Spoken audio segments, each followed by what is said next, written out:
Nope, not yet. What?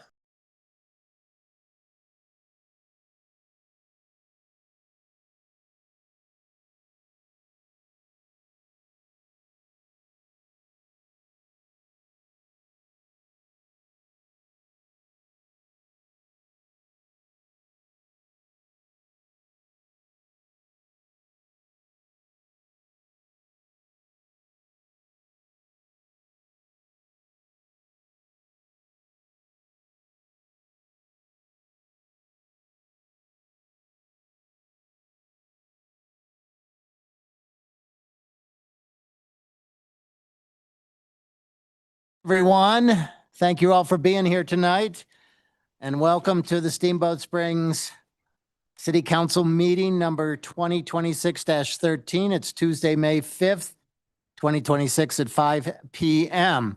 And we have a lot of things going on tonight, so I just wanted to review that real quickly here. The first thing we're going to do is take roll call, which we're going to do right now, Heather, if you wouldn't mind. Of course. Steve Muntean. Here.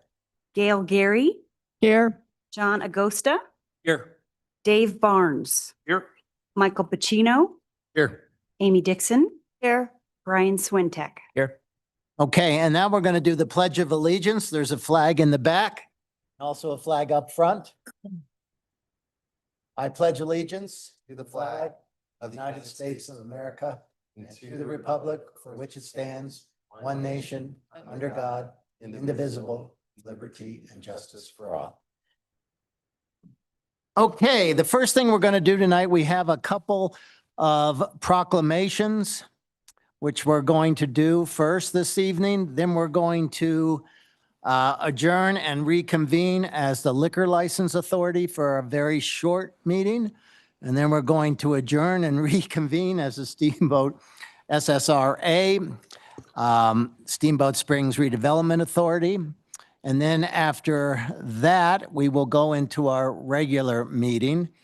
I do want to say that we will be taking public comment on anything not on the agenda tonight right around 6 p.m., which will mean we will have to break out of our SSRA meeting at that point in time and switch over to public comment. So if you're here tonight or online for public comment on topics that aren't on the agenda tonight, we will do that right at 6 o'clock. Okay. So to start off this evening, we do have two proclamations tonight. And the first proclamation we have is a proclamation recognizing May 2026 as Historic Preservation Month in Steamboat Springs, Colorado. So Councilor Dixon, if you wouldn't mind, and who do we have here, Caitlin, to receive this proclamation tonight?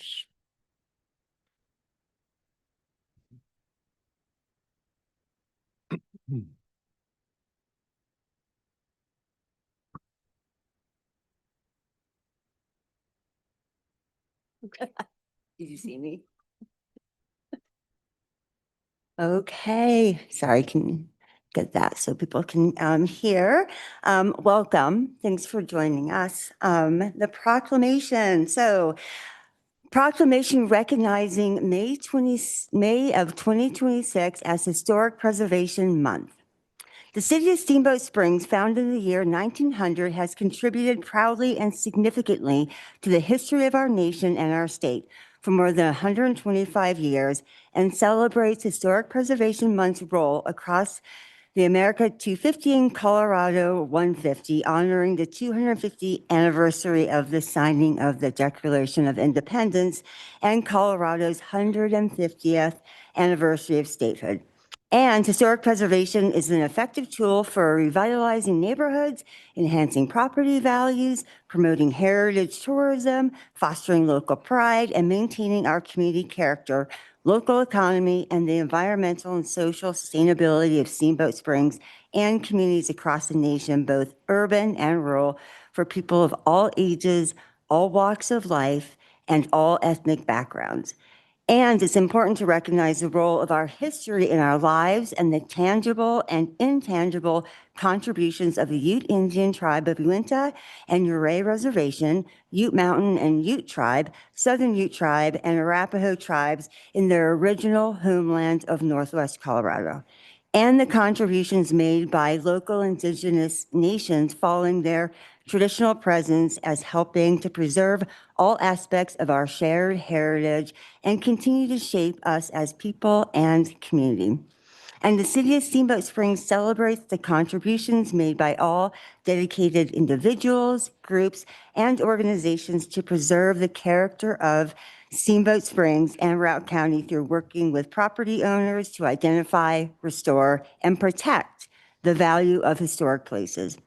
And the City of Steamboat Springs is partners in historic preservation with local, state, and federal government agencies, nonprofit organizations, private businesses, and individuals, including Main Street Steamboat, Historic Routt County, the Tread of Pioneers Museum, and Routt County Board of County Commissioners, as long as the Routt County Historic Preservation Board, Yamatika, Steamboat Crates, and the Steamboat Art Museum, as well as Colorado Preservation Incorporated, the State Historical Fund, History Colorado, the Department of Local Affairs, the National Park Service, and the U.S. Department of Interior.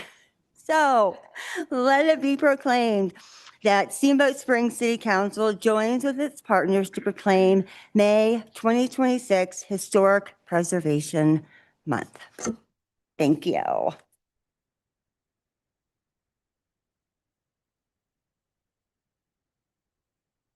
Thank you, members of council. I'm not going to say too much, but this is our sesqui semi-quincentennial, which represents our 250th signing of the Declaration of Independence and our 150th anniversary of Colorado's statehood. We're very excited to continue the beginning of the implementation of our 2025 Historic Preservation Plan. And as Councilor Dixon has read off very, very many names of our historic preservation partners. We have Candace Bannister, Executive Director of Tread of Pioneers, here with us to accept the proclamation, as well as Bill Latoza, President of Historic Routt County. Thank you. Thanks, Caitlin, and thanks to the council and to the city. Every year during the Historic Preservation Month, we work with local partners, including the city, to do a variety of activities to celebrate. And one is making these History Lives Here signs available for all historic property owners. So you'll see these throughout the town just to really remind people of the history that lives in all of our historic buildings. In addition to that, we opened an exhibit on Friday night with Chula Beauregard and the Colorado Cattlemen's Agricultural Land Trust, where Chula painted for a year in historic properties and ranches around the county that have been preserved by the Land Trust. And so that's a very historic preservation focused exhibit that opened, and that will be up until the end of August. Also, at the end of this month, we're going to be opening an exhibit that came to us from History Colorado on May 27th, and it's called Moments That Made Us, and celebrates our nation's 250 years. And then I just have one comment. First of all, just to thank all of you through the budgetary process for keeping Caitlin on your budget and here with us. I've really seen a lot of unification and effectiveness with her position, which was missing from the city for many, many, many years. And so just want to continue to support that part of your planning department, I think is so key. And before I pass it off to Bill Latoza, I just wanted to comment that historic structures and landscapes not only represent our history, they also foster community pride, promote heritage tourism, and reveal real social and economic benefits for today's communities. Historic buildings are our community's largest and most visible artifacts, no less deserving of care and preservation as the most treasured items items in a museum's collection. But we must remember that preserving history and historical properties is intentional. It's a choice and it takes our action. As a community government and leaders and policymakers, as well as individual policy owners, we must work together to save our heritage.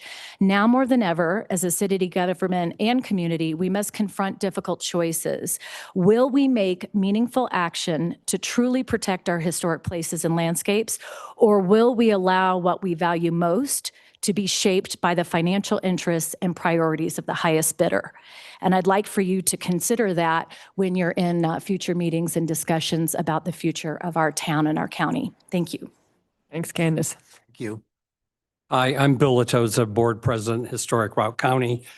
I was going to read off all the names of our partners, but Councilor Dixon did it, so I don't have to do that. But Historic Route County would like to thank you and all of your efforts and support for historic preservation in our community, and in keeping Caitlin and having Caitlin here. She's a great asset to us. We look forward to working with you on past projects and future projects, and thank you for all of your support. Thank you. Thank you, Bill. Thanks, Bill. Thank you. Okay.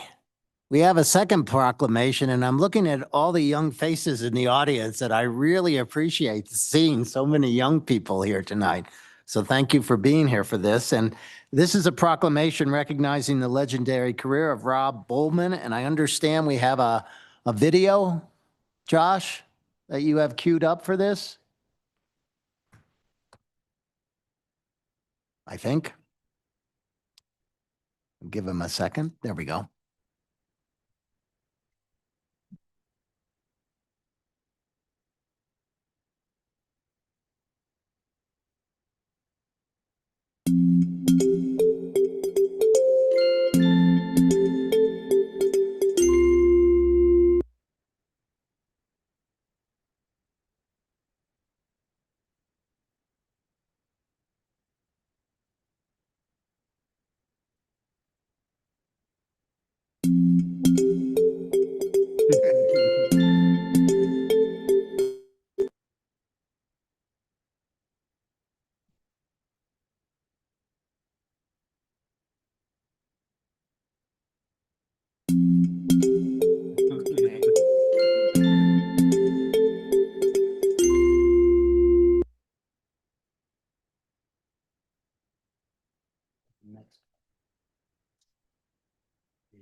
There we go.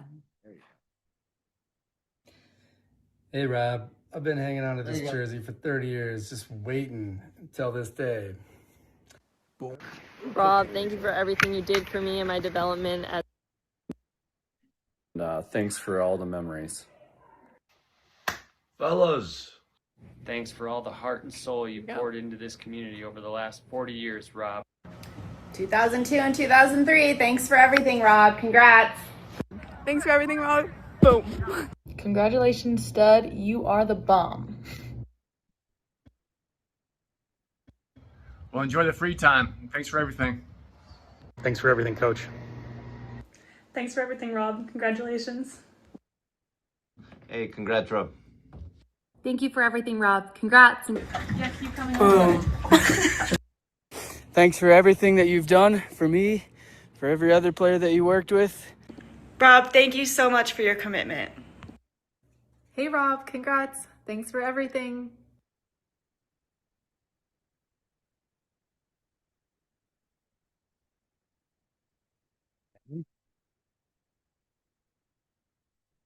Is that the end? Okay. Congrats, man. Boom. Our community owes so much to your dedication. Thanks for a fun 4 years of high school soccer and a lifetime of memories. Aw, yeah, Rob. Congratulations, man. You're a true legend. That's a career for the history books. Thanks, Rob. Congrats.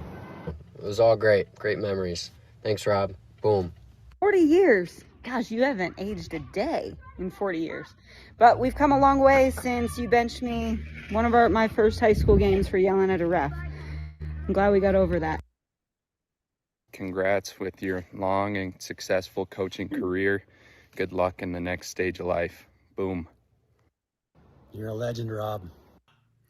Remember Alexander Dawson? That was sweet. Congrats, Rob.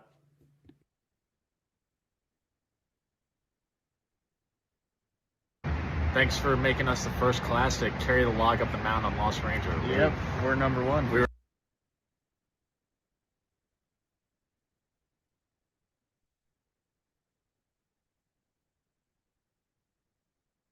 Thanks for being the best coach ever. Your girls love you. Boom. You've been my soccer idol ever since I could only do 7 juggles and you were driving me home from sleepovers in the middle of the night. Boom. Say thank you for everything. Congrats, Rob. Thanks for everything.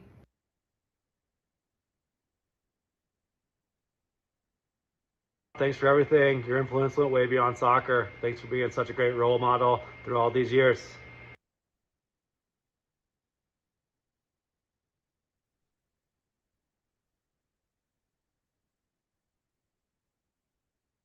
Congrats, Rob. Thanks for the love of the game. Boom.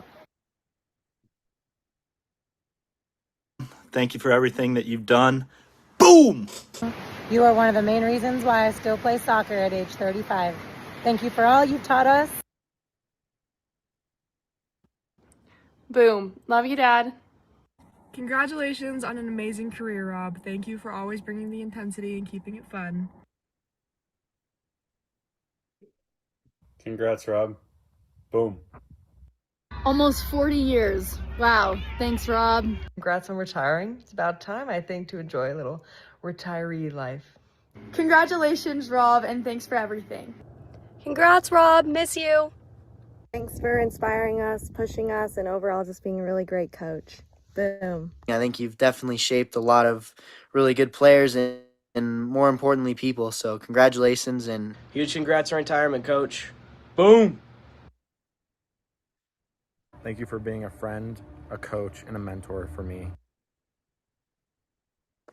Thanks for everything, Coach Rob. Congrats on retirement. Boom. Some of my favorite sports memories come from those Zirkle trips. So thank you. Heck of a career and congrats. Rob, thanks for everything and congrats. Thank you for everything, Rob. Happy retirement. Boom. Thank you for your impact on Steamboat Soccer and certainly my soccer career as well. And Thanks so much, Rob. Thank you, Rob. You're such a good coach. Boom. Congrats on retirement and thanks for everything. 40 years is a tremendous gift to the Steamboat community.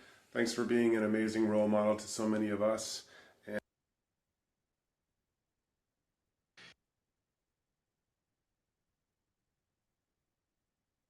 Thank you so much for the years that you coached me and all the advice that you gave me. I will forever cherish it. Hey, Rob. Cheers on retirement. Boom. Way back in the early 90s. Just wanted to say you had a huge impact in my life. Enjoy retirement. Love you, man. just the little things I think you really helped instill in me. And I don't know if I'd be where I'm at today if it wasn't for the soccer team and for everything that you've done. So just a huge thanks. Congrats, Rob. Thanks for everything, man. Way to leave a legacy, Coach.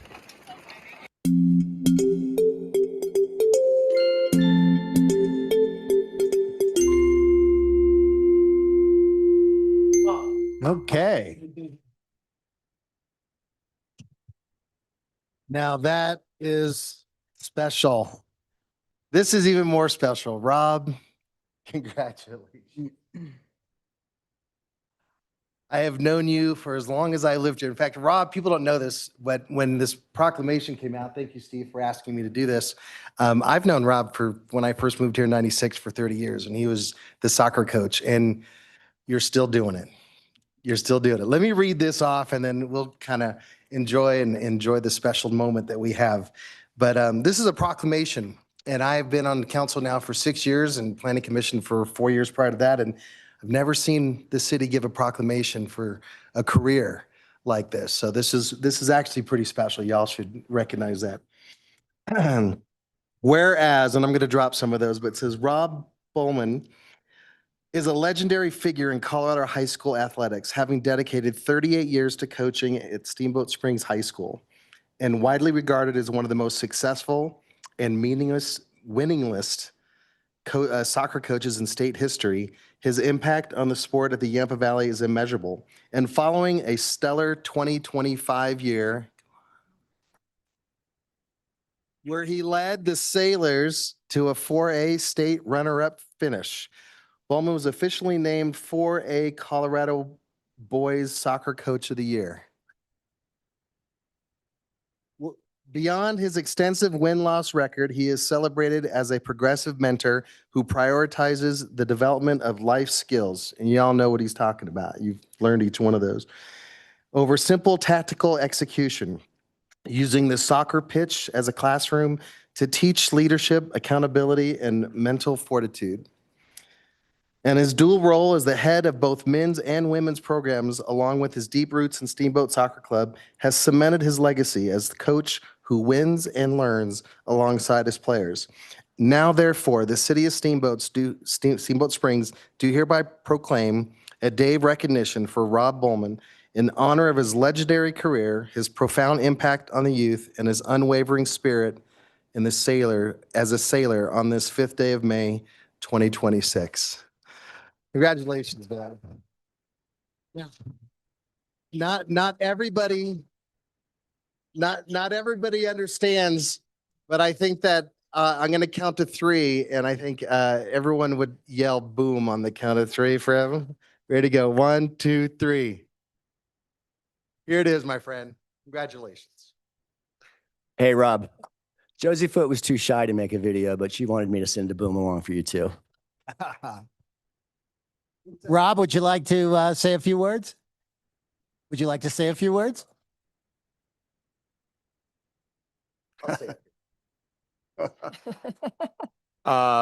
You know, when I found out about this, I literally was speechless. I'm the one that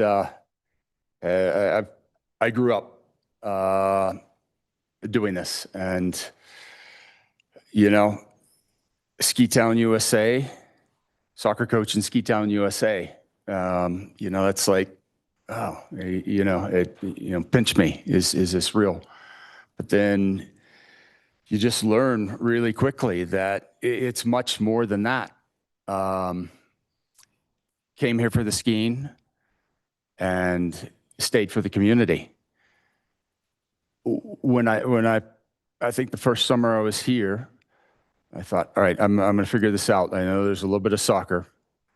And I landed upon, and my first thing was running into the man himself, Dr. Dudley. And, you know, from there, I mean, to have the opportunity to do this, to have so many people that have been involved and work with so many great people, it's unbelievable. So I really, really appreciate it. I will have an opportunity. I'm not going anywhere. Retirement, certainly I'm not going to be just sitting around, standing, doing nothing, but I'm going to be around. I'm going to look to really thank, when this is all done, we have one last big push with these amazing girls of this 26 season. And man, it's cannot imagine a better way to go out. A great way to go out with the boys in the fall.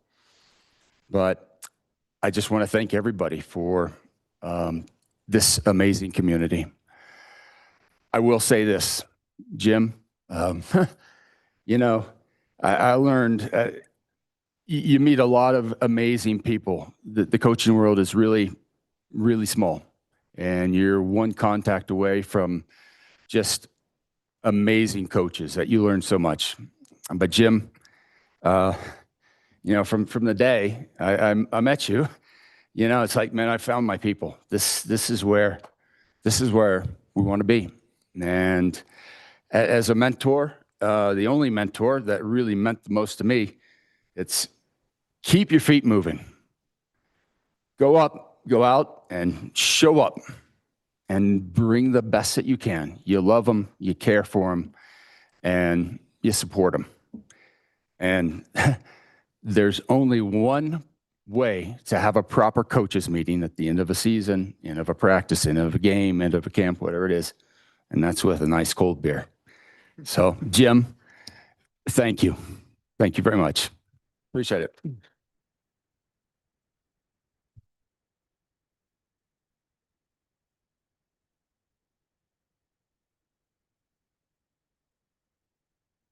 Okay. Thank you. All right. We're going to move on, and I'm going to, I'm going to say you're all welcome to stay. And yeah, we love to have all you young people here. Where are you going? Thanks. Now we know what's important. Good job, Bowman. All right, as everyone is leaving, before we get started tonight, I did want to make an announcement.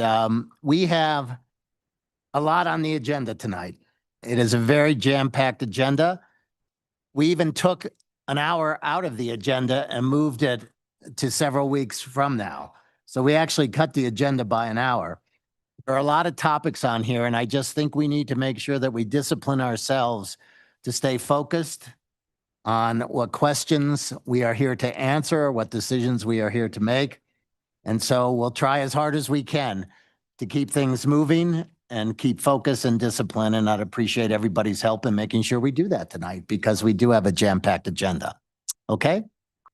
So with that, I would ask for a motion to convene from our regular meeting or adjourn from our regular meeting and reconvene as the Liquor License Authority.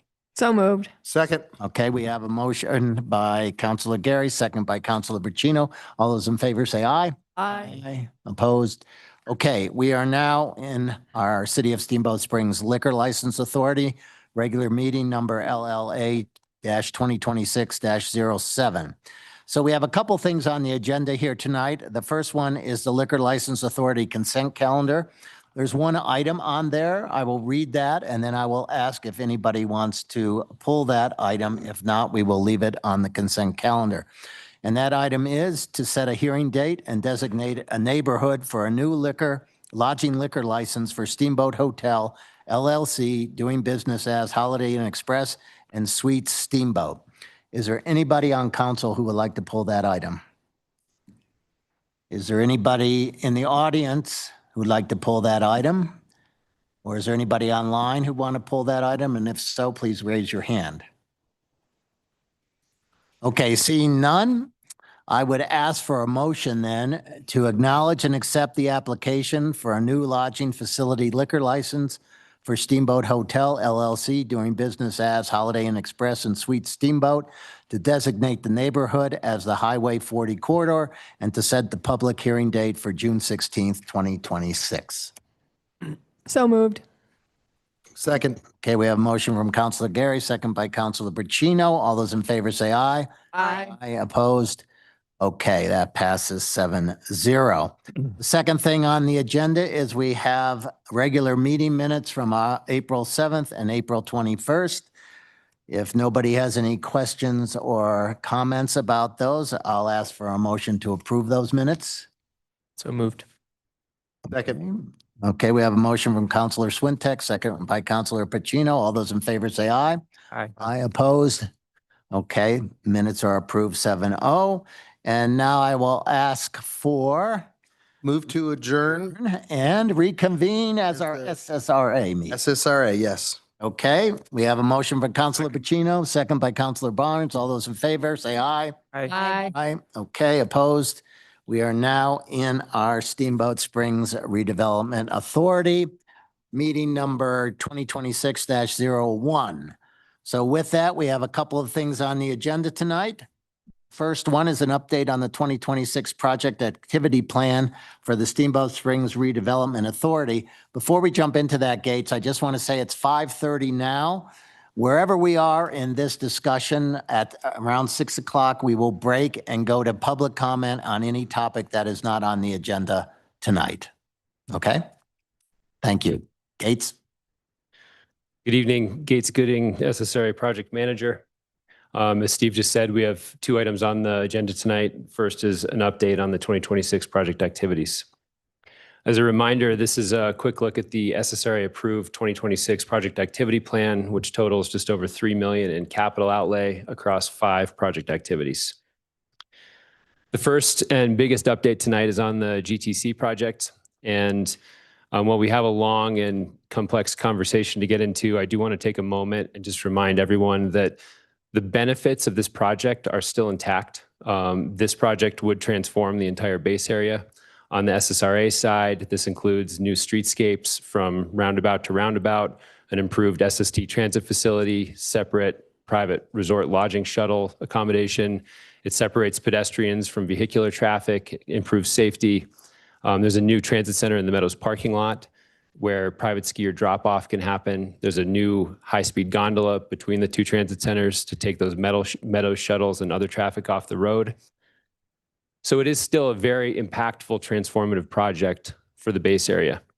The question, as we'll get into, is whether increasing budgets are still justified by these potential benefits. There were a number of assumptions made when the PIA commitments were put in place in 2023, and those commitments have since become outdated. Able to continue progressing on the project, which is everyone's goal, we need to ensure that any further design spending is supporting a realistic project that's mutually supported by both sides. And in order to guarantee that that's the case, there are several PIA amendments that are required. There's 4 major ones, and I'll take you through each of these in turn. The first and most important amendment is larger budgets. As you all are familiar with, in the PIA, the commitment totals $50 million, $20 million from SSRA and $30 from SSRC. We have known for a while that our cost estimates have been creeping up, and the bottom line is that the total combined project is now in the neighborhood of $75 million or more. This is split across both scopes. If we just look at the SSRA side, we're now somewhere between 30 and 35 million. On SSRC side, we're 40 to 45 million. And we can get into the details of this during the question period if you'd like. On the SSRA side, the question of whether to allocate more funding to the GTC is a question of whether to allocate it away from other project activities. This is a very busy look at URAC's recent project activity prioritization. And all of the red, orange, and brown bars represent project activities that are either already in the activity plan, that are either completed already or expected to be completed by adjacent development. So that's like a sidewalk next to a private redevelopment project. Projects that don't meet improvement warrants, so where the intersection as it is functioning just fine, for instance, or that are problematic because of snow melt and easement requirements. So if we take those out of consideration and then look at the current year's plan, which is these 3 project activities are the Mount Warner intersection improvement and the sidewalk segments on either side, that only leaves us with 4 additional project activities at the bottom there. So these are lower priority project activities that include a pedestrian underpass at Après Skiway and Village Drive, a couple of complete street segments that are further down Mount Warner Road, and the spare parts acquisition program. So that's important to keep in mind that the trade-off that we're talking about budgetarily is really about these remaining projects. So that's the SSRA funding path. It's in some sense simpler. On SSRC's side of the ledger, they have said that they don't have any additional funding available. So in effect, they're looking for help to cover their budget gap, and they have requested consideration of reallocating the promissory note to their scope. The promissory note, just to remind you, is a $13 million commitment from SSRC, and the purpose is to compensate SSRA for lost opportunity costs from higher than earlier anticipated GTC budget commitments. So under the PIA, SSRA had committed $20 million, and this was more than was previously anticipated. So the promissory note is basically to reimburse the public side of the project after the fact and bring that cost basis back down. One note, The way that SSRC funds its scope is from the metro districts, and the way the PIA is set up, the first 30 million in bonds that are issued from those metro districts funds their scope, and then any additional cash flow that's available after those bond payments are met would then accrue to the promissory note. So it's not like a one-time payment after the project. This is an obligation that's out there in the future, and we're not sure how long it would actually take for the full 13 million to accrue. Happy to answer more questions about that if you have them. Amendment 2 is extended schedules. The PIA includes an outside date, which seemed impossibly far into the future when we signed that agreement, but which is now coming up quickly on December 31st, 2026. That date is the date by which both partners have to be under contract to build the project. And there is an automatic option to extend for a year for either side, and that brings us to December 31st, 2027. But our current schedule estimates for the time required to get through the rest of design and do all of the approvals, push contracting into 2028. So we need to move that outside date at least into 2028, again, to give ourselves a chance at success. Amendment 3 is snowmelt alignment. We've discussed this at length. The current GTC design is reliant on snowmelt for safe and effective operation for a number of reasons. We need to align on a backup snowmelt solution that will allow design to progress. The reason is, while we're still pursuing the geothermal project, the time involved and the risk involved in getting through the full design and feasibility study and then getting funding commitments made is too great for current project decisions to rely on the geothermal project at present. If we could align on an electric snowmelt system, that would check all the boxes that I think we need, with the downside that it has an operational premium over 20 years. So this is just the cost of operation. This is not capital cost, of an additional 2.5 to 3.5 million over the cost of gas over the project's 20-year lifespan.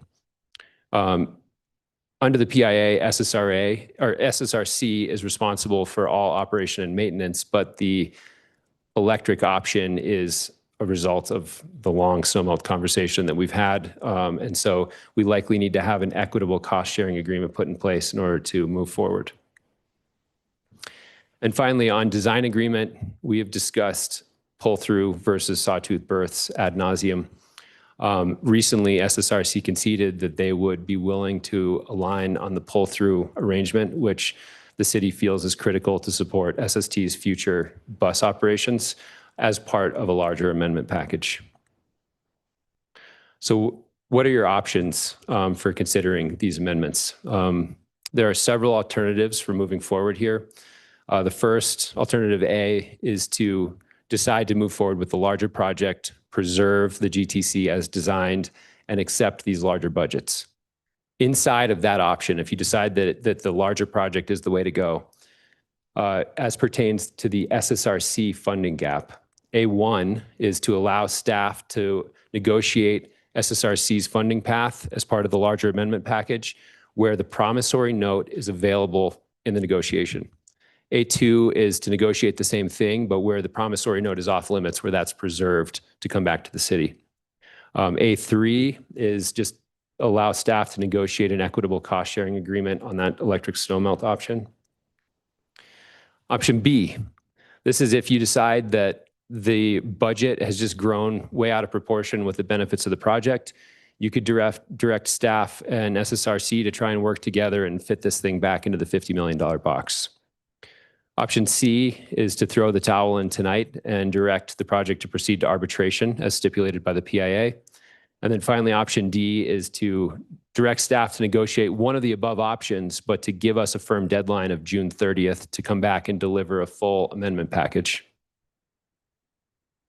Okay, so looking at A, I have pros and cons for each of these, and I'll try and get through this as quickly as I can, and also happy to return if you have any questions. The pros of option A is that this is the option that allows us to complete the PIA project as envisioned. It retains all of the benefits that I discussed earlier, and it concentrates the remaining SSRA funds on the most impactful project activity. SSRA does have sufficient funds to move forward with this project, and URAC unanimously supports this option. The cons here are that the previous cost to SSRA under the PIA, and including the city, is a net $7 million. And that's from a $20 million commitment and then offset by a $13 million promissory note payment. These higher costs that I'm talking about are not offset by additional benefits that weren't contemplated when we signed that PIA. So the economic bargain that SSRA is getting from the project is now diminished compared to what it was. That's unavoidable. You're paying more for the same project. If you do decide to move forward with option A, under A1, again, this is direct staff to negotiate with SSRC to plug their budget hole and make the promissory note available as a negotiation tool. The pro of this is that this supports our negotiations with the maximum degree of flexibility. If we make the larger concession up front, then that might elicit stronger commitments from SSRC in return. We might get a better outcome for all. And just to note that the promissory note is only owed if the project is successful. So if we decide to play hardball and then crash and burn in negotiations, or if the project fails for any other reason, the promissory note won't be owed anyways. So why not apply it now and try and preserve the project rather than just losing it anyways on the back end? The cons, though, are that if we make the promissory note available from the beginning, that is going to be the most obvious path, and it's a risk that it'll just become the default solution in any negotiations that we follow. That might prevent serious consideration of other more difficult options. If SSRC uses the promissory note to fund their own scope, that is using a previously public pledge of resources on private improvements. The money is coming from the metro districts. It's not public money, but it's private money that's been pledged to the city in the past. And because of that, it would require require us to proceed carefully to make sure that we're properly calibrating and protecting the public interest in this project. A2 is direct staff to proceed with the negotiation, but take the promissory note off the table. The pros here is that there is no obligation for SSRC to reallocate the promissory note. Sorry, there's no obligation for SSRA to re-obligate the promissory note to SSRC. This option, therefore, preserves more of that original economic bargain, assuming that negotiations could still be successful. And it would force the negotiations to focus on other funding options rather than just going immediately to using the promissory note. The cons here is that it makes it more difficult. It might slow or even derail the negotiations if we can't find any other workable options. Refusing to allow the promissory note to be used as a negotiation tool might be seen as a lack of pragmatism or blocking progress, and that might result in a less open approach, or that would be reciprocated by SSRC. A3, allowing staff to negotiate a cost-sharing agreement for electric snowmelt. The pros are we just need a viable snowmelt solution so that we can proceed with design. The project is reliant on design, and this would allow us to point to a solution, have an agreement in place so that we know that we're designing a project that is constructible. The cons here are it would just add additional expense to the project on the order of 1.25 to 1.75 million additional. And there is a risk of oversubsidizing the O&M costs that are SSRC's obligation under the PIA. Okay, option B is direct staff to work with SSRC to redesign the project and get back down under the budget. The pro here is there's potentially a possibility where we could redesign the project to be within budget and somehow find a better cost-benefit balance. The con is that the current GTC design is not just arbitrary. It's the result of a long planning process, lots of stakeholder engagement. We've already been through a value engineering process and cut all the excess out of the scope. If we cut anything else, we're really talking about core project elements that would really degrade the performance of the project. And the way the PIA is structured, both sides have to approve each other's scope. So we can't do anything that's completely unacceptable and still have a successful project, and that might be very difficult within our budgets. Option C is to direct staff to proceed to arbitration right now. The pro here is that this would end the drift. The project would stop just kind of lumbering along without a solution, and This forces both sides to come out with the formal positions of disagreement. This would avoid making any premature concessions in negotiation and moving to arbitration. If we can't work out our differences, arbitration is the next step as stipulated by the PIA. The cons to this option is that this would undermine, obviously, any potential amendment or negotiation process. Arbitration is stipulated by the PIA, but it is not at all a perfect solution. A full arbitration would cost easily over $1 million and take over a year. An expedited arbitration would be shorter, but it's very limited in scope and therefore has very limited utility. And arbitration as a tool may not actually be well suited to the problems that we have. If we can't deliver the desired project within the committed budgets, there's nothing that arbitration can do to force either party to go above and beyond what those commitments were. So it might just send us right back to the negotiating table anyways. And last, it might further damage the relation, or probably would further damage the relationship between SSRC and SSRA. The last alternative here is, again, to direct staff to negotiate under one of these options and deliver a full amendment package by June 30th. The pros here is that this sets an aggressive deadline for us to work together and get through these barriers.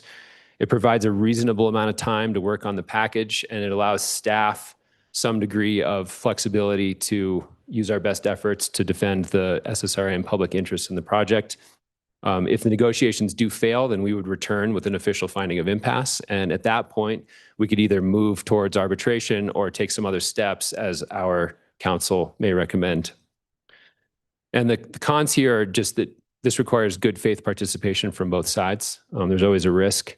If the negotiations are unsuccessful, we just lose more time on the project. And this is a tight deadline. It's entirely possible that there could be a workable solution that we just don't have time to fit within this time period.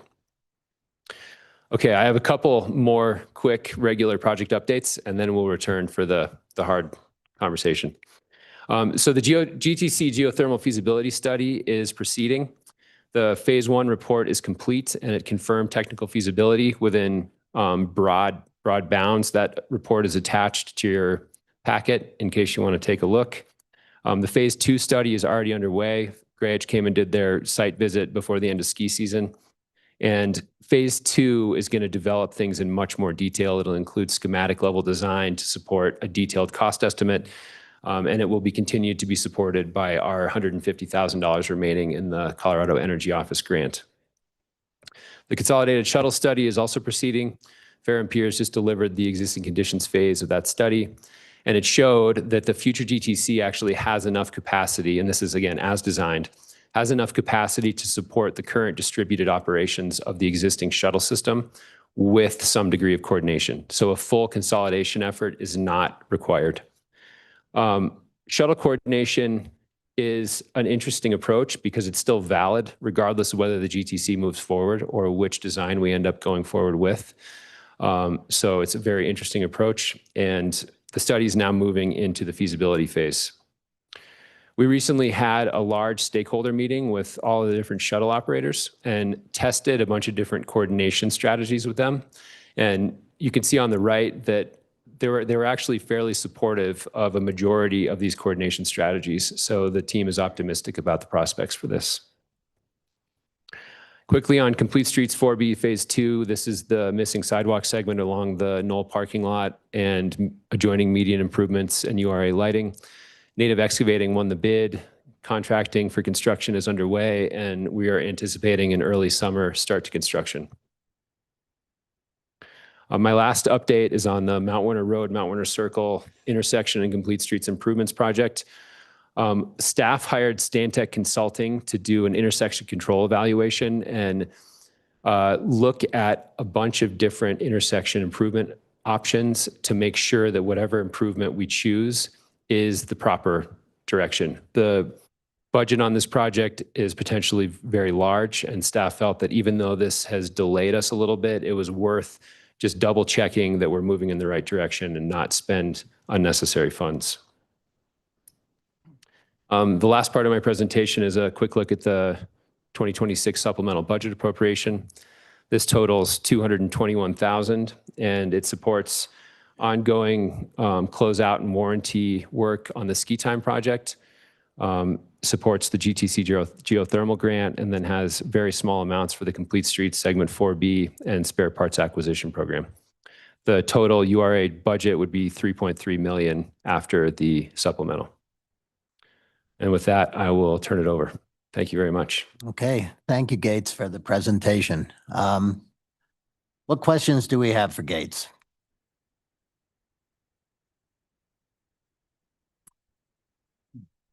Okay, I'll take off. Thank you, Gates. There's questions. There's questions. I know there are lots of questions. Who wants to start? Basically, what I'm struggling with, I admit I'm coming in new, but at the same time, I've been through this a number of times, and there's a lot of different numbers. And even when you went through here, we went through those numbers rather quickly, and we're talking about millions of dollars here. And so I'm struggling with getting the big detailed picture of everything we're doing and what we're doing with these funds beyond, the GTC and then GTC beyond. And so if can you frame what the SSRA, how much money does the SSRA have today in its funds? And how much money do we anticipate that we would be accruing, I think, over the next 2 years? I think this it ends in 2 years. So the TIF officially sunsets in 2029.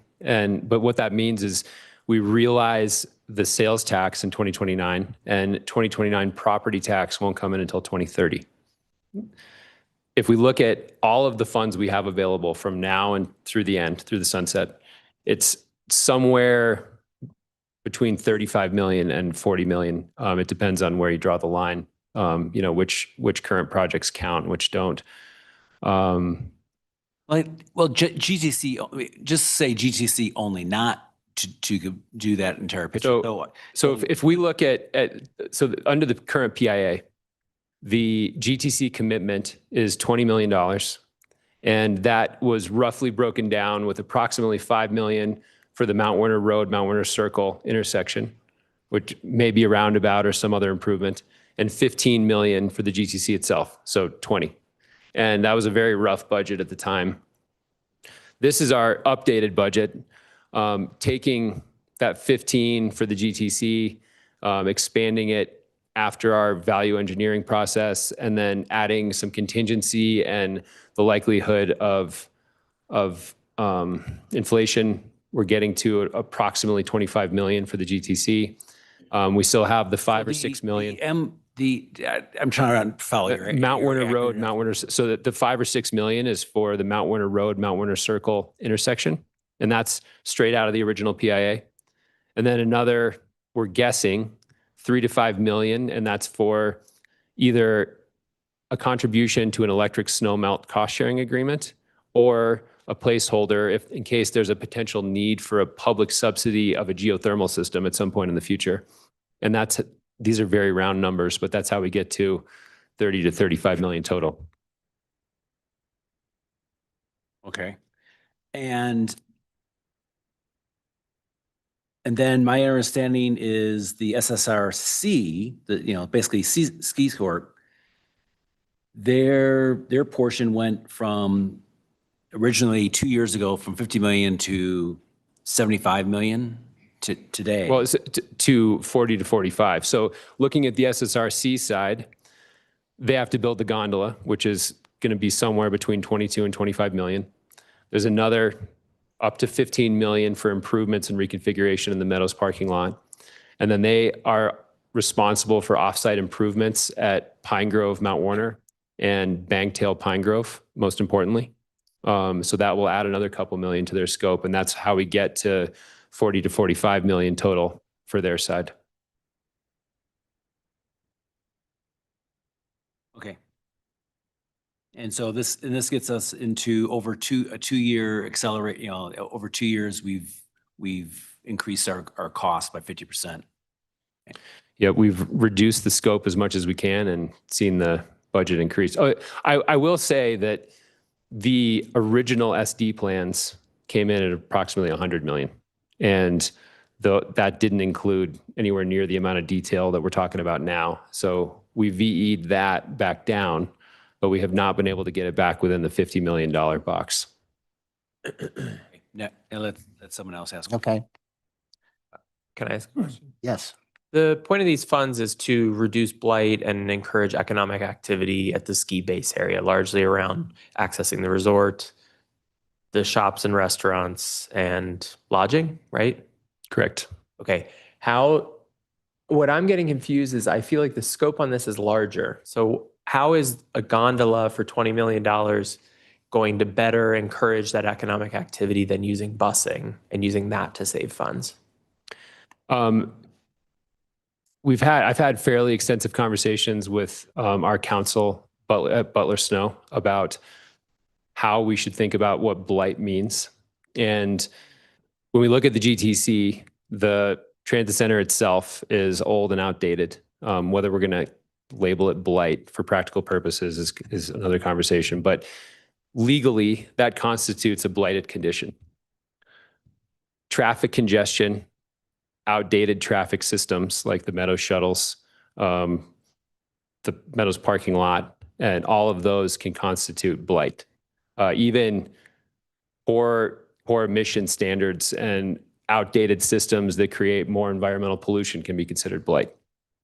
So all of these things are a generalized improvement in the base area to show public support to kind of refresh everything, create, a revitalized area and hopefully catalyze more private investment.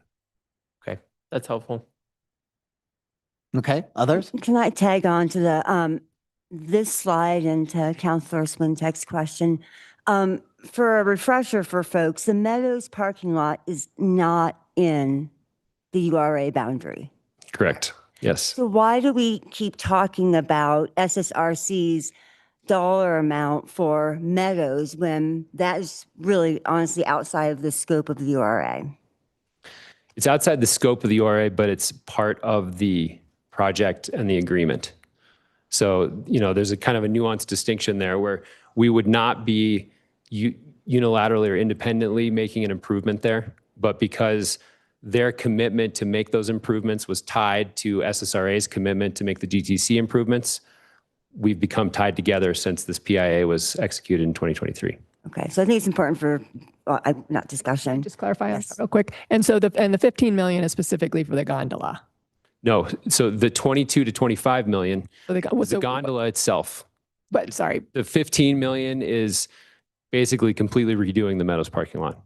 And so it's transit functions to support that gondola and rebuilding the parking lot to bring it up to modern standards and adding a new entry from Mount Warner Road on the north, new exit onto Pine Grove going towards Strings. I mean, it really is a full reconfiguration of the parking lot. Okay. So it is what I was, I guess, getting at is it's beyond just the infrastructure necessary for the gondola to start and end there. Well, yeah. It is in terms of what you just described. So it has been the opinion of city staff that, and in the agreement, this is part of the commitment that the minimum required improvement to support that gondola includes these new pathways through the parking lot because people have to be able to easily drive into the parking lot and drop their kids off and access the gondola. So you can't just build the gondola by itself. You really have to think about all those second and third order impacts. Okay, thanks. Sorry. Councilor Thank Dixon, you. can I ask one other question then pass it over and it ties on to what you, for the history. So you said that the agreement was that this company that owns the parking lot, they said that we will invest in our own asset and in exchange, that's a conditional, we will conditionally invest in our own asset as long as you guys build GTC. That was the agreement at that time? Yes. Well, so they invest in the Meadows parking lot. Which they own. Yes. And the gondola. Charging for. Which they also will own, but which they will also pay to operate, which may easily be $5 million or more a year. And Which they will be collecting revenues on. On the parking, but not on the gondola. Okay. The gondola is free and open to the public. And again, there's the promissory note, and they agreed to do full O&M on the entire project. Got it. All right. Thanks, Councilor Dixon. Go ahead. Thanks. One more question about the gondola. In the mountain area master plan that was completed a few years ago, it obviously talks about GTC. It talks about the gondola, but it doesn't talk about building a new one. It talks about repurposing or upgrading the current one into more of a high-speed gondola. And it shows it's picking up and dropping off at the, I'm not picking up, but dropping off at the same location in front of one Steamboat Place. So clearly there's a huge cost for putting a new gondola in when we already have one. Why are we moving away from what was recommended, the mountain area master plan? I mean, this is effectively what was recommended when you really get down to the reality of it. You can't put a bigger cable on those existing lift towers. This is, that's a fixed grip pulse gondola that has a very low capacity. And so if you took the Meadow shuttles off the road and pushed everybody there and told everybody to go and drop their kids off, we would have, lines to who knows where. So you really do need to replace all of the existing hardware in order to upgrade the capacity. And then there's not enough room in front of one Steamboat Place without installing an elevator down off of that top station. So that's what's driving the turn into the plaza. Okay. Well, it's privately owned anyway, right? What? It's privately owned anyway. The Wild Horse Gondola? It is. It's also open to the public. Mm-hmm. Gates, help me, where are we at with the impact of the snowmelt system in this whole increase in costs? And touch a little bit on the conversations that you've had with the SSRC regarding snowmelt specifically and how that's related to this project succeeding or failing. Before you answer that, Gates, and after you answer that, we will move to public comment. So after this question, after you respond, we will move to public comment and come back to you. Sounds good.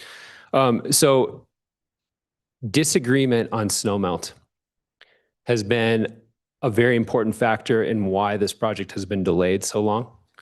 At this point, I think given where we are, snowmelt is a relatively small part of the issue. There's been some important regulatory changes. I'm sure you've heard about the PUC ruling recently that adds another element of risk. At this point, the snowmelt agreement for electric snowmelt might add, like I said, between $1.25 and $1.75 million to the overall project budget, in a context where our gap is maybe $15 million over the previous commitment. So snowmelt, it continues to be an aspect of this, but the big picture is really whether SSRA feels like the project is still worth moving forward with at this $75 million budget level. So it has become diminished overall, the argument or the disagreement with snowmelt in relation to the whole cost of it, because it just seems like it's a small amount now in relation to the $75 million the project is.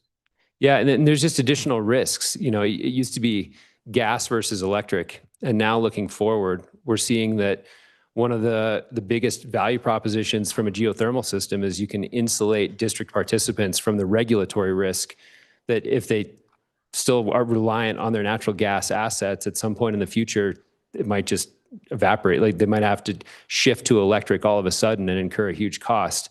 We just don't know. And it's going to probably be over another year before we understand what the implications are. So in your opinion, as we go through this discussion tonight, the snowmelt is really a small component of the discussion.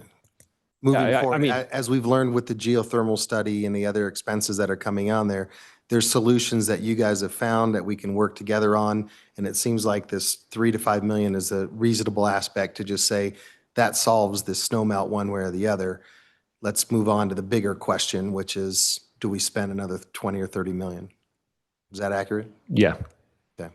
Okay, this is a good point. We'll just take a quick break, Gates.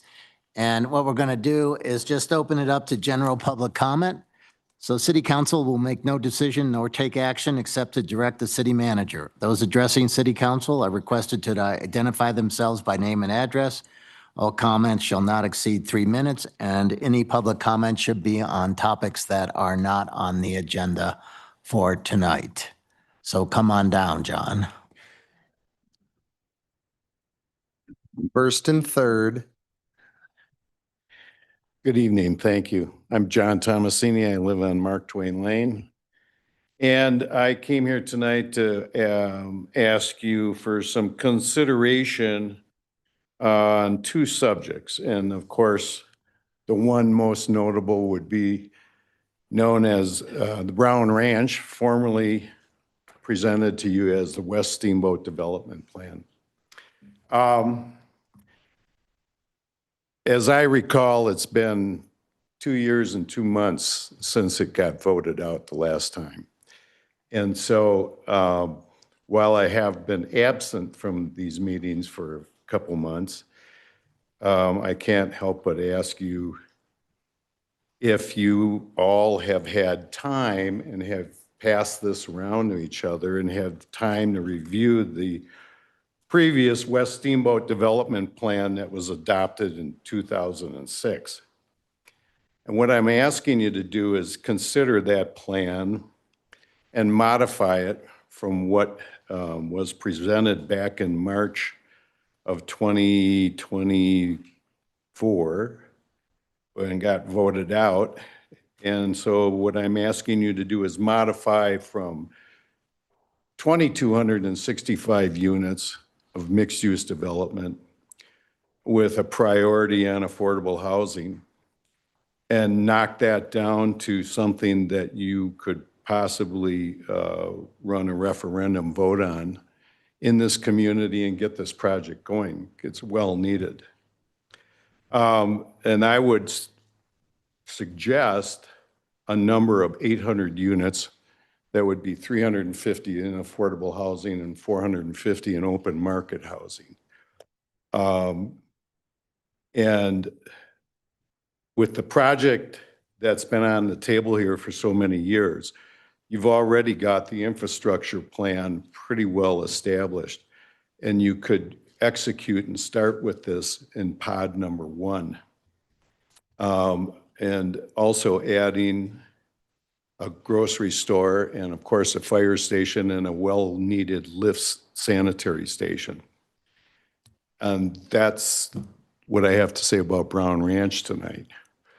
I'm going to ask you all to make a consideration on creating a new ordinance in this community and in this county that you need to have a driver's license to operate an electric bike and or an electric motocross bike. And if you make some observations in this town at 3:30 in the afternoon, you'll find that we're really getting close to fatal accidents where you have people under the age of 16, anywhere from 10 to 16, operating a motorized vehicle, an electric vehicle.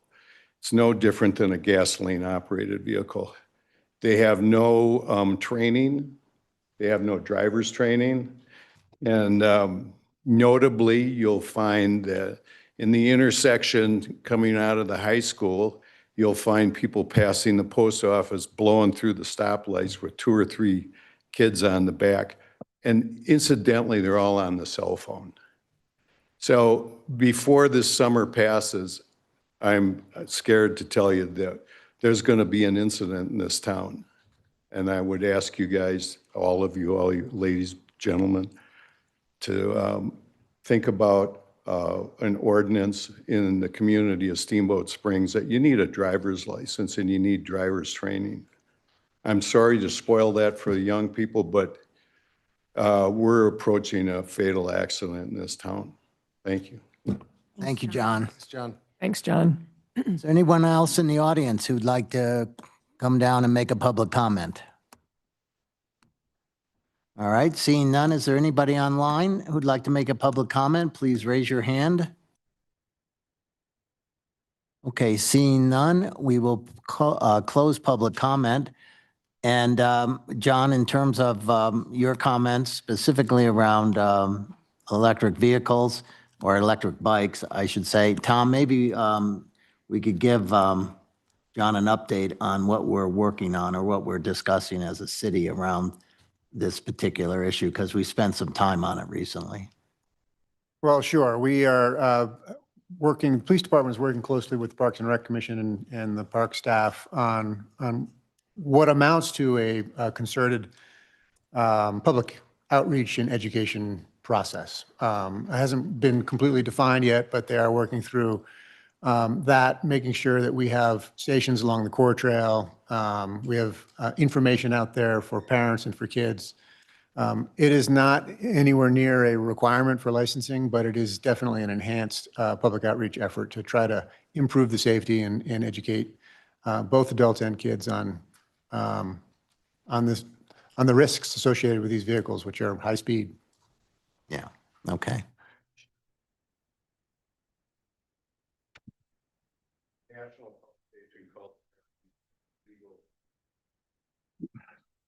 You have it as a rainbow? Yeah. Why don't you can you send it to us, John? Yeah, send it to us. Okay. Yeah, forward it to us. I just also wanted to follow up, John, and let you know that there's a rainbow item in the back that is kind of an update on what's now being called the Slate Creek Steering Committee in terms of looking at what's kind of the plan and a roadmap for moving forward. So you might want to pick this up, and this will give the minutes of our last meeting. Yeah. Okay. With that, we will close public comment. Gates, we'll come back to questions for you. If anyone has any other questions, I would just like to ask you if you could just making sure that I have the numbers right.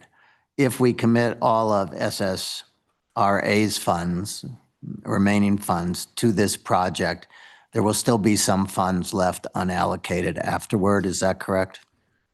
I think that's the likelihood. This is a little bit more budget art than science. There's some uncertainty in what the revenues will actually be. It depends on whether these development projects move forward and where some of these rough budget estimates actually end up. But there will likely be some extra money to maybe do some extra sidewalk segments or something near the end of the URA's life. And the other one is, as far as SSRC is concerned, how much are they, forget the promissory note for a minute, how much money do they say they don't have to complete the project? How much is that? So their stance is that 100% of their budgets for the project come from the metro districts. Right. And there's some uncertainty. Just pull me off if I stray here. There's some uncertainty about what the bonding capacity will be. They understand what development has to happen to support $30 million worth of bonds and then have some additional trickle come into the promissory note. But above that point, it's uncertain how much additional bonding capacity there is. If they're allowed to take the 13 million and apply that to their scope, then it just limits their overall commitment of metro district revenues. There are other options. Like we could say, well, just increase the par value of what so instead of issuing 30 million in senior bonds, issue 40 and then have the promissory note remain on top of that. But the question is, how much development will it take to support that level of bond issuance? And what we're hearing again, especially following a difficult season, is that the metro district bonding capacity is the only source of funds that they have available for this project. Okay, so if reading between the lines there, what you're really saying is SSRC will not commit any additional capital to this project beyond what you just said, and they see the promissory note of $13 million as the cushion to offset any other shortfall that they would have. All I can say is that no other source of funds has been committed or offered to date. Okay. And my final question is just around the electric piece. We're talking $2.5 to $3.5 million over 20 years, correct? Split between Right, two so partners. that's like about $120,000 to $150,000 a year, split in half, correct? So it's $60,000 to $75,000 a year for SSRA and SSRC. So this would be capitalized into the project now. The URA will cease existing before 20 years is up, but yes, those are the numbers. Thank you. Yep, I have a couple of questions. And thanks, Gates. I sent a few in advance, and I think just to kind of follow up on Councilor Bacino's question, and I don't know if everybody realizes that there has been a recent PUC ruling that requires the major gas producers or investor-owned gas utilities to achieve 41% reduction in emissions by 2035 compared to 2015. So, I mean, and again, this is a fairly new ruling. And I mean, I think the landscape out there is just really uncertain at this point, right? In the sense that certainly natural gas will, I mean, you know, there's a future out there where it goes away. And certainly, you know, as we look at geothermal, and I think this kind of goes to one of your questions about the operationalizing or the cost of electric. I mean, I think it's assumed that electric is going to be more expensive. But certainly from a geothermal perspective, we know that the capital costs are greater, but there's direct pay and different types of offsets that are eligible to bring that initial cost down. But then the ongoing costs are a lot less. And so I guess if we're going to agree to potentially cover the electric snowmelt operational premium over gas, I would want to say that if we see a reduction, I mean, if we go with the geothermal, then that should be split between the two parties as well. So I'm not necessarily at all in agreement that we agree to the operational premium over gas, because I think it's just an uncertain landscape going forward. And the wisest course at this point, both from an economic perspective, I think in the long term, as well as from an environmental perspective, is to move forward with the geothermal. So, I mean, that just has wider benefits, but we'll put that argument aside for another day, but just wanted to Just get out. a quick response to that. I do think that it could make sense to say that, you know, in concept, we split the premium or the savings. The issue with the PUC ruling is we won't know the outcome for a while. But with the way this project's going, we won't be finished with the project before we know that outcome. For now, it layers additional risk on both sides. It has implications for how we're looking at the geothermal project as well. But yes, absolutely. Okay, thanks. And then the second question I had goes to the consolidated shuttle. And I had asked the question based upon some input that had been provided that at one point in time, we had 12 to 15 short-term parking spots that were designated. So again, right, the opportunity that, you know, you drop your kid off and they forget their gloves, right? So you have the ability to pull in and give them their gloves as opposed to having to have all that happen down at the Meadows. But we no longer, and there's a myriad of reasons, right, that those short-term parking spots are beneficial to our, you know, our local residents and our community members. So my question is, with the comment being that with the shuttle and looking at that now, to the extent that we think there's plenty of room, right, to accommodate not having a consolidated shuttle system, is there a way to get any of those short-term parking spots back into the design? We can add back whatever we want. So I had responded earlier that we did have 12 to 15 short-term parking spots in front of the Grand in the original design. But if we redo the Grand street front and all that curb line, we have to completely rebuild their snowmelt system, which was a huge cost. And so that's why it got value engineered out of the project. I agree with you that it's a missing part of the project. There's currently 2 to 3 available drop-off spots in front of the Grand without reconfiguring their curb. And we can completely revisit whether it might make sense to add some additional parking on that side, but it would come with additional cost. We can't do it on the south side because we're controlling access with the shuttles and the buses. So it would have to be on the north side of the project. And there's no place else? I mean, Well, beyond we did the just GPP, add whether ski 15 or 20 spaces in ski time with that project activity. But those are probably otherwise, 2 hour, aren't they? They're 2-hour. So we could, in theory, you could designate a few, but We could. Some of those could go to 10 minutes. Mhm. Okay. And I forget, one of the questions is to talk about the consolidated shuttle program, right? I mean, in the sense of, I understand that it sounds like it's still feasible and that there's a lot of potential benefits, again, from the community perspective, traffic perspective, that we would realize, even though there still is space not to have the consolidated shuttle system. Yeah. So in a sense, the consolidated shuttle system was a very huge, impactful option that would have been tough to administer for the city. It would have been tough to accept for the shuttle community, and it would have just been hugely complex. The coordination approach is in many ways actually, I think, better. It's easier for the city. It's flexible. Coordination can mean a lot of different things, and access to the GTC can still be the city's leverage and frankly, the resort's leverage in forcing compliance into the coordination system. And it's kind of the sky's the limit. The issue has always been, if you put rules in place, who is going to be around to enforce them? And the city doesn't have the budget or the capacity, and neither does the resort. But we could conceivably schedule arrival times. We could have licensing requirements. We could put GPS chips and shuttles. We could, there's a number of things that we could do. And so it's a different approach, but the main difference is on the ownership. Instead of a single consolidated system, it's distributed ownership. Okay, I think I follow. So there's still coordination. And do we still reduce the number of shuttles that are out there running around? No, so that is the one downside here, that you do not reduce the number of shuttles on the road.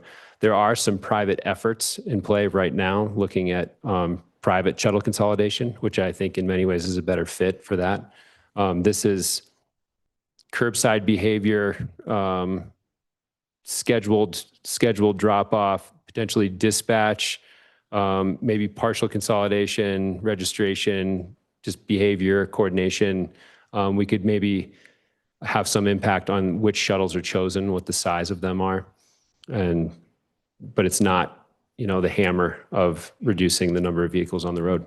Okay. And remind me, when the gondola is put in place, those shuttles drop off at the Meadows. So before, we thought, if you aren't going to opt into the consolidated shuttle system, you can't come to the GTC. You have to go to the Meadows.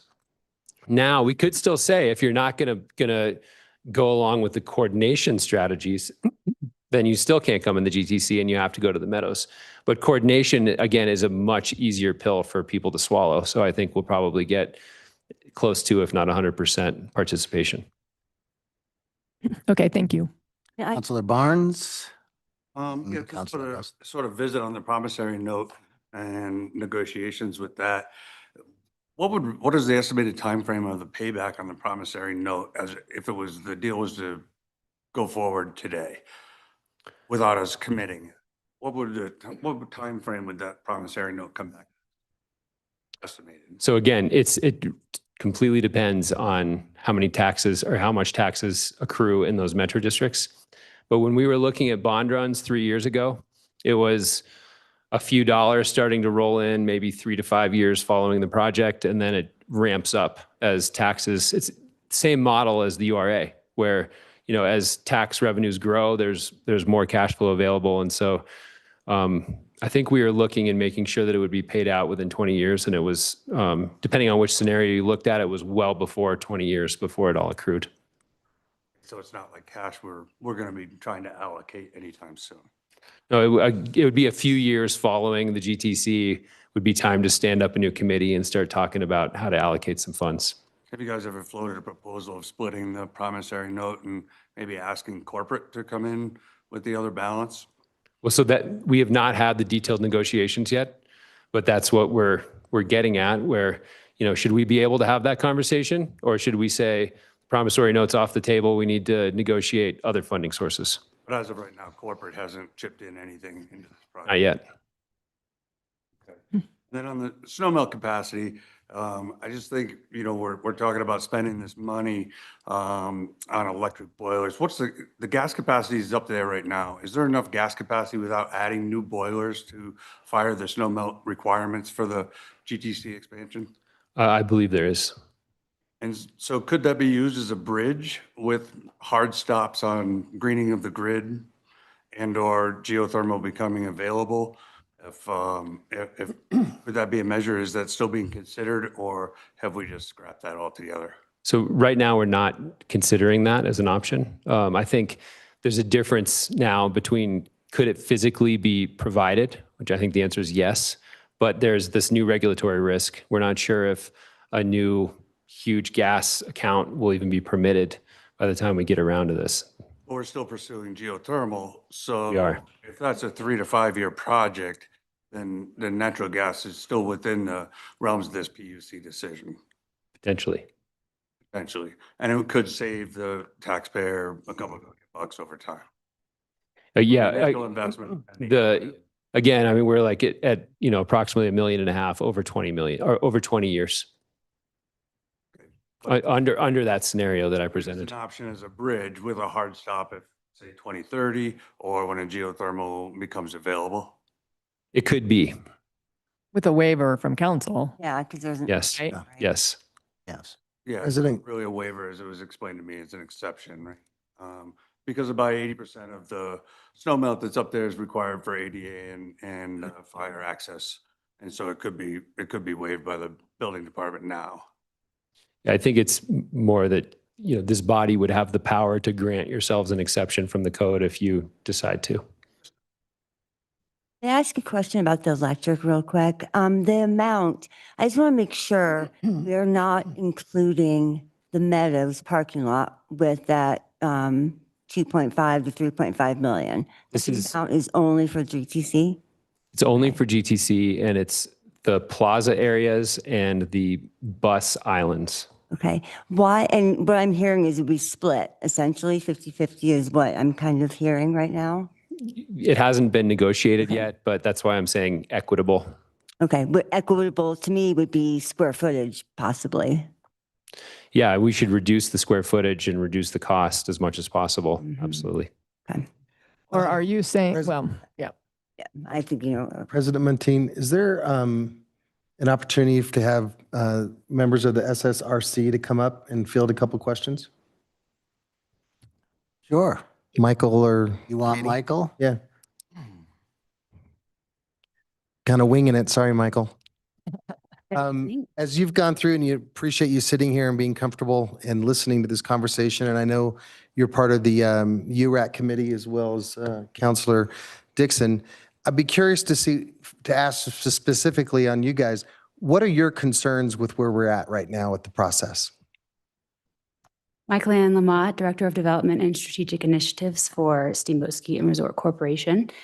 Just a really quick clarification, I am not on the URAC committee. I just attend all of the meetings to support Gates. Thank you.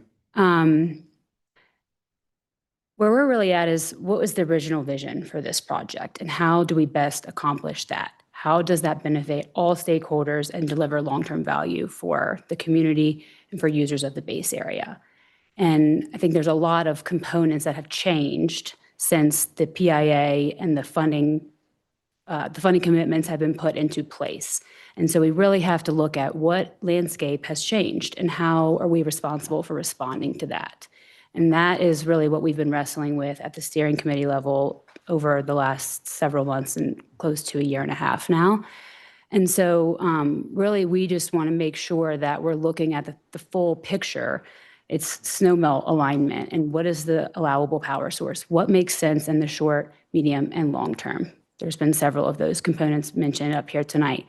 What are the other transportation initiatives at play and how does this project intersect and complement all of those? I think a thing with the budget is there's a real likelihood that this budget was always too low. And there's a clarification that's needed about, yes, our funding comes from the Metro District, but there's a lot of things that have to happen in order to generate that funding, in order for those tax revenues to start flowing in to fund this project and then the promissory note behind it. And that is private investment.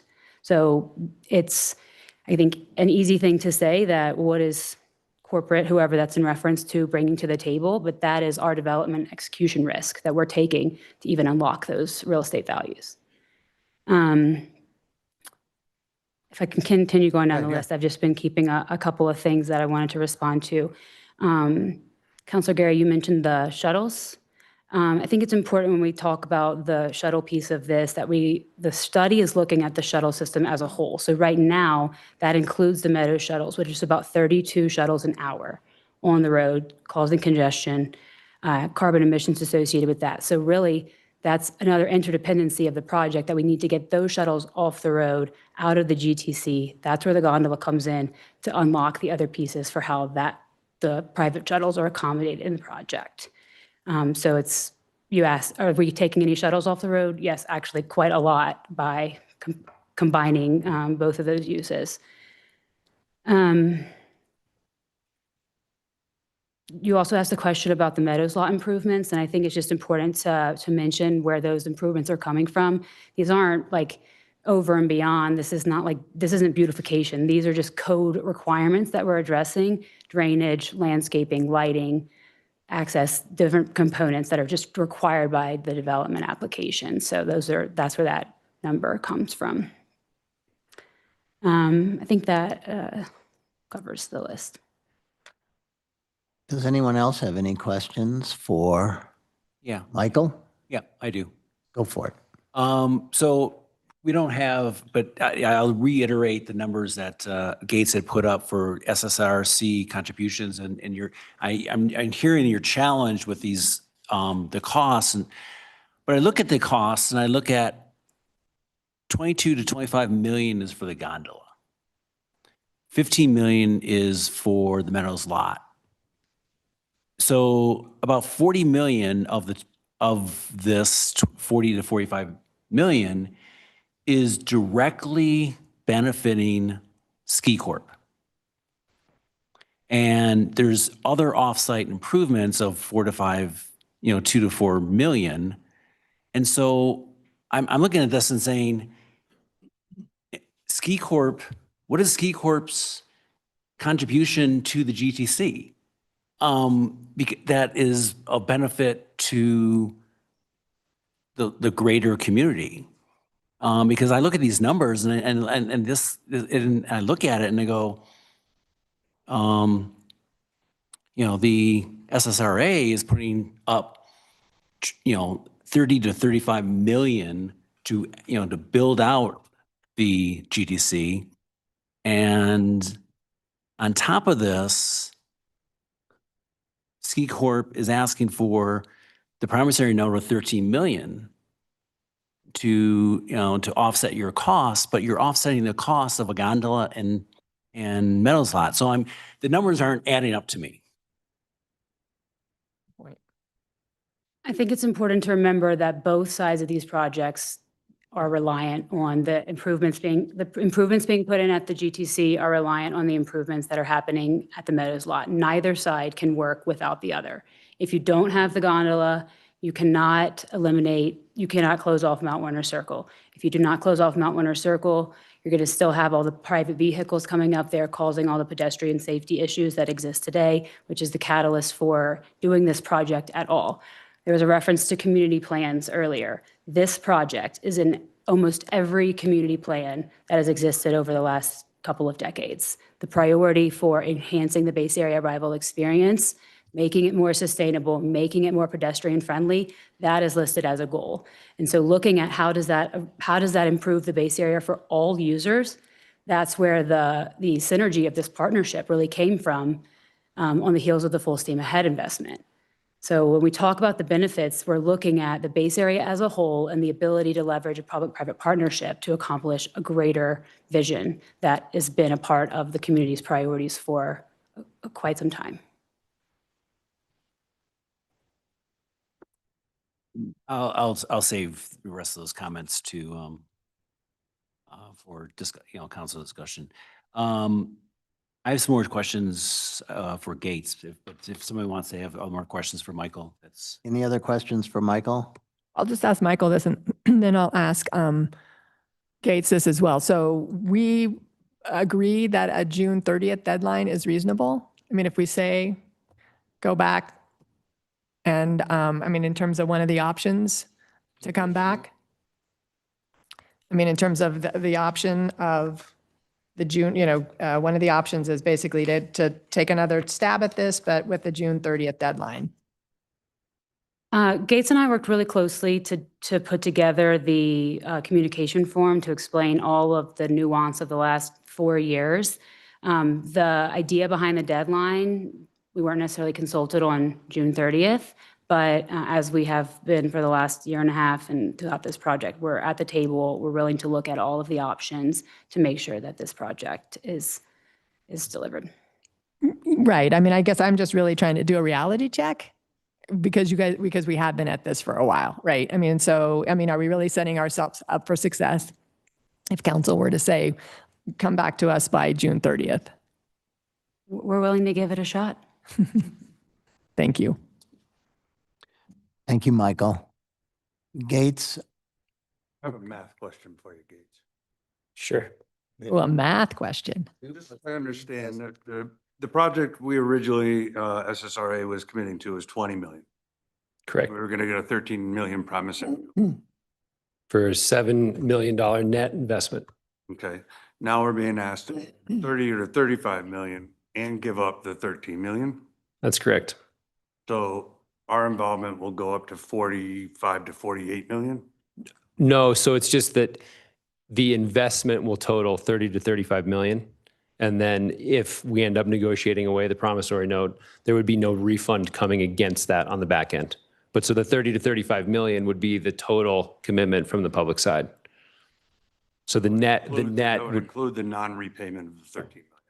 correct. So you go from 7 to 30 to 35. I was just checking to make sure it wasn't added on to that. So to follow up on the promissory note, and that's why I make it very clear. My understanding is the promissory note is money that goes not back to the SSRA, but basically goes back to the city's general fund. Not to the general fund, but to the city. It would go into its own account. Let me hear. Kim, is that correct? Yeah. So it would be its own account reserved for improvements in the base area. And there would be a new URAC-like committee that would be temporarily created to help oversee the spending of that money. And it would be kind of like URAC and the URA, but the funds wouldn't be limited to predefined project activities. It could be used for any base area improvements. So fair to say it's like a URAC continuation or, Yeah, kind of. URAC phase 2, because it's not collecting additional tip money, tip funds, but there's still essentially other funds that can be used to, and basically, but if we didn't have those funds, then those priority projects that still will be there will still have to be covered by the city.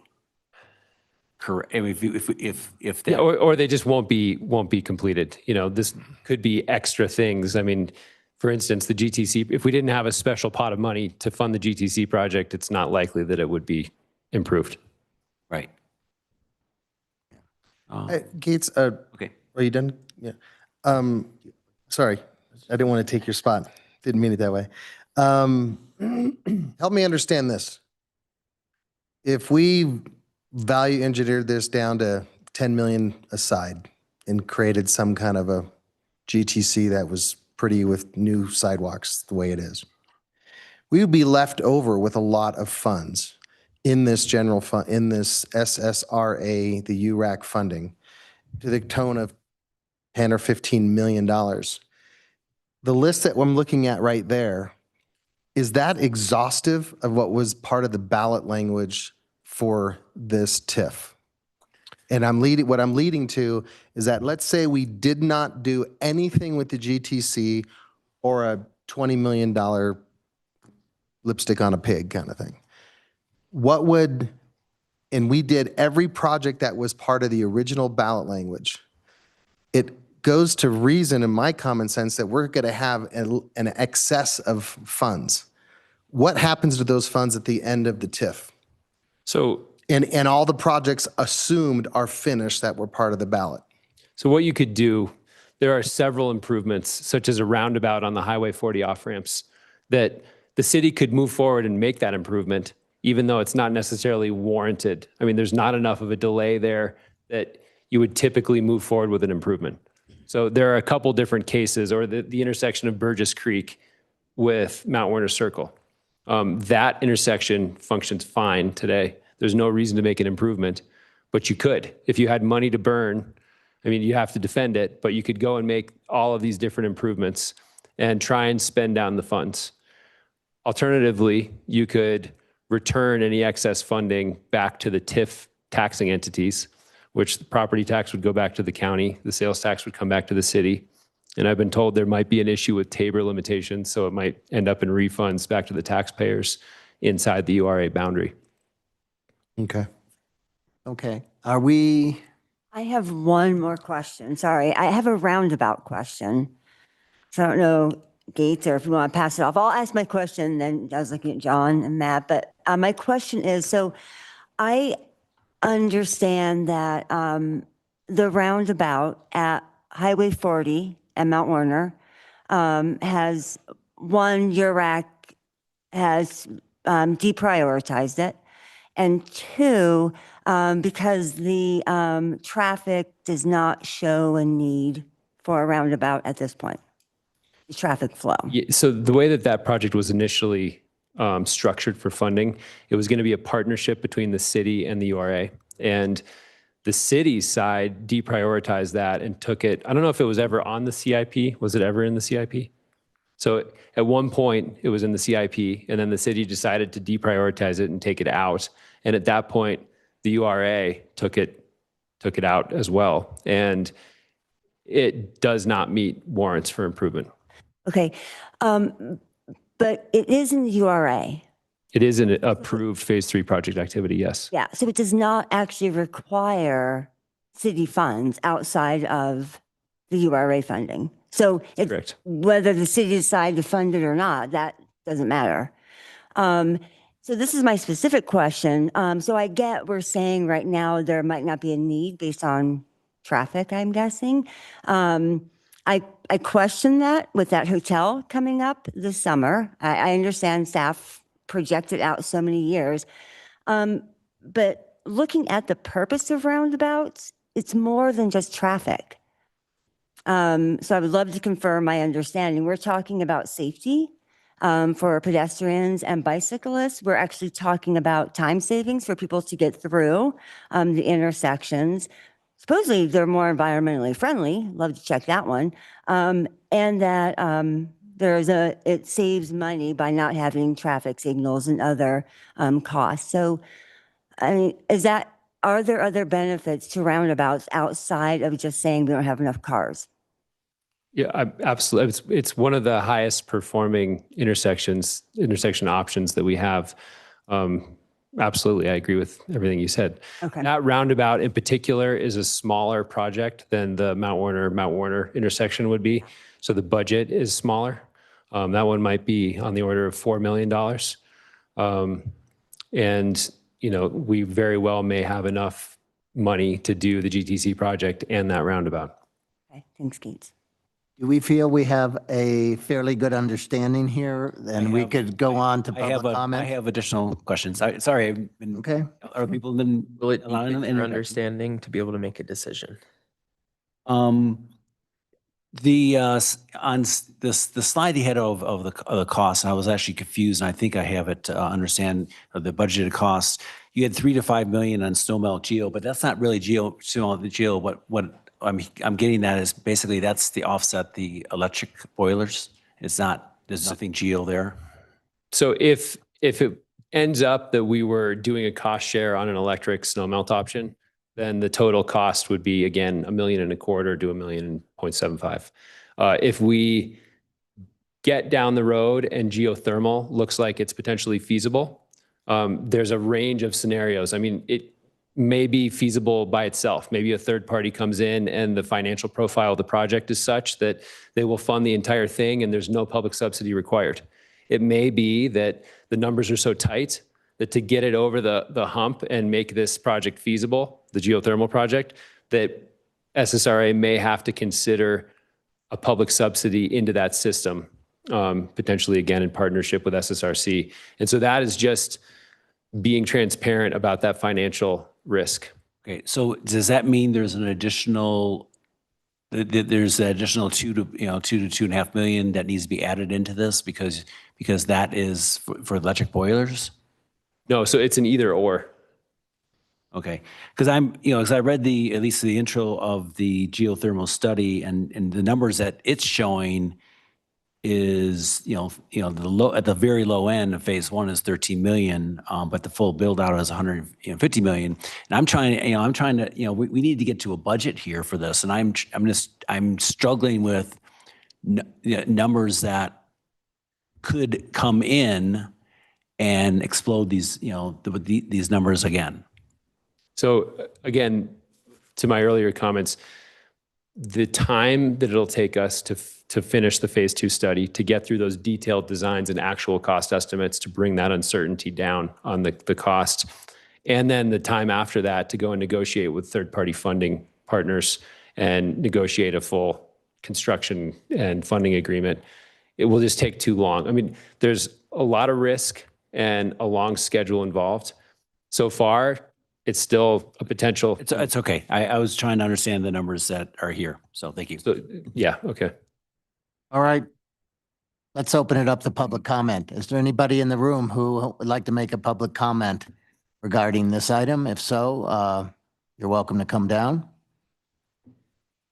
Okay. Is there anybody online who'd like to make a public comment? Please raise your hand. Seeing none, we will close public comment. Bring it back to council for deliberation. And Gates, can you just put up those slides that had the options there?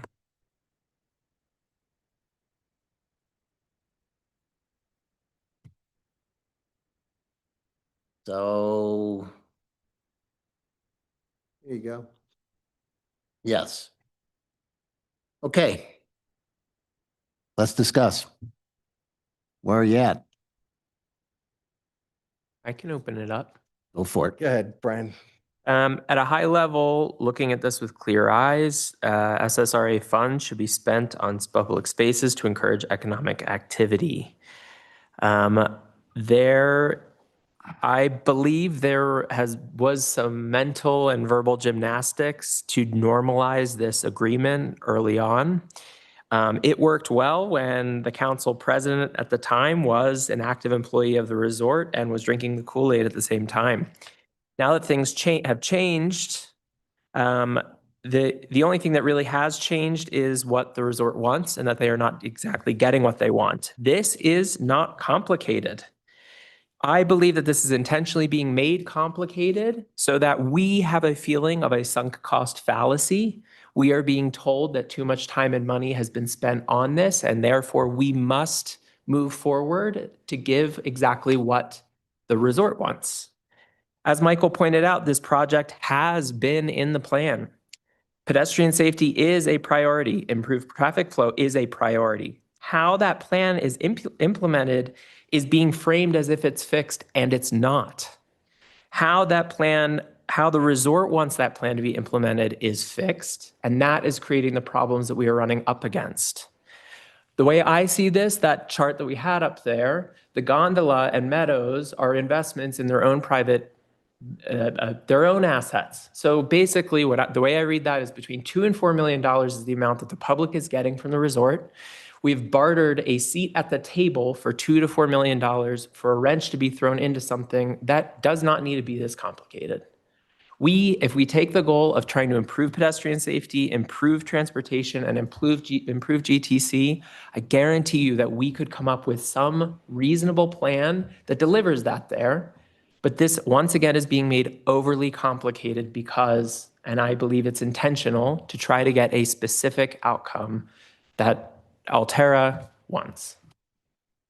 So what I would like is, I don't really know what any of these words mean. I want whatever gets us out of this as soon as possible. I think this was a horrible mistake to come to the table and start to do this And we need to get out of this so that we can actually deliver value for the community. And so whatever option up here gets us out of that, if that's arbitration, if that's whatever, I don't think proceeding with any negotiations is valuable. I've been on council since the minute this started and we've made no progress. So whichever one that is what I want to vote for. Thank you. Other thoughts? I'm actually, thank you for saying that. I think that positioned, my thoughts pretty well because, but he said it a little more eloquently than some of the words that are coming through my mind because actually, I'll say it. I'm actually insulted that they're actually coming to us and saying they now want the promissory note money when it's the cost of their infrastructure that they're trying to offset. It's not the cost of the city's infrastructure. It's 100% of the cost of their infrastructure. So I'm insulted by it, frankly. So I don't see anything to negotiate on that side. Okay. Thank you. So what you're saying, if I can assume, the SSRC has taxed the remaining land that they own at the base of the mountain to pay for, so the development, new hotels, new condos, new whatever, the increase in property tax, the Metro District will then pay for this improvement for a way of Altair to not have to pay for any of the improvements at all. It's passed on to the Metro District. Is that pretty much what you're getting toward? And in that same vein, the $13 million, which was in essence to be paid for by the same Metro District, would be a reimbursement to the city if there was something more than the $30 million that's needed for our portion, and we would get that money back. And then in essence, Altair, once again, you're saying is that they're using the Metro District as their funding mechanism and not dipping into Altair's pockets at all. Is that pretty much what I'm hearing from kind of what you guys are saying? That is not my problem. My problem is understood. that this is being made overly complicated so an entity can get exactly what they want. And they're trying to use public funds to accomplish that. Right. I don't really care if they want to use financial tools to avoid having to pay this directly. I really don't care. It's just this is dragging on long enough. If I look at it objectively, our goal as counselors is to deliver for the community. It's to improve pedestrian access up there and get people up there more efficiently. Yep. And somehow we have ended up at a table where we're talking about the need for gondolas and this is impossible and Sawtooth has to be it. And I just don't buy that. How has it been 3 years and we still are talking about 4 potential plans? Hey. If they were not at the table, we would be able to find a solution to get people up there efficiently and improve pedestrian access. And I'll add to that is the reason we have an ever-growing problem with mobility and with pedestrians and traffic and cars is because visitor visits are up. I mean, the use of the ski area is up by their promotions. And so they've created this extra amount of traffic and volume of traffic that's going through the area.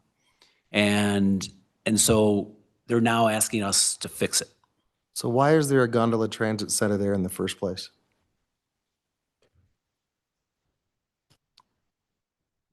So I'll address that because I was going to talk about that. So we have heard from city staff that what we have currently works. Is it great? No. Do we need to update and improve it? Sure. To Councilor Swintek's point, we could probably do this on our own and get it done for half the cost and half the time. So I think what we already have it, what has been proposed in front of us is a massive redesign, which while the GTC has always been on the plans for an upgrade, I don't think this is what people were talking about. $70 million to upgrade a transit center we already have and funded with taxpayer dollars. I mean, let that sink in. Councilor Swintek mentioned that. when we have other projects that we should be funding, and just sink all of the funds into now just the GTC, I think is misguided. And I don't think that serves our community.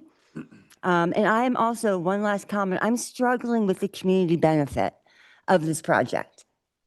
We have more people tonight here with us, not for this topic, I know, but thank you for being here. So you get to hear all about this. But I don't think people understand the implications of what we are talking about. There is no skier drop-off. No one will be able to drop their kids off at the Gondola Transit Center in that area. You have to go to the Meadows parking lot, wave bye to Billy, send him on the way to the gondola to take it up to the ski area. Hopefully he's got everything. We say that in the PIA, the gondola is free, that Ski Corps will provide in perpetuity. But now people have to pay to park in the Meadows parking lot. So like, is the gondola truly free anymore? And so I think there are so many things that I am struggling to find a true community benefit. The last thing, the community benefit, the metro districts. We all talk about it like everyone knows what that means. For folks in the room, this means all the parking lots on the mountain are going to be developed. Fine, they can be. Ski Corps, owns those lots. There will no longer be any parking on the mountain. Everyone will have to park in the meadows.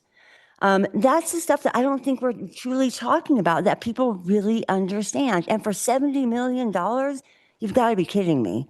So Councilor Swintek, I think we should get Dan's opinion, advice on the PIA around what that looks like if we didn't do arbitration. But I'm honestly leaning towards more B, because I think we need to do that, to probably do that before we move to arbitration, honestly. But I'd love to get Dan's opinion. So that's where I am sitting with it. Would it be fair to say, Councilor Dixon, that when you talk about community benefit, what you're really saying is the community benefit may be diminished by doing this approach? Yes. Would that be fair? That's how I see it, yes. Okay. Thank you. Other comments? Councilor Barnes. Yeah, I'm probably going to be in the minority again. But I think it's important to remember the relationship with Ski Corps and the fact of what they do bring to the table in the form of sales tax and in the visitors and the reason, we're co-partners in this city. And that's not going to change. And I'm not saying, and I'm not justifying the price tag of $70 million. And I'm not justifying the way that the new split is looking. It does look very lopsided and one-sided.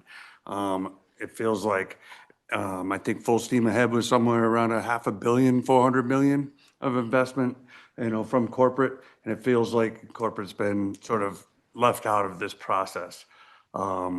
I'm for continuing on. I think the GTC has a lot of benefit that we're not also considering. I've been dropping my kids off up there, and it's been quite a show. Not the good kind of show. Just a lot of vehicles, a lot of people, going everywhere. You talk about the people in Ski Times Square that just drop off in all different locations. So, we're going to grow and we're going to continue to grow. So to get very angry about this process and to see these costs, I agree. It doesn't seem very equitable at this point, but I think to scrap this whole thing would be a mistake at this point. I'm for continuing negotiating, but I think the promissory note, in my mind, needs to be preserved. I think that's something that they bargained for, we bargained for, and there just needs to be some more equity brought to the table from SSRC. So I state that I asked the question, why is there a gondola transit center there in the first place? And then I kept my mouth shut intentionally, right?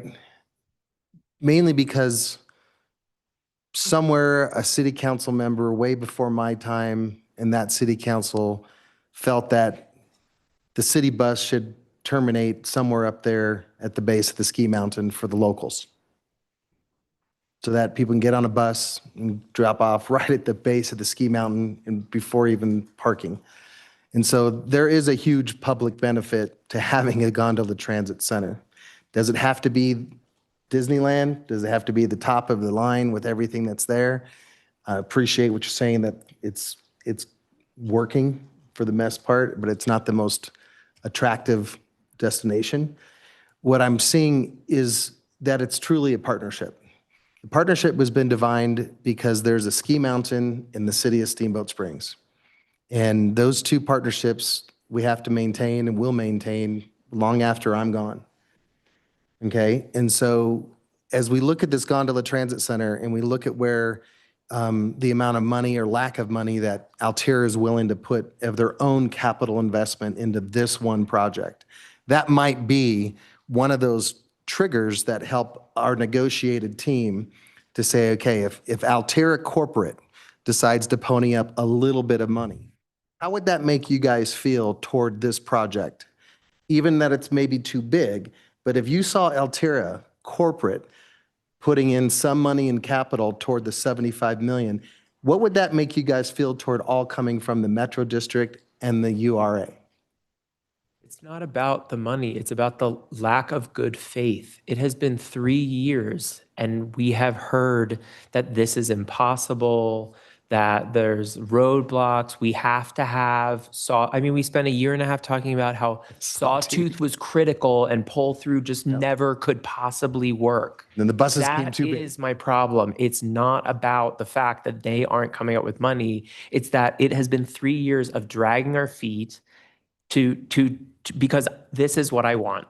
That's what it is. It's the way that it was when the prior council approved it is exactly what I want. And so now that it's slightly different, I'm unhappy. And so I'm going to do my best to try to get back to what the original vision was, because that original vision was perfect. And that's my problem.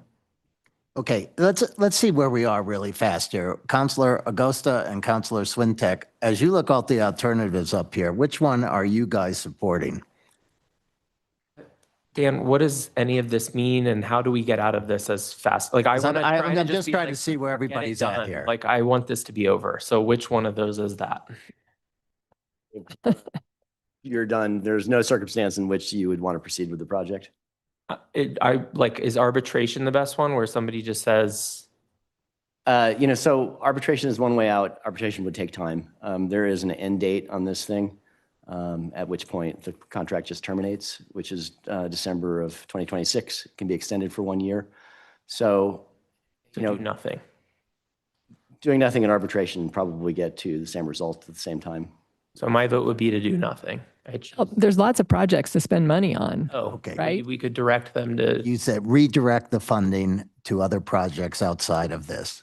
Actually, no, I don't agree. I'm going to say we should continue to fund the way things are, but I would say do nothing, because if this pot of money we could use to build a GTC, that would be great. Okay, so are you in the same? Are you on B then? Direct work with SSRC to attempt a redesign project and reduce budget? I mean, to going back to the fundamental original I vision? think that time has been wasted. We keep going, these are the same things. We keep going back to the same meeting. You want to do nothing? Yeah, stop wasting time. Okay. Councilor Barnes, I thought I saw you at A2. I'm at A2, I think. Okay. I think dropping it at this point is a big Okay. mistake. All right, you're at A2. Mine's not up there. Mine is B, is the closest is B, but the challenge I have with B is it's not about reduced budget. It's also about a community benefit. I feel like this does not add community, what's there is not fully adding to the community benefit we need. But B is the closest for you. B is the closest, but it's not even. Okay. Over on this side of the room. Just trying to see if we're anywhere near a consensus here. Councilor Dixon, you were leaning towards something. Yeah, I was, so I want to be clear. I support a redevelopment of GTC. I want that to be like super clear. The direction we have been going in, I think is misguided. I would support, none of them are perfect. I would support B. You would support B. Okay, so we have 2 for B at this point in time. Councilor Pacino, Councilor Gary, or myself. Well, and I was just seeking clarification. I mean, I think if we lean toward B, then we need to give direction. Right. I mean, and that's kind of what I was trying to ask with Councilor Swintek in terms of going back to the original vision. I mean, I do believe this is a partnership. hasn't felt a lot like a partnership lately. And I do, again, think that we need to make sure that our local residents and our community is getting public benefit. And as was the comment was made, we've got a gondola, but we've got a paid parking. So I don't know that that's necessarily free. We also have done away with a lot of, the skier drop off. So there's going to be a lot of inconvenience for our local community. We know that we don't have the funding to increase our transit. I mean, that's the obvious choice, right? Is making sure that we have the transportation so people have another way to get up there and have a great place to land at the GTC. So I guess I would lean toward B, but I think we need to give direction. Okay, I would ask one question, Gates. On B, that requires a redo of the dates, correct? We would have to extend? Yeah, if we actually want to move forward with the project in the partnership under any scenario, we would need extended dates. Okay. But aren't there fundamental things that have been agreed to that you feel like you can move on with? I mean, based upon the conversation and what you're hearing from SSRA? The current issue that we're having is that moving on means signing contracts with design consultants. And if SSRC doesn't trust that we are going to still be around and decide to extend when the outside date comes, then why are they going to risk those design funds? And vice versa, why would we risk any funds if we can't trust that there's going to be a successful project? Okay. All right. Well, Councilor Pacino. So I think, what puts there's two deadlines that put a time constraint on this. And clearly it's the PIA and the PIA becoming null and void, right? And that was the funding mechanism for Altera portion, their scope of the project. Our scope of the project, we have money to do. So we can do what we want with the GTC, knowing that it's partially on their property, but we know we have control over that with $30 million, $35 million left of the URA funds. If this PIA goes to the wayside, there's no consolidated shuttle program. There were some requirements that were part of that to allow Altera to be able to spend or have money to put toward the GTC. So at this point, it's unfortunate that we're at this impasse and that we've been here for so long. And we see this thing coming for the past 3.5 years, that the design that was on the table that we spent hours with and looking through and everything, one component has made the change in that. And to me, that's been the cost for parking at the base of the meadows. So for people that live the public benefit, living out in the community, out in the county, who buy season passes for 30 years, would drive in, park at the meadows and take their kids skiing.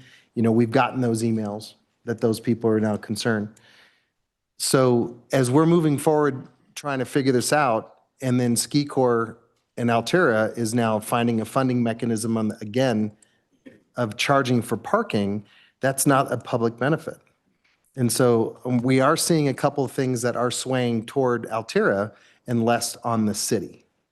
If we take the option B and direct staff to just say, you know what, we need to kind of start over and put lipstick on a pig and see what it turns out to be, or see if Altera decides to dig deep in some of their capital funding and say, we'll cover the difference, just let us build this pretty entrance to the Steamboat Ski Resort, because their motivator is that we want a bigger, better place to have people arrive. It's the arrival experience, okay?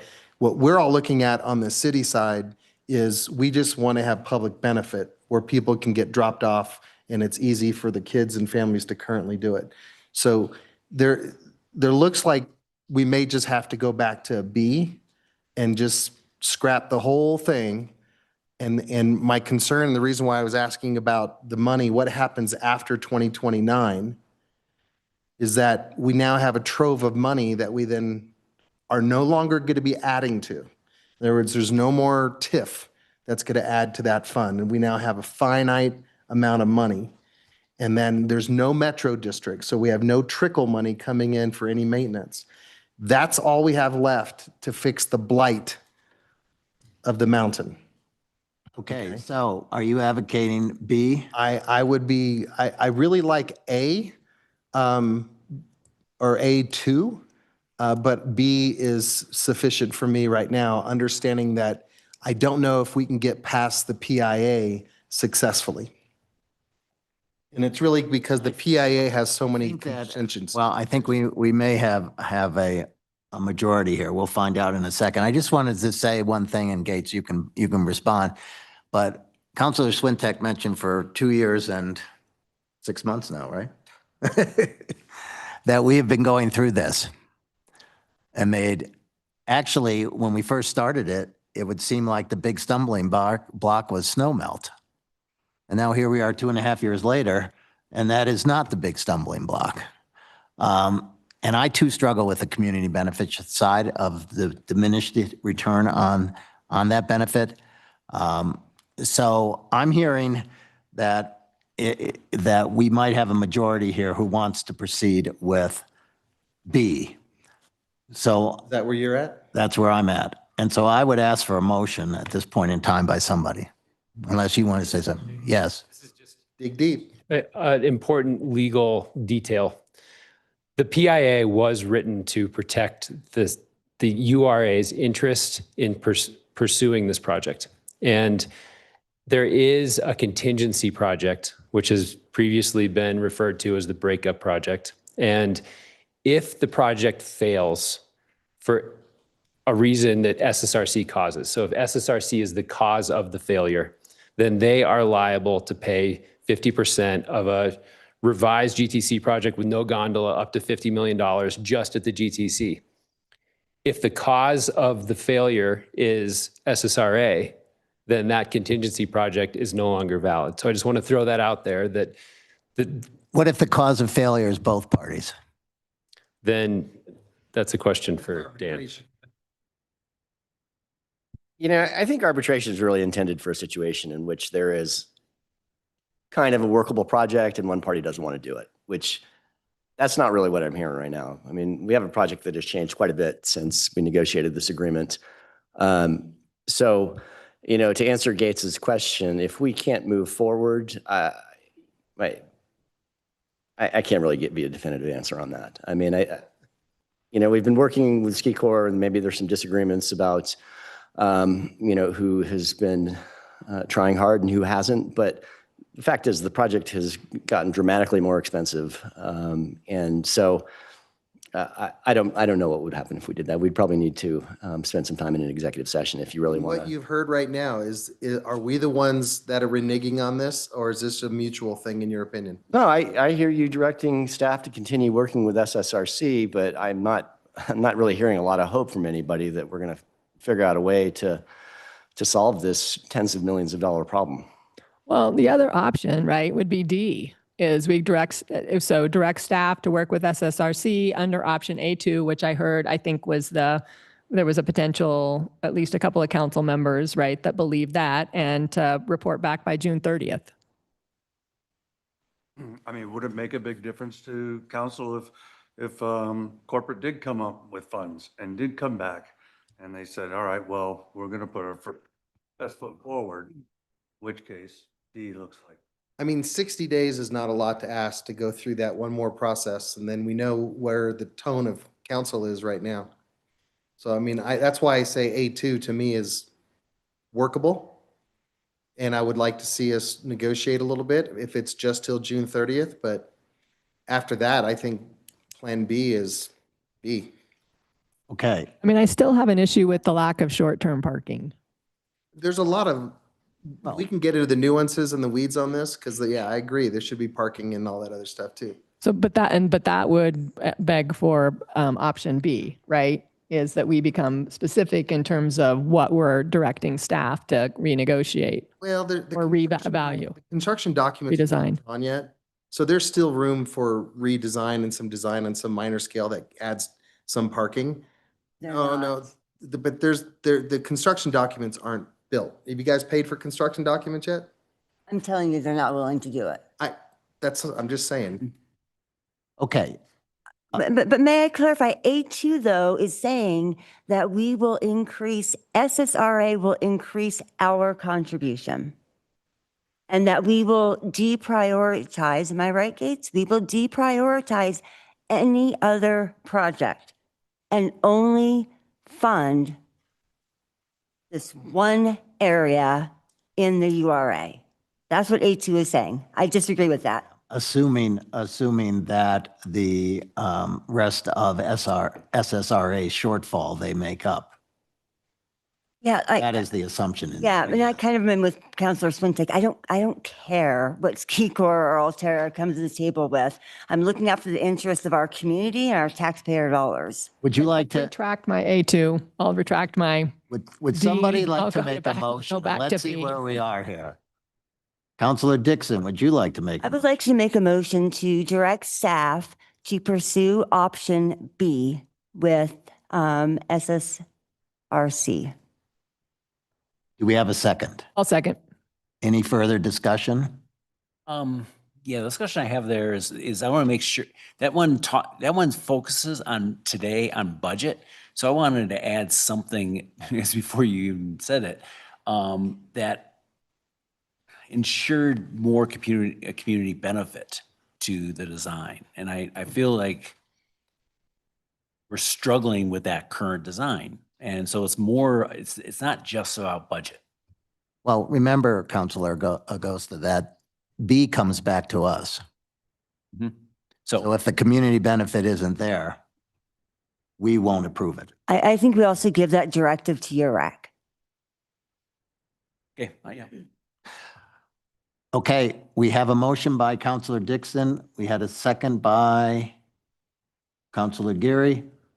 All those in favor say aye. What do we want to, sorry, Okay. just ask Gates if this is clear or what clarity he needs? He's got it up there. Yeah, it's clear. Okay. All right. Any swaying conversation you want to add? Motion by Goes Councilor just another way? Dixon, second by Councilor Geary. All those in favor say aye. Aye. Opposed? Nay. Nay. Okay. Motion passes 4-3.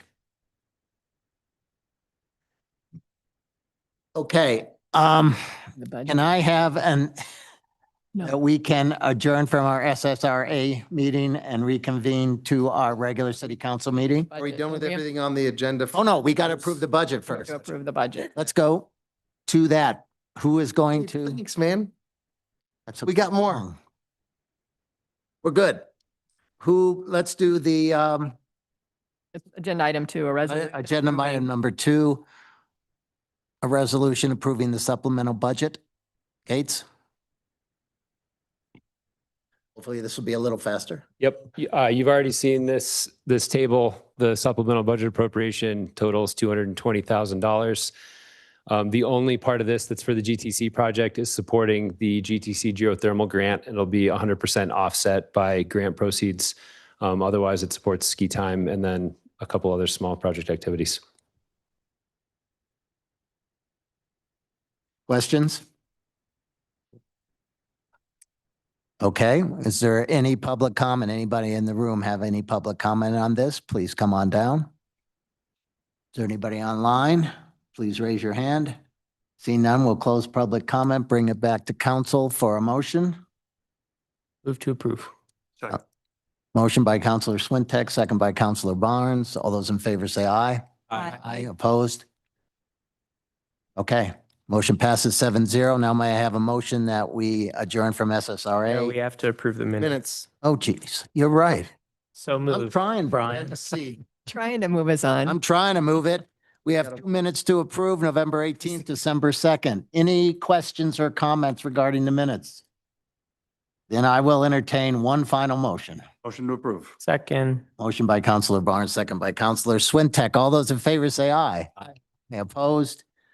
Minutes are approved 7-0. Now can we adjourn from our SSRA meeting and reconvene? Regular city council.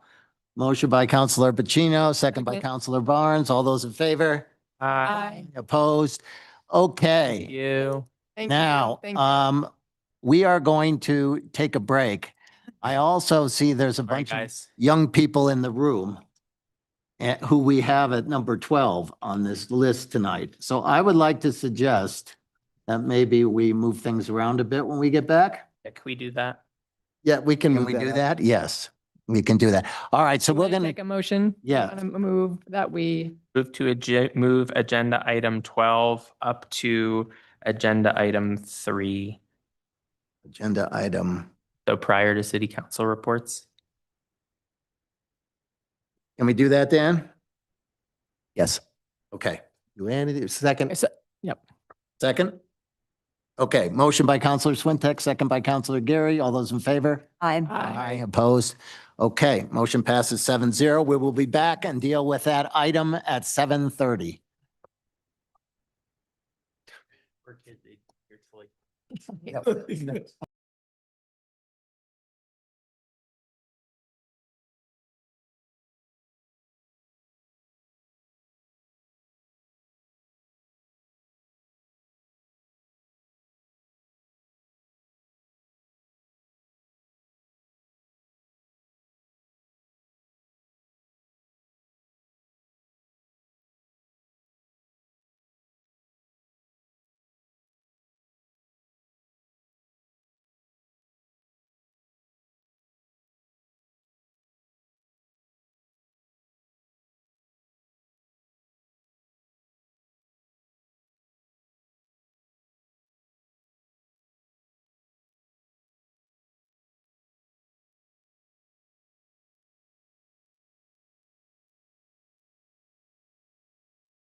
My gavel? Okay.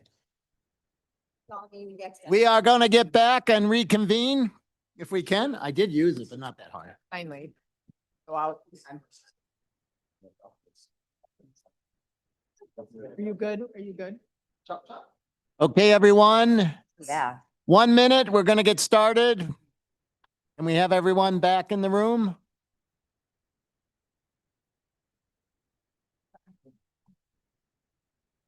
What am I missing here? Okay, we're going to get started and we're going to move things around a bit. As you were here a minute ago, we're going to move into our consent calendar, item number 12. And that is a resolution approving a fundraising agreement between the City of Steamboat Springs, the Steamboat Springs Youth Hockey Association, and the Steamboat Skating Club for the expansion of the Howelson Ice area. Would anybody from council like to pull that item? Yes. Yes. Yes, okay. That is fantastic. So Angela, you want to come down and give us a brief presentation, overview, whatever? Very brief. Wanted to share with council that I'm very excited to be at this point tonight. In your packet is a strong agreement of a public-private partnership for consideration. And I wanted to say a huge thank you to the team who put the agreement together. Carrie Shea, Paul Sachs, Jason Lacey, Drew Pickle, Dimitri Chase, Doug Wilson, Dan Foote, Kim Weber, the Yampa Valley Community Foundation, and Land Title. Then most importantly, a huge thank you to the generous donors of the Steamboat Springs Youth Hockey Association and the Steamboat Springs Skating Club, totaling $4 million in donations at this point. I'm happy to answer any questions about the agreement or review highlights if you would like. Okay. Does anybody have any questions for Angela? Okay. Hearing none, we'll ask for public comment. So if anybody would like to come on down and make a public comment, now would be a good time. Anyone? And Carrie Shea or with some of the kids? Come on, kids, you get a microphone. Let's hear what you have to say. Would you make sure you give us your name and, I don't know, maybe what grade you're in? How about that? I'm Shaylin O'Connor and I'm in 7th grade. Okay. I'm Olivia Rosink and I'm in 5th grade. Okay, welcome. Good afternoon and thank you for being here today.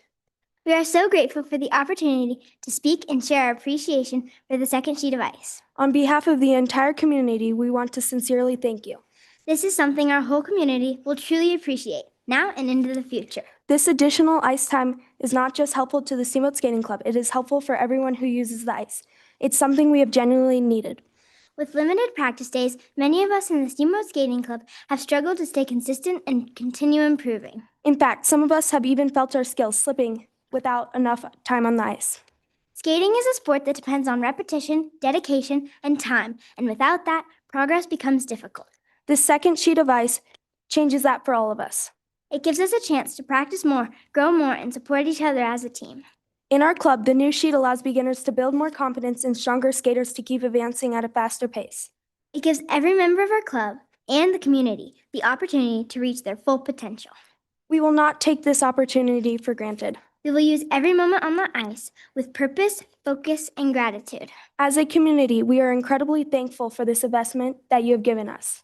It shows that you believe in us, and that means everything. Most of all, we are so excited. Excited to keep skating, Improving, and doing what we love.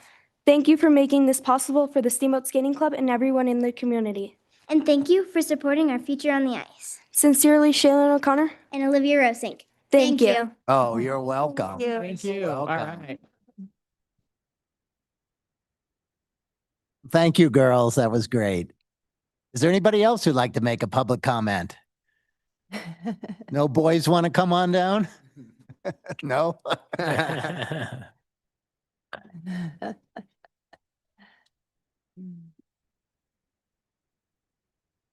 That's why we're doing this right there. So thank you, girls, for getting up and having the courage of doing that.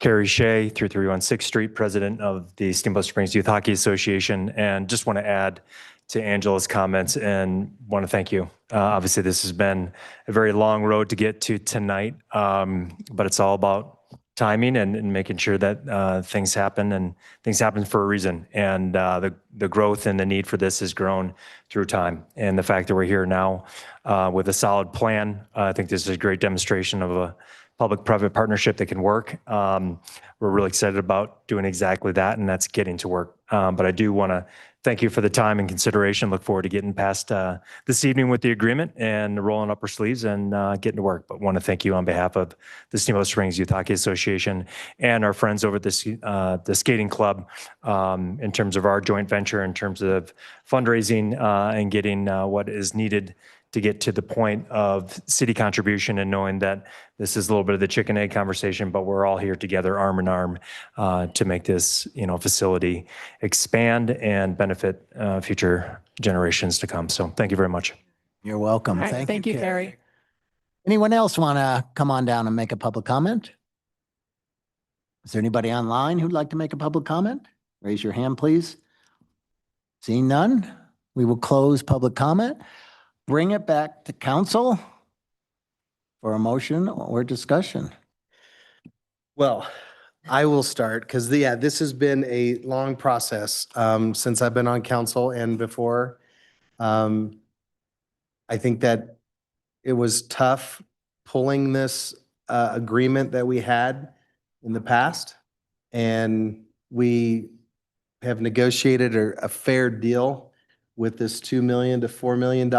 And yes, just like the Casey's Pond was purchased because of our initial money that we put up. When the city of Steamboat puts some money up, there's people in our community that will double and match it. And so we've seen that happen more than once. And I think that that was the catalyst in this endeavor, getting the second sheet of ice. And so I'm very positive and looking forward to approving this resolution. Great. Again, I just want to say, I think we're absolutely grateful for the donors that were willing to step up and help make this partnership move forward. And I think that there's a lot of opportunity here for community benefit. Obviously we heard about it tonight, but I think there's some other needs that will hopefully be able to be addressed in terms of some of the off season. So again, appreciate everybody coming together and moving forward on this. I'd just like to say I'm super proud of being part of this community and having seen all the donations and the donors that have come to town and come to these specific causes. And so glad that you guys got it done and so glad we can help. I'm going to say something that's going to be really old, but to all the kids, like, I know that to you, this is a boring meeting, but when you get older, you should talk to your parents about what it was like to get this done and realize that it's really impressive and super cool that your parents did this. So just remember this moment. And when you're older, talk to them about it. And you'll realize as adults that like your parents actually did a really impressive, awesome thing. So just remember that. Thank you. And thank you to everybody here. Who'd like to make a motion? I'll make a motion. I move to approve agenda item 12.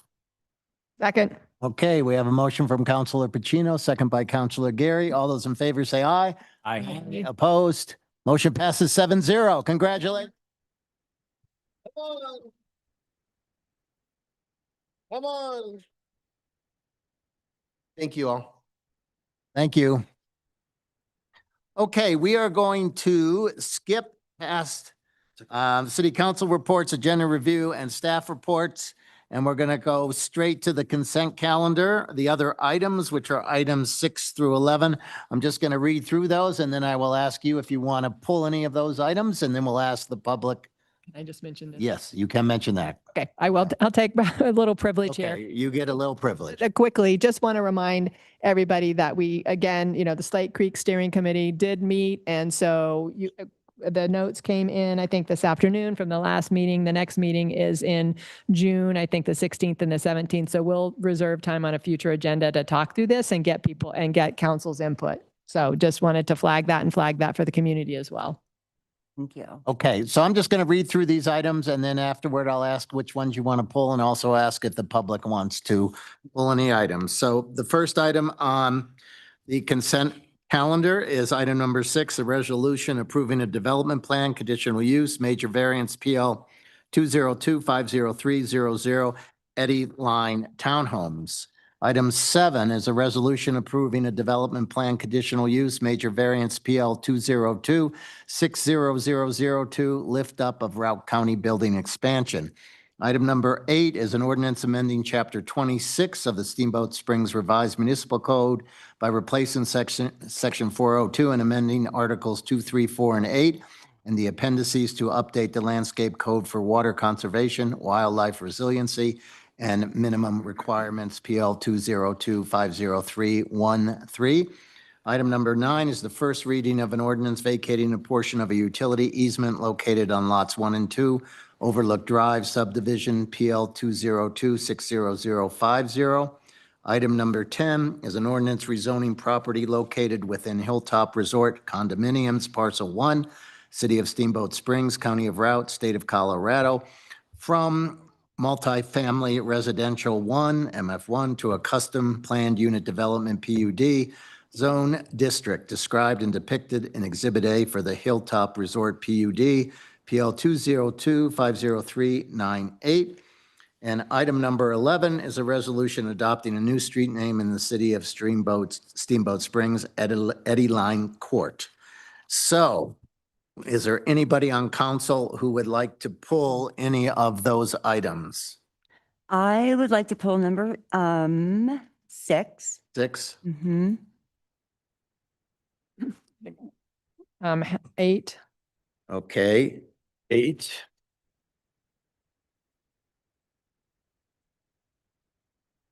And we will get to that. Any other members of council want to pull any of the others? I want to pull up 10. 10? I want to have a discussion on that. Okay. So right now we have items 6, 8, and 10. Is that it from council? Okay, let's look online. I think we have someone with their hand up, did we? Probably wanted to pull 10. Yeah, so he put his hand down. Okay, so we see nobody else online. Is there anybody in the audience who would like to pull any other item besides 6, 8, and 10? Okay, seeing none, we will close public comment, and I will ask for a motion to leave on the consent calendar items numbers 7, 9, and 11. So moved. Second. Okay, we have a motion by Council Gary, second by Council Pacino. All those in favor say aye. Aye. Aye, opposed? Okay, motion passes 7-0. So we'll go back to item number 6, a resolution approving a development plan conditional use major variance PL 202-50300 Eddy Line Townhomes. Jeremy? I need to recuse myself. The applicant is my landlord. Okay. Yep. So I pulled it, obviously. I don't need a presentation. I just, for the record, I wanted my vote to be on record. So I don't need a presentation. If others would like a presentation, if that, wasn't here at the last meeting or anyone else, it's up to you. What's your concern? My concern is that a consent agenda is automatically approved by all of council. So, yeah. I was just, I'd say I was confused because this says something that was the planning commission was denied it and we approved it. And so I was just, it was not clear on the language of what, when you say you were approving this, are you approving the new language? And so. Sure, you approved the project, but you did adopt findings. So really what you're doing tonight is adopting findings, i.e. the resolution. And with the one can change, right? With the 4-foot fence. Fence. Yes, 4-foot fence, which I believe you recommended. So. Any other discussion? I guess my one comment, I still have the same concerns that I brought up at our last meeting, that I think this project needs a higher level of scrutiny, being in a CS zone, and being at the west side of town as we're seeing development, that this requires a higher level of scrutiny. So I'm still a no. Okay. Anybody else? Is there anybody in the audience who would like to make public comment on this item? Is there anyone online? Please raise your hand if you'd like to make public comment. Seeing none, we'll close public comment, bring it back to council for further discussion or motion. I move to approve agenda item 6 Oh, with the new resolution that states the front fence would be 4 Okay. feet tall. we have a motion by Counselor Pacino, second by Counselor Barnes. All those in favor say aye. Aye. Opposed? No. Okay, motion passes 5-1, and Counselor Swintek recused himself. No. Okay. We'll move on to item number 8, an ordinance amending Chapter 26 of the Steamboat Springs Revised Municipal Code, replacing Section 402, amending Articles 2, 3, 4, and 8, and the appendices to update the landscape code for water conservation, wildlife resiliency, minimum requirements, PL 202-50313. Bob. Hello, good evening. My name is Bob Keenan. I have a presentation prepared for you. Yes. Yeah, I think that would be good, right? I mean, again, this is, we've all, I think, a great change and a significant change. So I think, I know it's been fully vetted. No, There's for been a sure. lot of Yeah. community engagement, but there's probably a lot of folks in the community that may not be aware of this. So I think it's important that we do spend a little bit of time.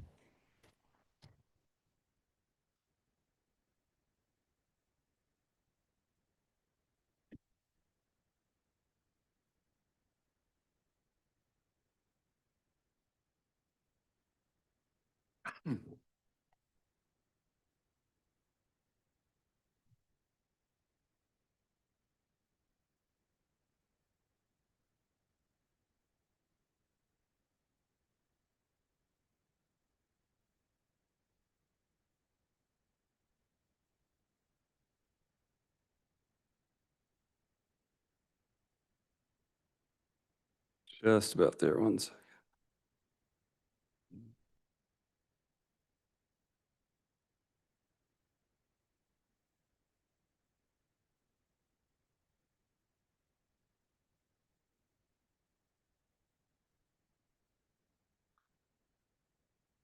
Okay. Oop. Maybe not. All right. Yes, excited to be here tonight in front of you guys. It's been a while in the making, but we think we have a great product here. My name is Bob Keenan. I'm the Development Review Manager for the City Planning Department, and I'm co-presenting with Julie Baxter, our Water Resources Manager. Just a quick overview of the intent here. The purpose from the beginning was to create a clear, practical standards to support our community's goals regarding landscaping, water efficiency, wildfire resiliency as adopted in numerous plans that we have. As noted, it's been a multi-year effort. There's been some unforeseen challenges along the way, but as I said, I think that's given us the time to actually really dial this in. So we're excited about it. As a reminder, this is the applicability remains unchanged. This is for multifamily and commercial development, not single family in duplex. More specific to the goals of the project is to improve the readability and usability over our current landscape standards, to strengthen the community resiliency through water conservation and wildfire protection, and to also provide a list of regionally appropriate plantings that are tailored to our local climate here. And then along the way, there's a number, we kicked the project off, and then the state started adopting some new codes and policies that related to landscaping and what we were doing. And that was the Colorado Wildfire Resiliency Code that was adopted by you all in March of this year. And then some bills dealing with artificial turf and non-functional turf and irrigation of those and the water consumption from those. Like I said, the community plan alignment, it aligns with the plans shown here on the screen, climate action plan, our water conservation plans, wildfire protection plan, our hazard mitigation plans, and the community plan, the the community canvas. So along the way, we received technical support from a number of entities. First and foremost, our stakeholder group. It was more of an internal stakeholder group of local and regional experts, as shown there. We also consulted with a zoning code consultant team, which kicked us off and got us our first draft. We worked with NWCCOG. They helped us provide guidance on water conservation measures, the best practices. We've worked with CPAW, and they were helping us with our wildfire resiliency standards. And then later on in the project, we decided to contract with Norris Design, a landscape architecture consultant, to test and give it a test run, our draft code, just to see where there are any kinks. And that was time well spent. We made some good adjustments based on that feedback. So at this point, I'm going to turn it over to Julie, and she's going to talk a little bit about water conservation. Hello, Julie Baxter, Water Resources Manager. Part of my role is to coordinate our water conservation plan and to help manage many of the water conservation activities for the water utility in partnership with Mount Warner Water District and really all of our city departments. So I'm here to talk for a few minutes to emphasize the importance of these new water efficiency standards in the landscaping code for the water utility for achieving the goals in our water conservation plan, as well as some of the other activities that we're doing to help support these proposed changes. And so some of you have heard some of these talking points before, but just starting with why is water conservation really important to our community and our city? We are a water utility, a drinking water provider. It's a critical lifeline utility. It's one of the most important services we provide as a city, and water conservation is one of the ways that we really ensure the reliability of our water supply so that we have flexibility and the resiliency in the face of years like this and snowpacks like this, prolonged droughts, a wildfire in the Fish Creek watershed, calls on the Yampa River, and potentially the Colorado River Compact calls. So it also helps us save money because it delays the needs for expensive capital improvement projects and expansions, which then increases our customers' rates. It helps protect the health of our Yampa River, especially in drought years when the less that we divert, the more stays in the tributaries in the river. Reduces our carbon footprint. Treating water takes a lot of chemicals and energy. And we just know it's something that our community members really value. It's connected to environmental sustainability, disaster resiliency, lower water bills. So all things that are valued by our customers.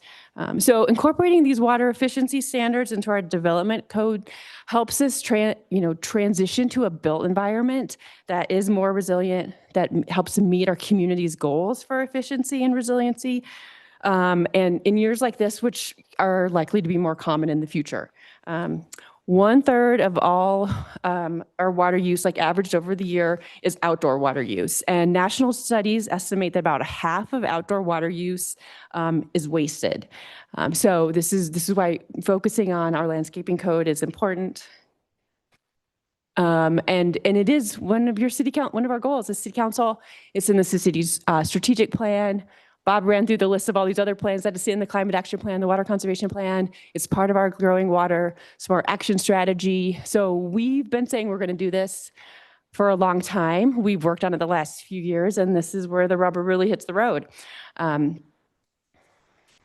So in developing and sort of figuring out, identifying what the appropriate standards are to propose for water efficiency, we began debating like, well, how do we start limiting turf? And then the state passed this law and made it easy for us. And so that's, as Bob mentioned, that's incorporated in the code.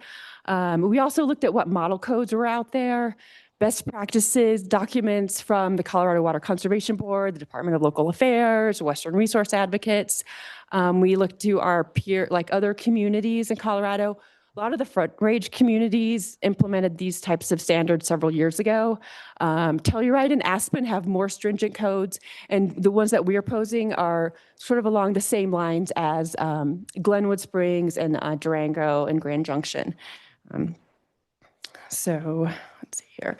And an important part of these standards is requiring qualified professionals put together the landscape and irrigation plans. So these are professionals that are trained to meet water efficiency, to design for varying site conditions, for our tough mountain conditions, and really understand how to apply the technical standards. So we believe that this will reduce staff time in review. And for developer, this can mean cleaner plan reviews, fewer resubmittals, fewer installation errors, and better long-term performance and cost savings for property owners. So I mentioned that these national studies show about 50% of outdoor water use is wasted. And that's mainly due to lost runoff, overspray, inefficient systems. And most of that is in design and installation errors. So just wanted to make you aware of some of the things that we're doing to help support these changes.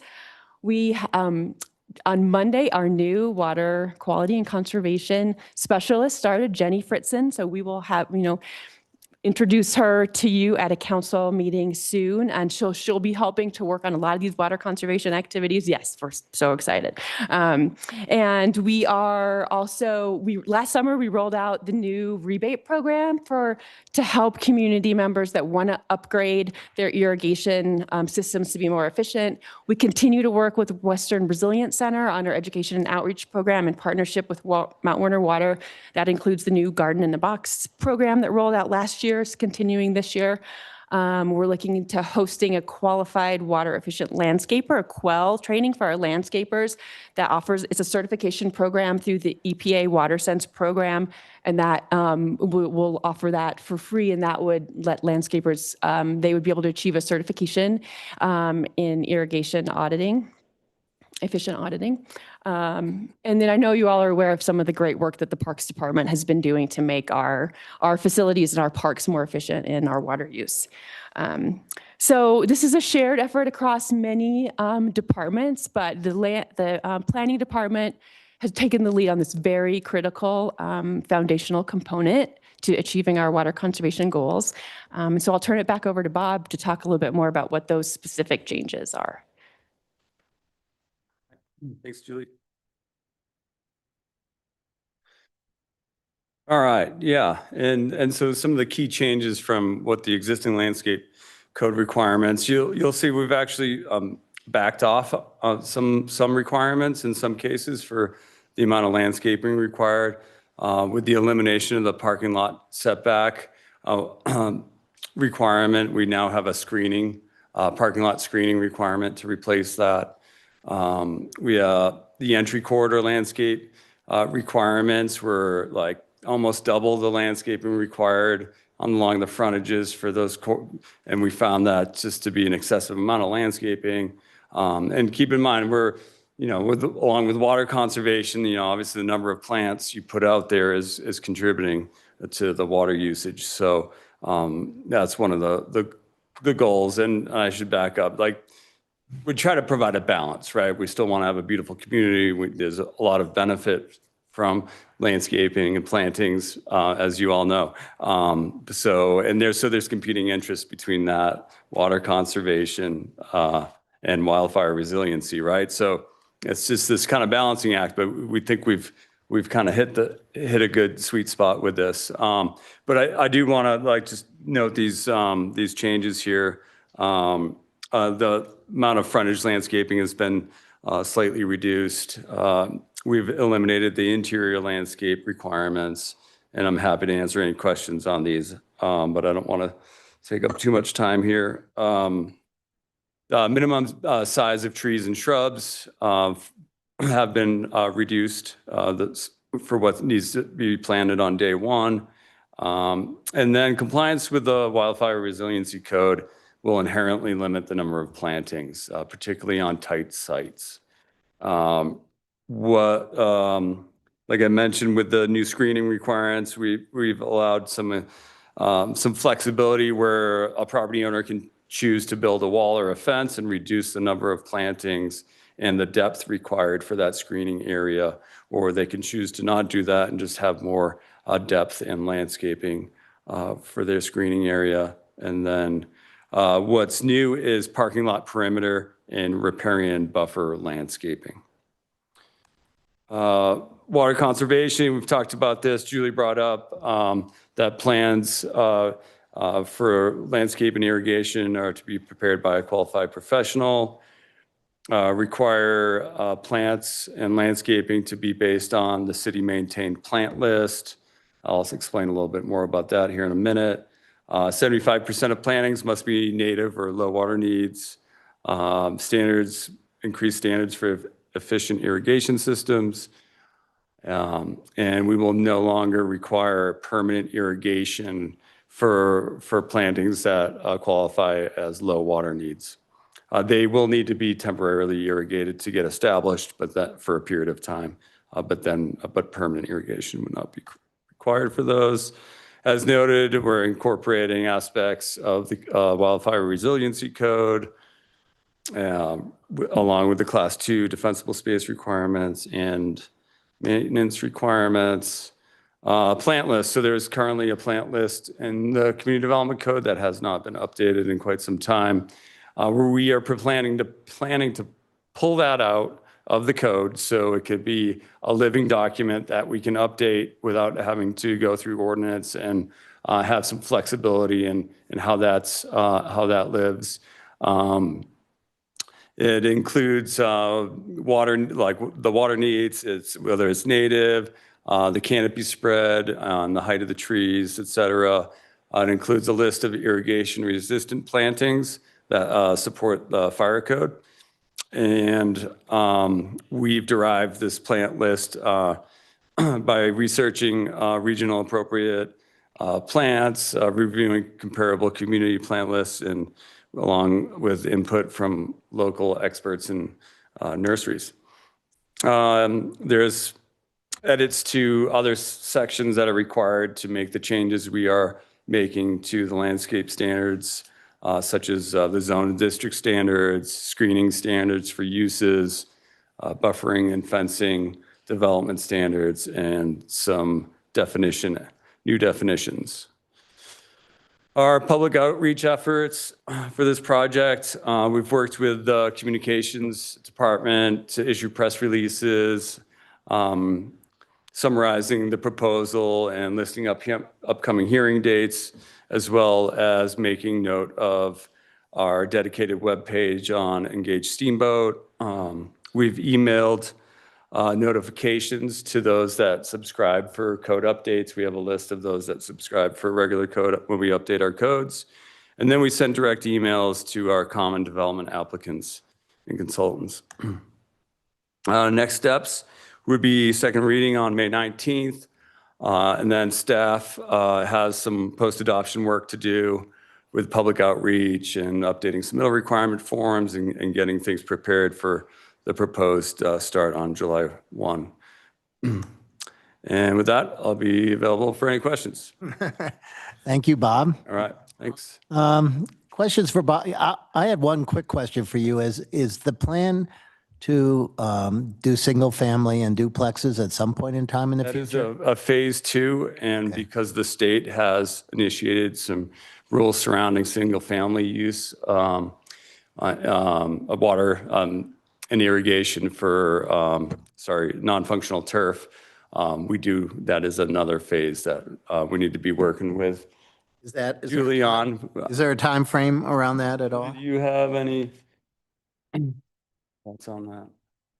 I think we have a little time on like meeting the state requirement. They passed some additional legislation that requires that communities limit turf for single family residential, but it's not as prescriptive. We have more leeway to figure out how we would do that. I don't know off the top of my head when the timeline is, but we have a little time. Yeah. Yeah, end of the year. Okay. Questions? Yeah, I have a quick question. The requirement that we have to have a certified landscape architect to certify that, is that a state law or is that a Steamboat specific law? This would be it'll be our law that they need to follow the Colorado revised statutes for the requirements of landscape architects. So we're basically referencing the state law. So that requirement is coming from the state? Yes. Okay. Mm-hmm. Yep. And do you have an idea of number of certified architects in Colorado that? Landscape architects, I did not research that. Okay. Yeah, sorry. And on that vein, that was the one, I think it's important to have a land in California, where I come from. Every property has landscape architect. It's part of the requirement to get a project through development. From understanding you correctly, that's not a requirement for single family or duplex, That's correct. right? And it would just be for multifamily and for this code to have a licensed architect. My concern is, as we're working through some of the developments, and I think we need to have this for the right reasons that you guys mentioned, but how many licensed or qualified landscape architects are within Routt County? I mean, are we going to all of it? I mean, you've been asking for some engagement, but are we now going to put all the development on notice that says y'all should have been working on this, or now you need a licensed architect? So that's part of the question. The other question is, what really deems qualified? Because it seemed like it's either landscape architect or nothing, because we really don't identify what qualified means. Right, and we are going to answer your last part of that question, we're going to put out some guidance on what specifically that means. But it is a landscape architect. The qualified professional for irrigation is another aspect of that. As far as the number of landscape architects in town, I don't know the exact number. I think there's only a few. However, most of the plans, landscape architect, or the landscape plans that we see are from consultants across Colorado. And so it's, in this day and age, everything's digital, and working with consultants outside of our community is not uncommon. Can I follow up with that same question? Sure. Yeah. So, but I want to clarify again, this is not coming from the city. This is coming from, or the county. This is coming from a state requirement. Right, but we are reinforcing the state requirements. So whenever it's required by the state, it'll be required by us. Nice. Okay. Yeah. So, Bob, is there a minimum? So I got a commercial property and I want to do a repair to my parking lot, or I want to put a little addition on. Is there a minimum? It's like my project costs $10,000. Do I have to, and I'm going to remove one bush and replace one bush. Do I have to go get a licensed architect to stamp that revision? Or is there a minimum amount? I'm just worried about the bureaucracy of that. We haven't specified a minimum amount, and I think we would need to reference the state code to see what allowances they have there on whether that would be exempt, right? Those minor, I don't know though. I don't know. Do you guys have a lot of latitude within planning to, massage the code, or to look at those things, or are we going to be hearing a whole ton of new variances on landscaping? Well, we don't have the ability to do it without your authority and through ordinance. But we, just like many, and maybe not, if not all of our rules and regulations, we find problems with them. And we you've seen the regular code updates the planning department brings this group, and we will certainly be tracking any problem areas and coming in to try and fix those. And I mean, it won't be perfect. I can guarantee that, but we feel like we've got a good solid code. It's okay. One like scenarios on the parking lot screening. So if somebody buys a retail frontage spot and wants to develop it, now will they have parking in front of their building? Will they be screening themselves from the visibility of the road? The intent is to screen the parking lot and mechanical areas and that sort of thing from the road. So right? if I'm a car dealer and I put in a new car dealership and I want Right. frontage, my whole parking lot's going to be hidden. Right. Yes. And it's not if you buy it, it's only when you propose a new one or you make changes to what's existing there, and those areas of the site that you're proposing to change would now need to comply. Is there any merit in keeping those road frontages visible? Because, I mean, that's a big Yeah. into those. Yeah, and I say screening, and it's not a wall of landscaping as I understand the amount of plantings that are going to be required. So there is it's softening, I guess. It's not like unless you go to that wall, which I wouldn't think they would elect to do the wall technique. And I also should mention regarding variances, that's there, we have the variance process for unique situations that can't be anticipated or are regularly anticipated to happen. So we may need to utilize the variance, but it doesn't mean it's a bad thing. I have two questions. One around the compliance timeline. Is this enough time for everyone to adjust? I'm flashing back to our snow melt when I think we did it very quickly, and then we had a bunch of stuff that came back that it was like we were in the middle of this. Yeah, it is a couple months away, but we've also been, we've been doing public outreach on where we're going with this. And we've been sharing this, like the wildfire resiliency code standards that are coming up at the same time, July 1st, as we've been giving heads up when we have pre-submittal meetings and that sort of thing. Okay. And then, but it's not, some people will probably still be surprised, but we're trying to cover as much as we can, yeah. And then my second question, in the Planning Commission, there was a lot of dialogue about industrial zones, and I think specifically around screening. Can you summarize what the concerns were on both sides?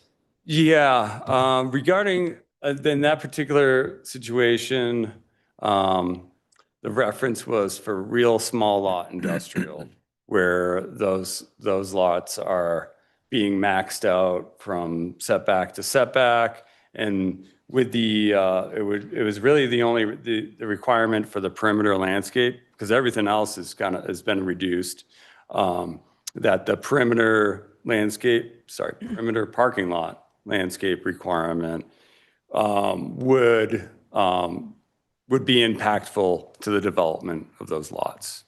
And so that's Uninitiated language, what does that mean? So like if I'm developing an industrial now, I need to line my drive in with trees? Like what?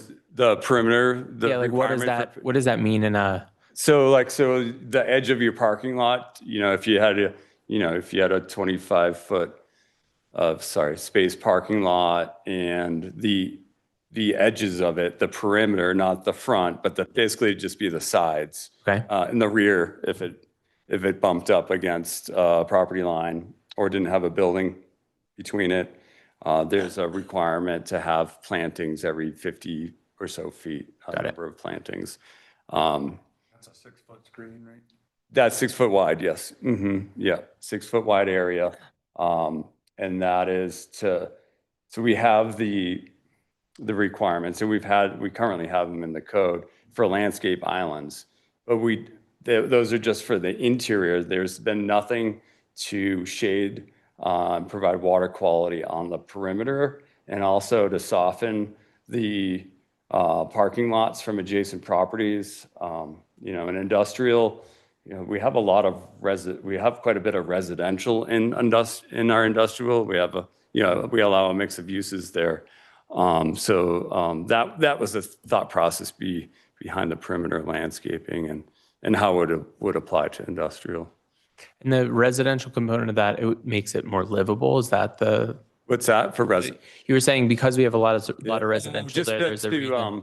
To buffer uses between properties. Got it. Yeah, and landscaping. Yep. Okay, thanks. I had a couple questions, and I was going through the code addendum, the 74 pages, and just something that caught me a little bit off was the turf grass and artificial turf under section 5A. Page 10-ish, whatever. It says the standards of this section apply to all non-resident properties and landowners, common interest homeowners. And then it says, B says installation of non-functional turf and artificial turf are prohibited, except where turf is considered functional. If we're trying to do water conservation, why would we prohibit any artificial turf at all? Well, there's a lot of impacts from artificial turf. I asked myself the same question when I saw that. So that comes right out of the state bill. So that's state law.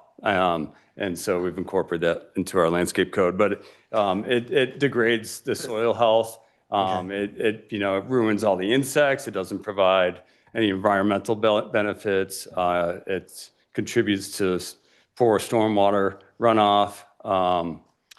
What else am I missing there?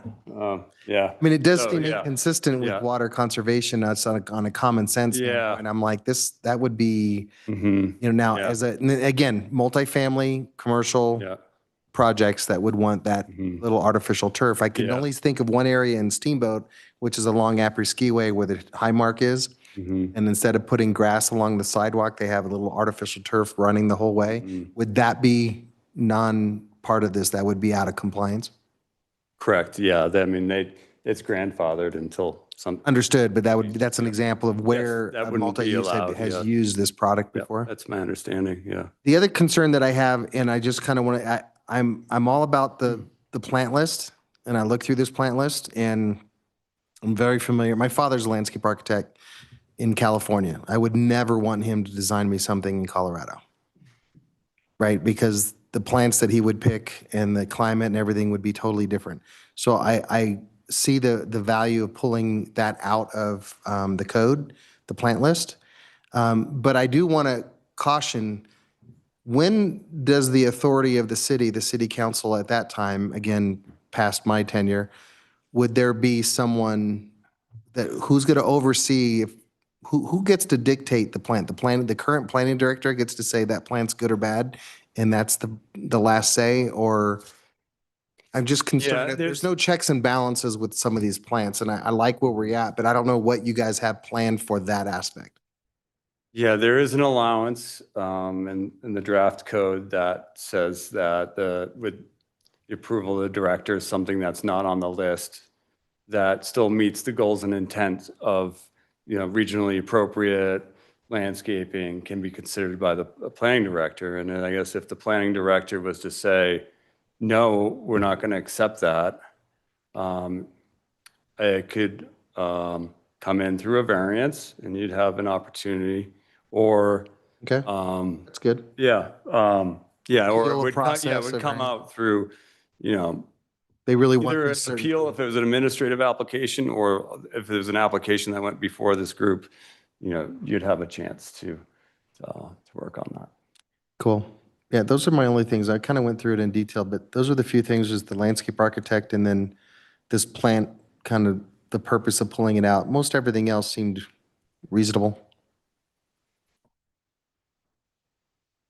Other questions? Yes. A quick question. Again, thanks for all your work on this. I know it has been a while, right? We've talked about the landscape code for a couple of years now.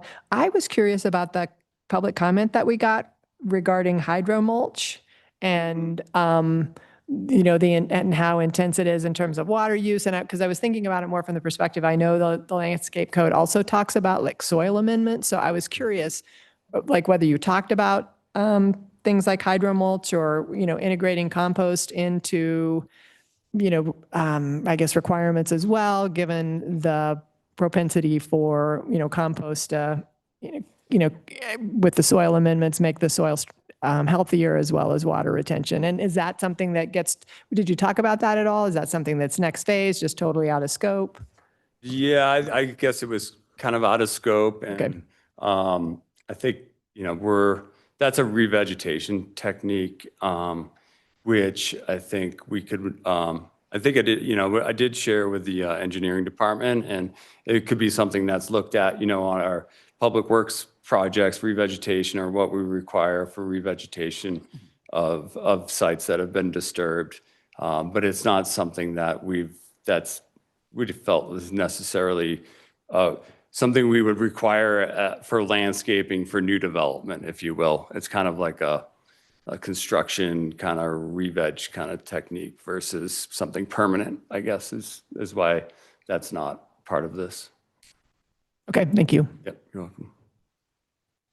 Anyone else? I just had one quick question on turf, sod, for example. Yeah.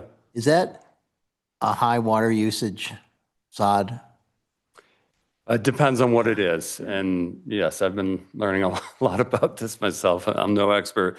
But the way the state law is written and how it's incorporated in our code, and Julie can correct me if I'm wrong, but it doesn't prohibit sod so long as it's like a regionally appropriate, like fescue. So it's been designed for arid climates, and then you can use it all day long. But you can't use like the high water use Kentucky bluegrass unless you are a sports field, a golf course, a common space, and a development, and that meets that definition of functional turf or whatever the exemption is. I'd have to pull it back out.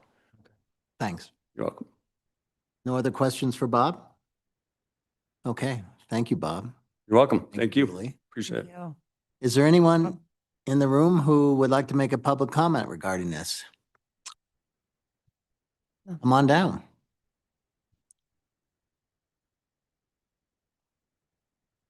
Thank you. Good evening, city councilors and city staff.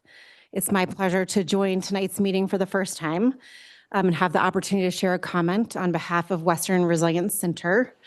I am the Resilient Water and Watersheds Director there, and I've been in that role for just about 18 months now. We at Western Resilience Center wish to express strong support for the proposed updates to the landscaping code and staff's recommendation to approve the ordinance as presented. As a participant on the stakeholder team, we believe these amendments reflect best practices in water conservation and efficiency, balancing reduced water demand with maintaining aesthetics, pollinator habitat, and urban cooling. These updates are timely and proactive steps to protect our community's water future. Implementing stronger landscaping standards is essential to meeting the goals of the city's 2020 Water Conservation Plan, the Routt County City and Climate Action Plan, and the Community Plan while enhancing drought and climate resilience. With roughly 30% of treated water used outdoors, water-wise landscaping and irrigation systems are practical, proven ways to stretch limited water supplies.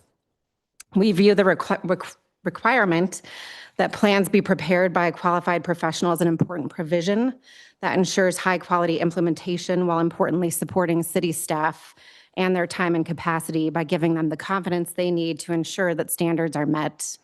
We also appreciate the added flexibility that staff has provided clarification around and recognizing a range of qualifying landscape and irrigation-related certifications. I would quickly like to underline that the city's adoption of landscaping code measures that conserve and protect our valley's precious water resources are appreciated and salient to our residents and partners. February and April community meetings, which focused on drought, and the city's water conservation plans for this summer, respectively, with Julie Baxter as our second presenter in April, drew record attendance of about 150 attendees per meeting. And this underscores that our community is concerned about water availability and interested in conservation solutions. As climate variability increases, including the likelihood of more frequent low water years like this year, these code updates represent an important step toward preparedness. In closing, we strongly support these amendments and stand ready to assist the city in informing the community and supporting successful implementation.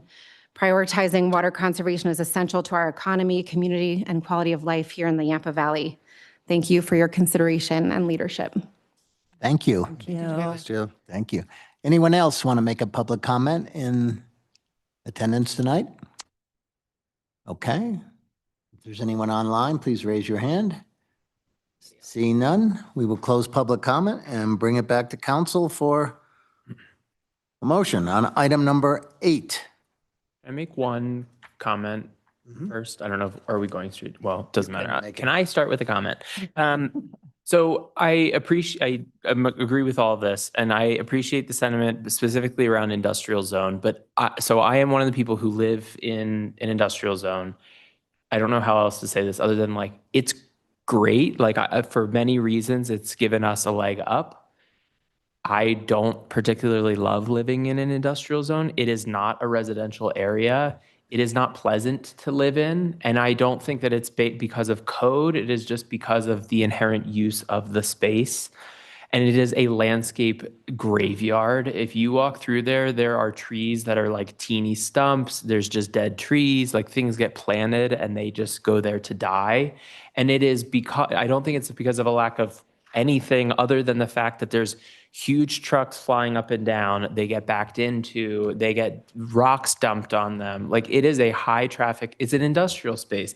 People are trying to go to one area and they drive up the other drive. There's a lot of in and out. So it's not even the developability that was raised in planning commission. In my mind, it's more the practicality. Like we can have this in here and they'll comply, but it will be just more dead, sad shrubs in an industrial zone.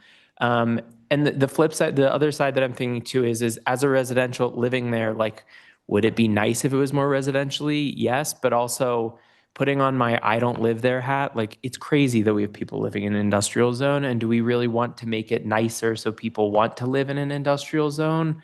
Honestly, no. Like, do I benefit from it? Yes. But do you get what I'm saying? Like, it's like yeah, people live there. And so we're trying to make it nicer, but it's not actually going to change the fact of it is what it is.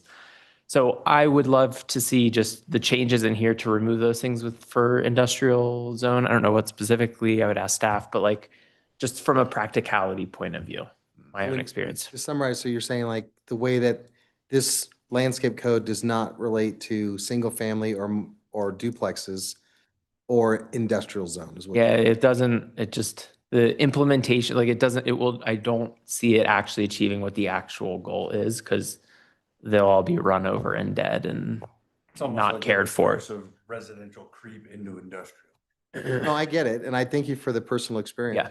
Yeah. So if I, make comment, and actually I was going to say, come around the same lines. And in fact, the two commissioners who opposed it opposed it around the having these requirements for the industrial zone, because the industrial zone does have unique requirements or things that they don't have. They don't have glazing requirements. They don't have setbacks, and things like that. But I support that. I support having that we have landscape in industrial zones, not so much that is for the interior, but for softening up the exterior as you're driving down through the industrial spaces that you just don't see, large tin cans, down the street. I think, having some softness there at the street level, and that's what this is asking for, just at the street, not the interior. I support that. So I get that, but I'm saying they need to mature and grow in order to provide that. And what I'm saying is like, I think about 70% of them will end up just being mowed down and killed. But if it's a code requirement, then they'd be out of compliance if they do mow them down. So, but I don't know. Is that true? Enforcement. Like, are people enforcing that? Like I can walk you down the street and point out like a lot of dead trees when we've sitting there. made aware of it, we can approve. You say it like has to be there. Well, It's an any enforcement required issue. landscaping that was shown on a development plan that needs to stay in perpetuity. Yeah, if it dies, so it needs to be replaced. And while I'm up here, that requirement applies to parking lots of 15 spaces or larger. So smaller parking lots, it wouldn't even come into play. Can I ask a question, Dan? Can planning commission approve the variances for landscaping code and we hear appeals? I don't know. Do you know what the process is? It would come in through a development plan with a variance and to approve a variation to our landscape requirements. I mean, could planning commission approve those variances. Oh, not without it going to city council currently, as we have all of our variances structured. There are major variances, they go to city council. I'm just not sure how many one shrub variances I want to hear. So you are adopting a code as proposed, so you could also change the procedures if you wanted to. That's kind of my question is, do we want to change those procedures and hear the appeals on landscaping code? I'm all for the water conservation. I think this is going to be a proof of concept as we go forward, and it could add a lot to our plate. Is your, There's a, can you You have speak to into the talk microphone closer more? to your mic. Yeah, I guess I would like to just see us move forward. I mean, we are discussing, right? We are discussing. Okay, in terms of what we've got in place, and I think as we've said, it's an iterative process and see what, works and what doesn't work. yeah, there's a bigger discussion within that. I think that would need to happen because it's hard to just take some variances to city council and others stuff at planning commission. I think we just want to really kind of be holistic about how we approach that, because there may be good reason why the city council wants to give more authority to the planning commission for those, for variances. But Well, I think we'll find out once things are implemented here and we can make changes accordingly. Yeah. I support it as is. I appreciate staff work on this. It's a massive undertaking, so thank you. And we have been talking about this for a while on city council. And I think there is more benefit than just aesthetics. And so I don't want to lose sight of that. And so I approve it. And if we have a lot of variances, we talk about them, but to make changes now and we don't know what the outcome will be seems, yeah. We'll see. The only other comment I'd like to make is, and just saying that the additional cost that's going to go into development, that was also brought up in the planning commission meeting notes, and one of the commissioners that has had real life experience and could look back at those and see what the additional costs would have been in those projects. I think it's just good that we note that for the community, for developers and for people with small commercial businesses that this code might affect. So like I said, I'm all for the water conservation. I think there's going to be a lot of comeback to us for this. Well, time will tell on that one. We'll see how it goes. Are we ready for a motion? I will be voting no, not because I'm against water conservation, but just because I don't think, I can't apply logic with the industrial zone thing. I just know from experience, I do not think it'll accomplish it. Okay. Okay. All right. Well, I would like to make a motion to approve agenda item 8. 8. Thank you. I do have my reading glasses on. I still can't see it. 8, the ordinance amending chapter 26 of our revised municipal code. Yeah. Second. Okay, we have a motion by Counselor Dixon, a second by Counselor Agosta. Any other comments? Okay.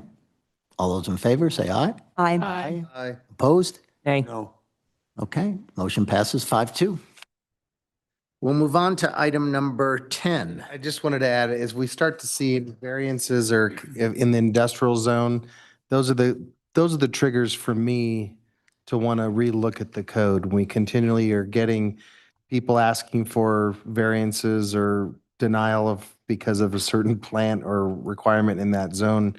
After, we get a few of these, we should really stop and look at it. But if nothing happens and it doesn't come to us or any of you guys down the road, that's what we have to look at, when code changes come. So thank you. Okay. Sorry, Steve. All right, we'll move on to item number 10.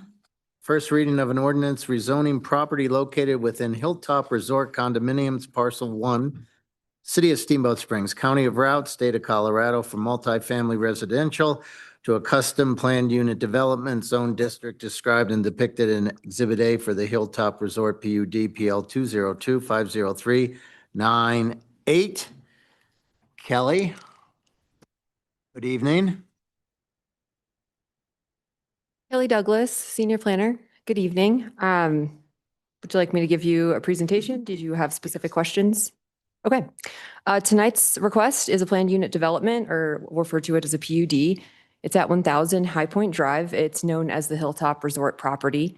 The request is to modify the underlying MF zone district to allow hotel use to be considered as a conditional use at this location. No new construction, expansion, or site modifications are proposed as part of the application. This is a rezoning. The property, as background, the property was originally developed in 1972 as a Ramada Hotel. That was prior to annexation into the city.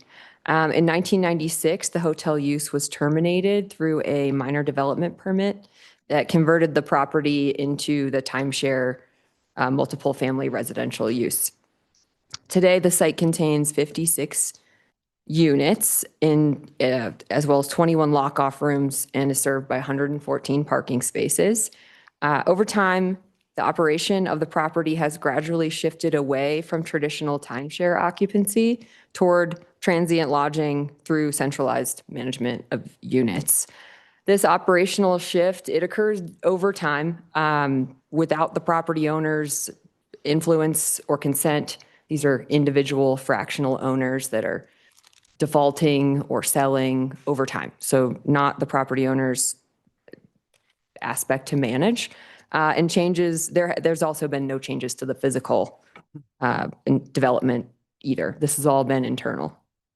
The applicant is requesting the PUD in order to allow hotel use to be reviewed through the conditional use process at this specific property. So again, a PUD is very custom to this specific property, not the entire zone district, the zoning here.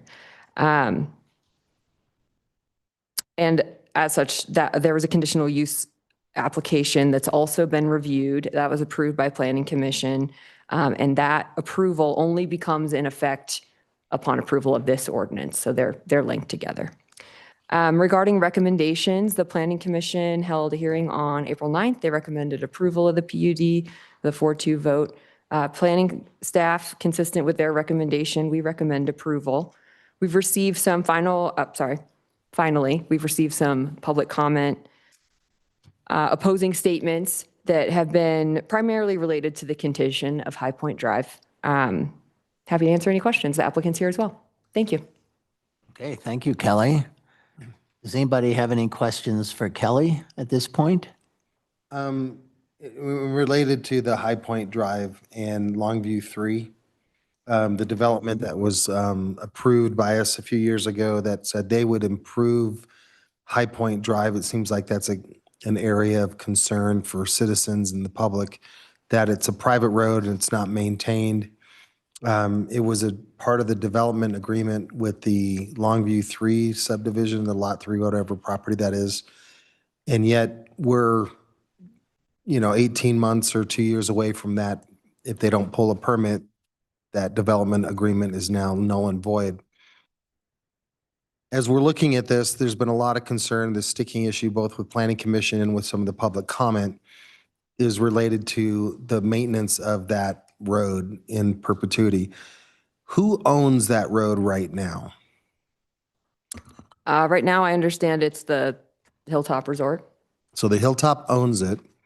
And in that development agreement that they had with whoever was going to brought us that application for all those apartments, they were going to redo that whole road with a sidewalk and redo to city standards.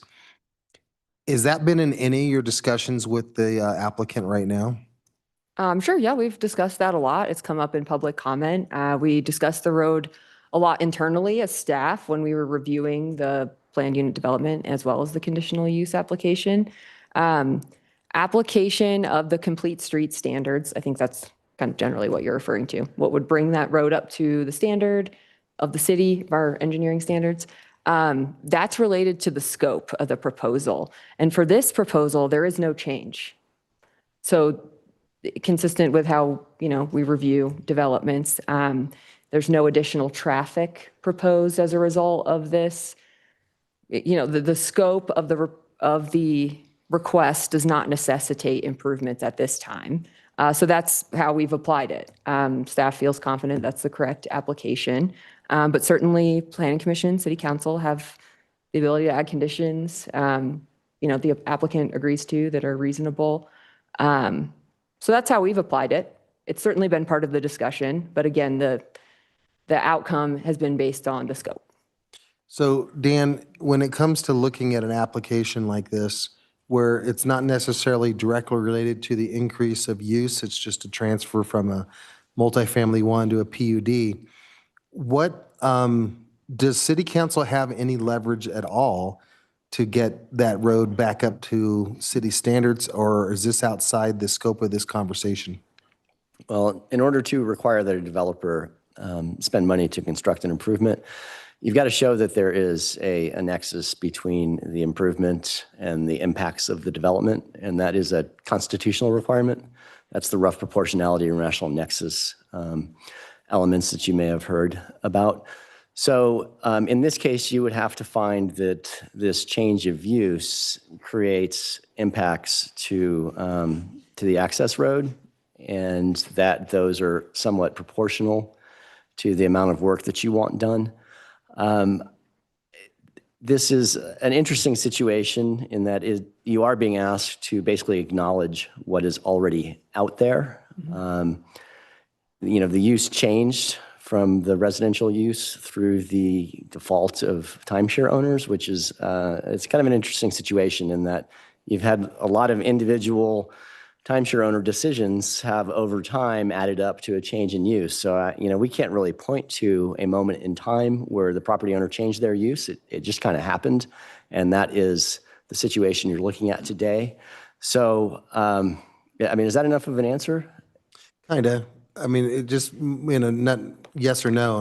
We as city council have the ability to require them to do anything, or not really at this point? Well, I guess I would ask you, is there anything in the application that makes you think that approving this change of use is going to create additional impacts to the road? No. Yeah, and if that's your answer, then no, you don't have a constitutional basis to require the developer to improve the road. There was a change in use that caused an increase in the use of the road.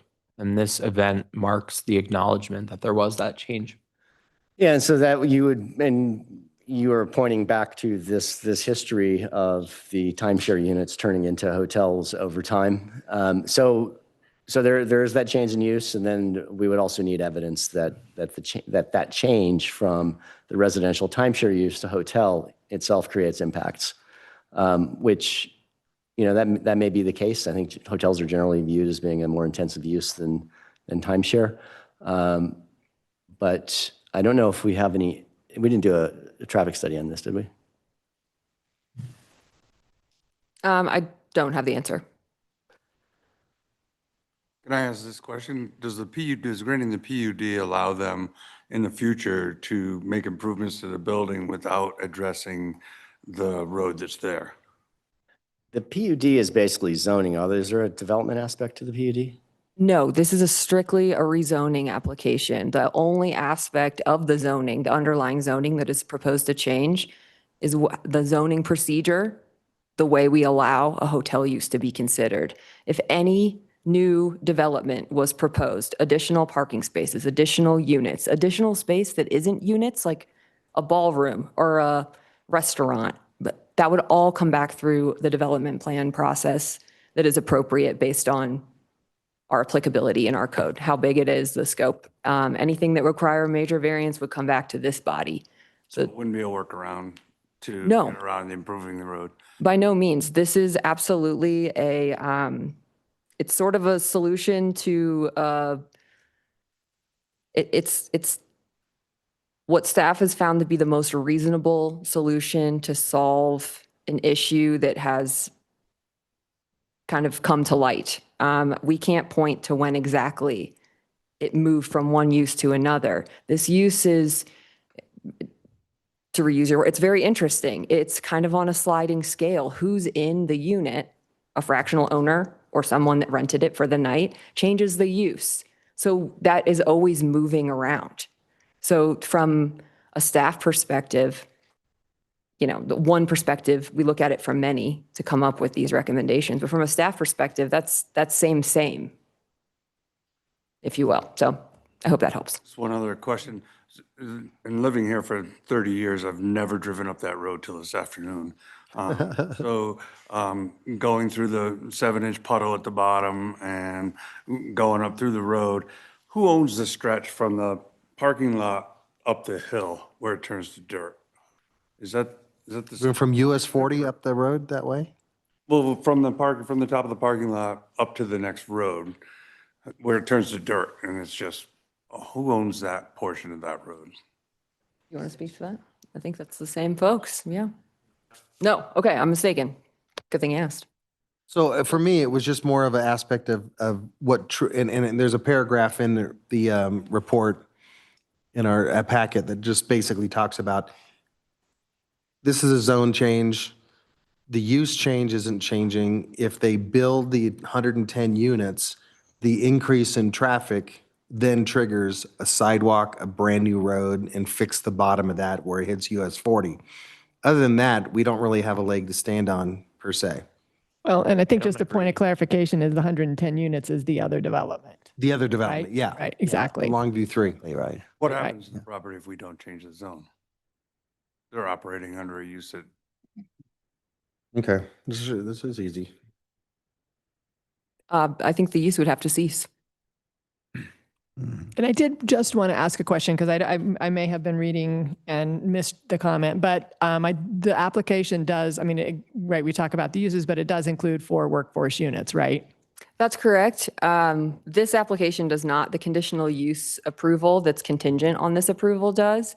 Those 4 workforce units are proposed, those would require a limited use permit, and they are proposed within non-unit space within the building. So there'd be no external improvements or changes.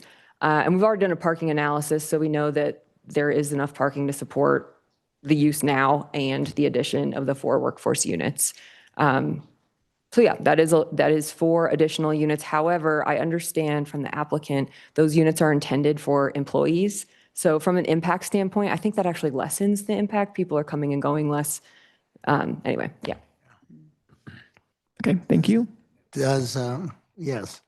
So John Senator, if you correct me if I'm wrong, but my understanding is once a road is a private road, this is a private road. Once a private road is actually developed, there are no maintenance and no compliance requirements after that point, unless it becomes overly, a health or safety, issue at some point. Is that correct? John Snyder, Public Works Director, and yes, that is correct. Once it's built and approved, there is no maintenance standard other than an impassability, which is then a function of safety.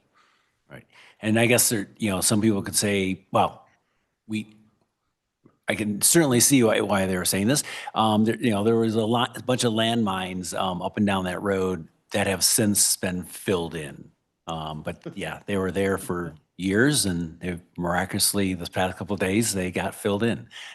So, is there any cross easements that we know about? Fire access easements for the neighborhood for that road? I'll look to Ryan, but I believe there is a public access easement and emergency access easements. The road's required. Right. The road has to stay. I believe. So is there any maintenance standard for that? No. And I believe as part of the process, right, this did go through, I mean, the fire and the kind of the safety, right? I mean, in terms of looking at this. Yes, it went through. Any red flags or any reason. Right, it went across the fire marshal's desk. Okay. Does the applicant wish to make a statement or anything? And maybe you might have questions. Good evening, everyone. My name is Alex Smith. I'm president of Vanco Hospitality. Kelly did a great job explaining the situation here. I have a presentation, but conscious of your time and any questions we'd like to run through, I'm here to answer. I would ask one, you mentioned, I don't have the exact wording, that you were open to discussion with the city or around this road, or you had, what was it, your maintenance agreement? I don't have it handy right now. Yeah, during the planning commission meeting, there was a a question if we would be open to entering in a maintenance agreement at that Exactly. time Yeah. with the city and the planning commission. And I didn't feel it was right to agree to terms without even knowing the terms. So I wanted to take a step back and just acknowledge that we have an annual maintenance program that we do every spring for this road. There's a lot of high traffic, a lot of high frequency on the road. Some of them are hotel timeshare owners. Some of them are connected to the neighborhood as well. As the developer or ANCO, we've been bearing that cost for the last 20 years on the maintenance program. And that's basically what, filling in potholes? Correct. And you will continue to do that? Correct.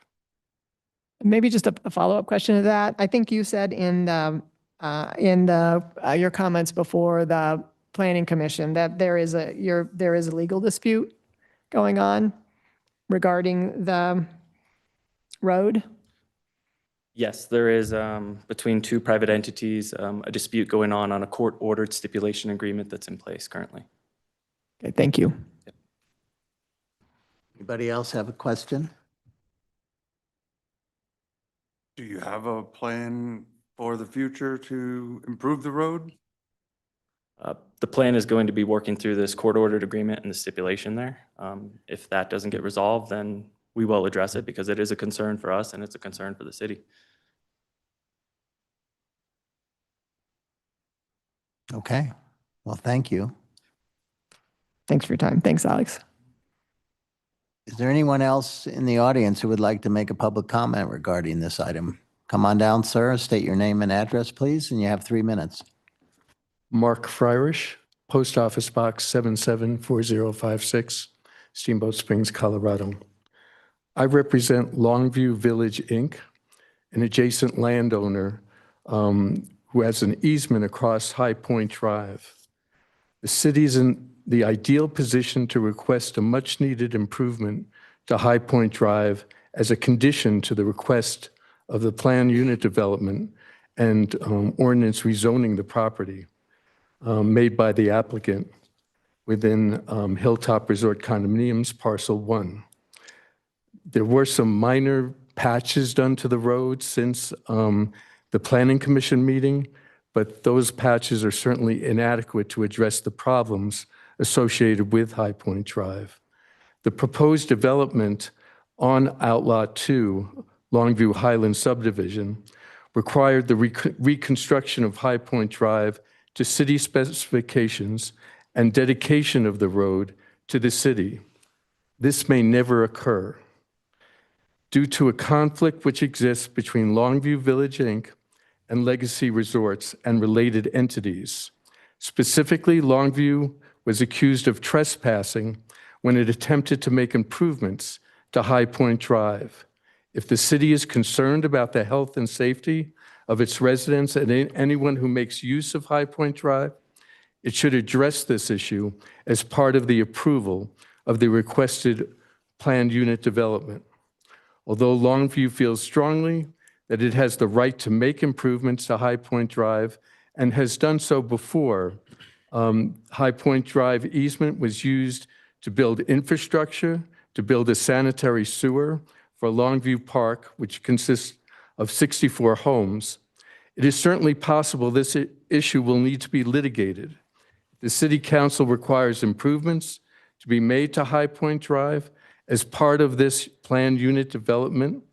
There'll be very little question that the work will be done a lot sooner, and the need to litigate this issue certainly may disappear. Longview uses High Point Drive together with others based upon an easement, requiring the owner of High Point Drive to make improvements which enhance the safety of the roadway makes the most sense. There is a long history of the owner of High Point Drive not maintaining the roadway, and there is very little doubt that substantial improvements are necessary. The guests who use Hilltop Resort deserve a safe means of accessing the hotel. The adjacent landowners and their guests should not have to worry about their health and safety due to the poor manner in which High Point Drive is maintained. Improvements will not occur without the city making it a condition to the requested PUD.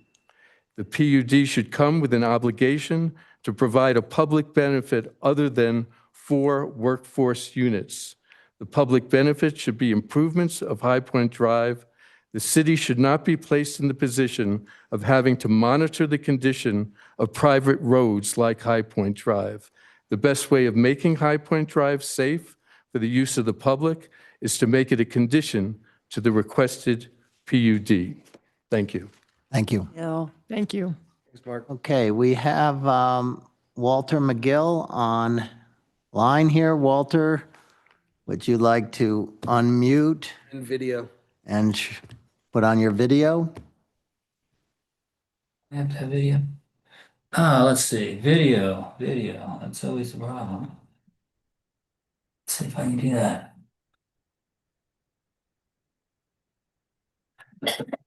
That video work? Oh, boy.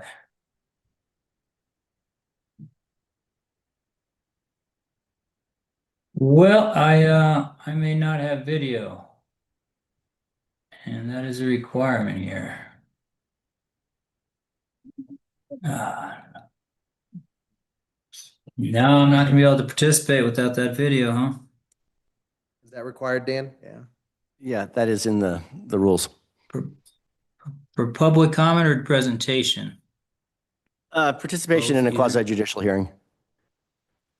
Gotcha. I'll have to refrain with my comment. Thank you. Okay, Walter. Is there Email.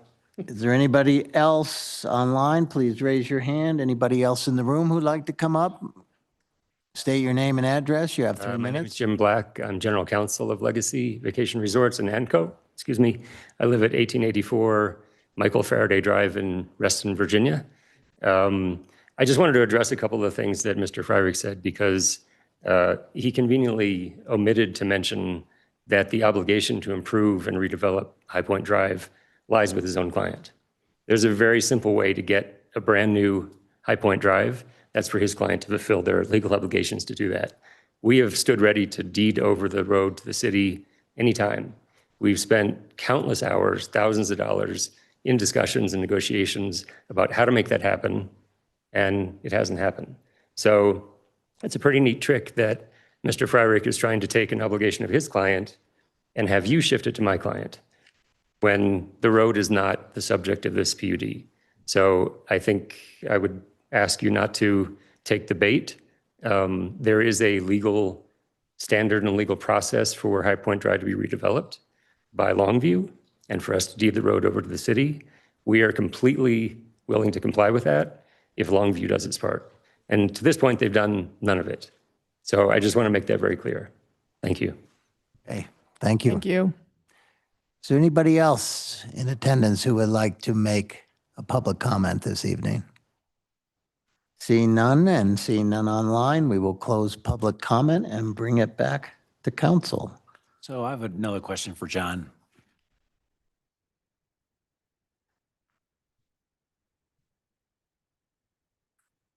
If the applicant had actually closed High Point Drive to any use beyond their hotel or timeshare, is that legal? I mean, is there a egress requirement for, that's there? Or so?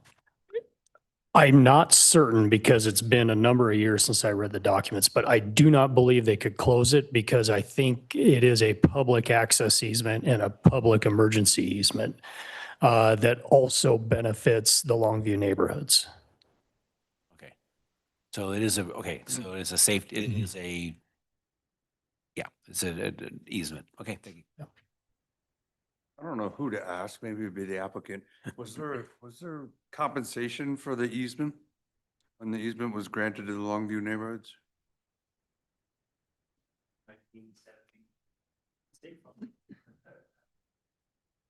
Apologies. This was a long time ago when the easement was granted. I'm not aware that there was consideration for that. The stipulation, which is the legal document that lays out the process for the improvement now, was entered in 2015 as a result of a litigation initiated by Longview. So that was a dispute about the scope of the easement. So that resolved sort of what the easement means. They've been asserting that they can, as they did last year, send a crew up and shut down the road and reconstruct it without our consent and without apparently getting the proper permits. They were shut down by the city, not by us, because they didn't comply with the process that's required to do that. So they do have an easement. It's an access easement. It doesn't give them the right to do a wholesale reconstruction. We absolutely respect their easement rights, and we think that's important. But again, the stipulation is the legal document that sets out the process and requirements, including posting a bond in form and substance and amounts acceptable to the city before they commence that construction. Is that where it comes up with the word trespass? So they claimed that they were trespassing on this property? So they sent their crew up without talking to us. They were on our property, not just on the road. They destroyed some trees on our property adjacent to the road. That was completely without our knowledge or consent or any prior discussion. So we didn't file a complaint for trespass, but I think we could have. Different topic for not tonight. Yes, agreed. Thank you. Okay. Well, I think kind of just in following up on that comment, I mean, I do think that this discussion is for another night and that we really need to focus on what's before us, which is the approval of the PUD. Right. I would like to chime in. We're never going to get a direct answer from our lawyer whether or not in any one direction. I feel pretty strongly I don't want to support this or do it with a condition to repair the road. The applicant is the one who owns and needs to maintain the road. And I feel that them applying for this does indicate a change in use that is a higher intensity use than it originally was. It's a business, more intensive use, more money. Why else would you be motivated to have it like this rather than keep it as a timeshare? So I actually personally think there is a case to be made here that this is a clear indication that there has been an increase in use and therefore repairing the road is necessary. So I would either support denying this or approving with a condition. That raises a question I'd like to ask Kelly, and that is, if this was not passed, what would be the implications of the use? Because they want, basically what they want to change. Operating a hotel illegally, right? Is that, yeah. So If this was not I don't know what they're operating now. Is it really a hotel that they have like a front desk and it operates totally as a hotel? And yeah, I'll answer both questions. So to give you the context of the history, because I think it's important to note that it was originally a hotel. It was a Ramada in 1972. That was its original development before it was even annexed into the city. It was a hotel of the same size that it is today. And then it became a timeshare, and then it's drifted back to a hotel. The applicant, in their narrative for the conditional use as well, has described that this is a hotel operation, their central management, their central booking. If this zone map amendment, if this PUD zoning amendment, because again, the conditional use is not the application that's before you this evening. It's the planned unit development, the custom zone district. So if that zone district change, the PUD modification was denied, the use would have to cease.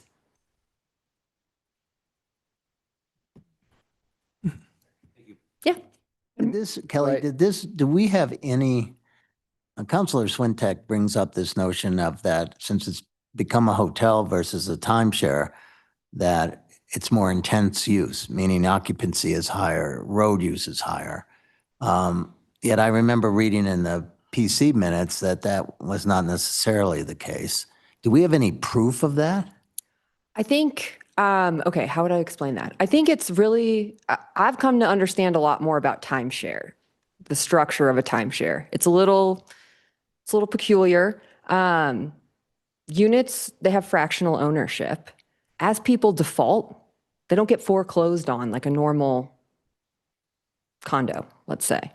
They get absorbed back into the pool and rented through that central.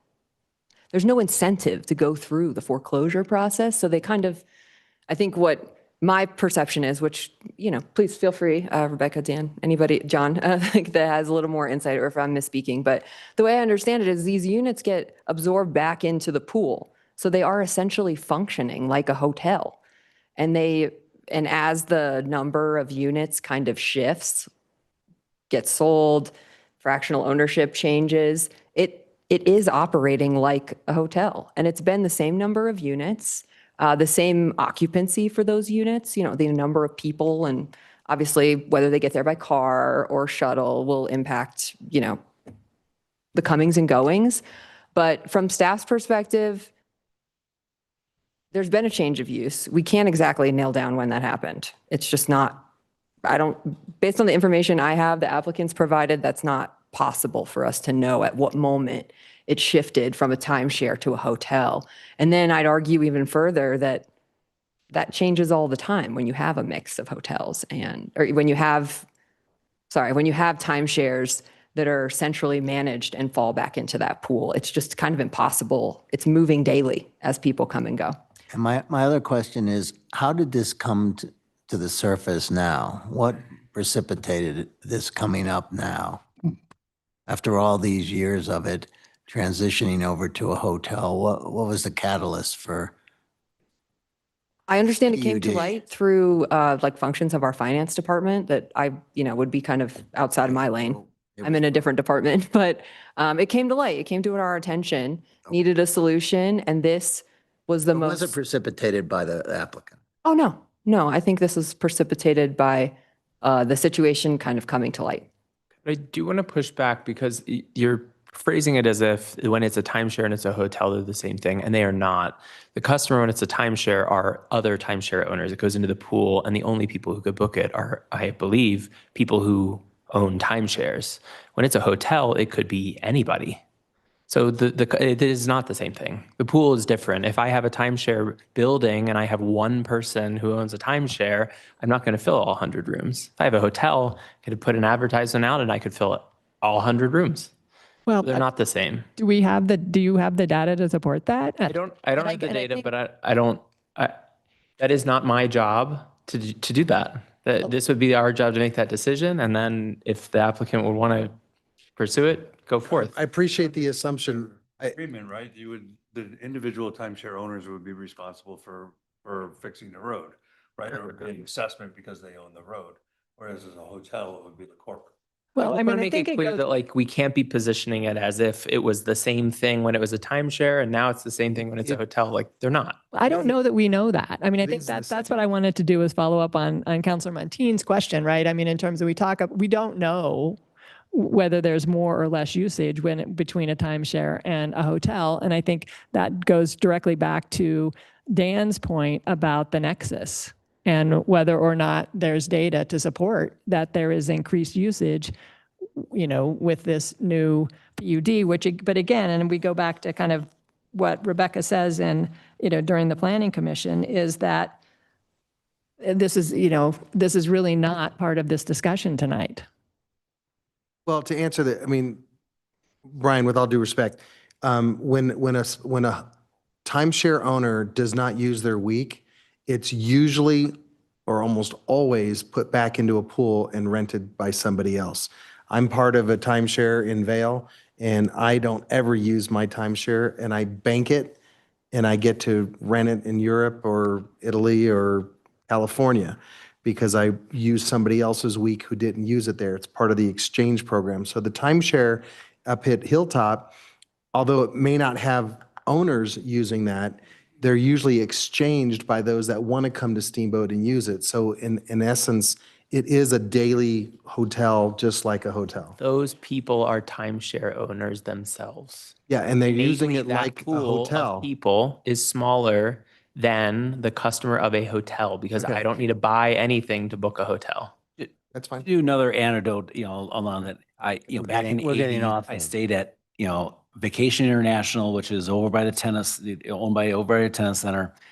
It was a timeshare owned by Vacation International. It felt like a hotel. I'm not talking about feelings. We're talking about facts here. It was full. It was a- Guys, all right. Okay, let's try to keep this on the what we have to decide here tonight.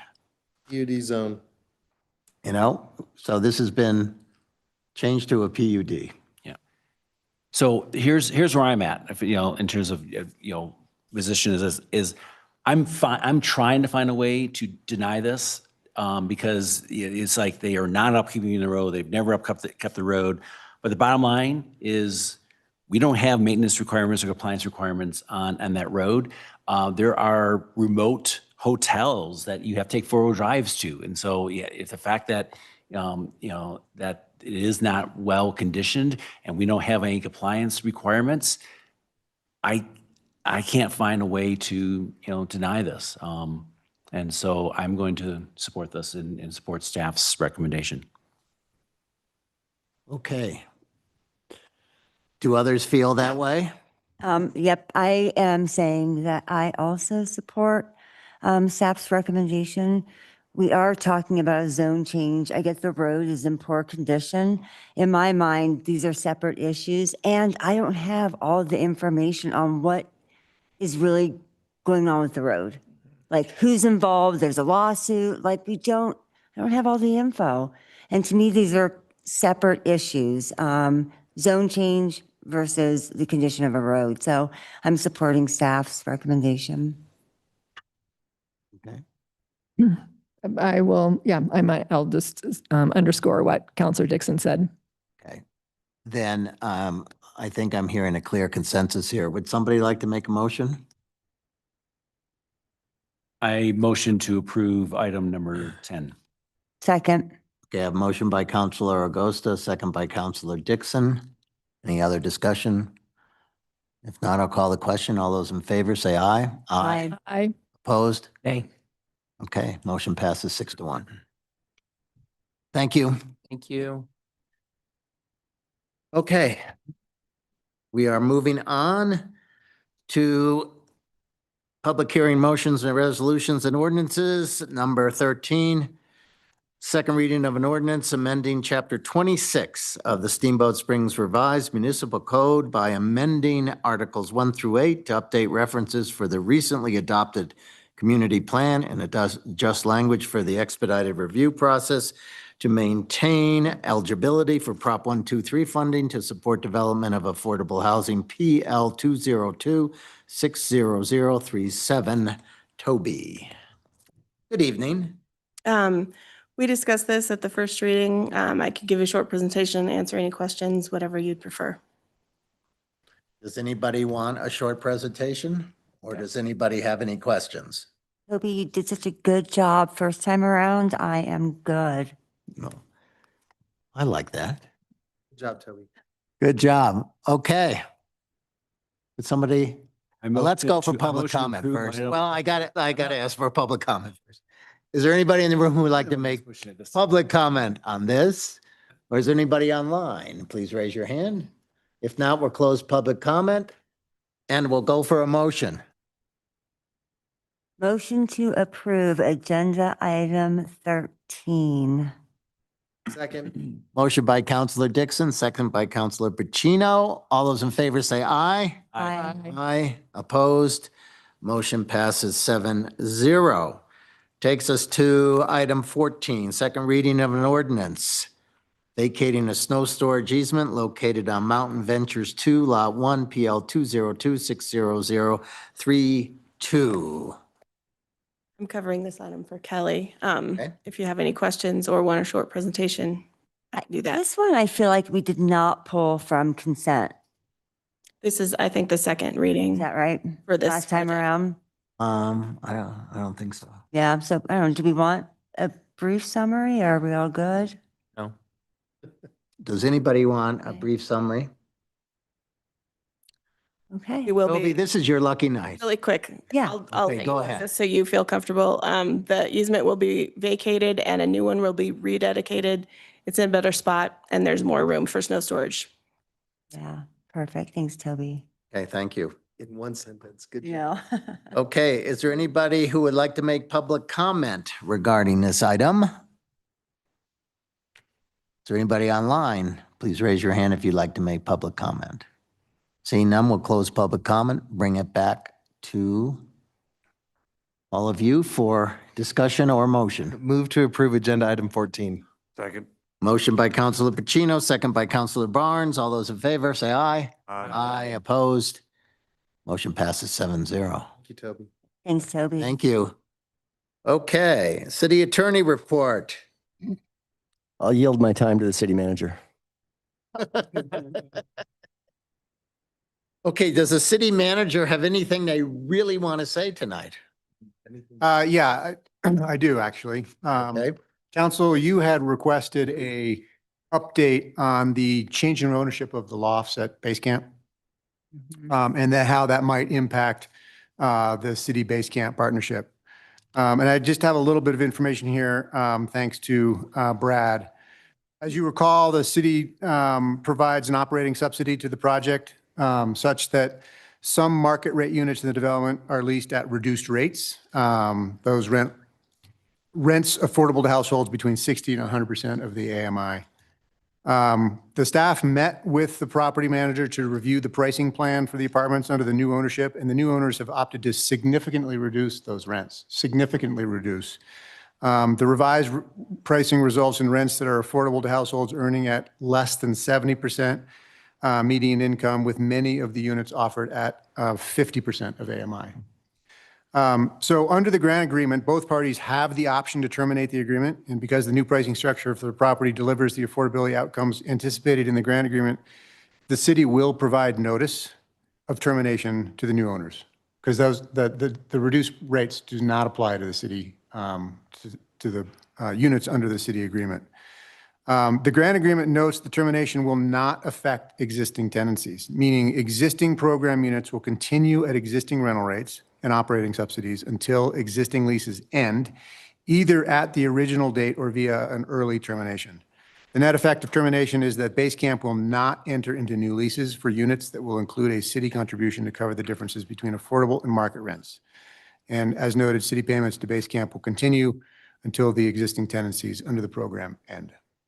So I just wanted to give you that If update. tenants move out prior to their term, do we get a rebate on the subsidy for unused months? I don't believe so, no. They're under the obligations of the lease until the lease ends.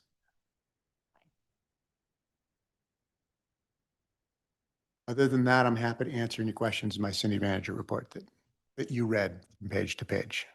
I think we should talk about the Campbell property. It's under contract. Yeah. Congratulations to the entire team.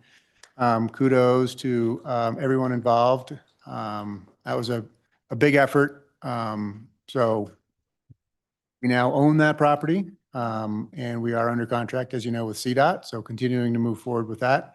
We will be doing an RFP for sort of a development team, if you will, that will probably incorporate planning and hopefully a development component on that as well.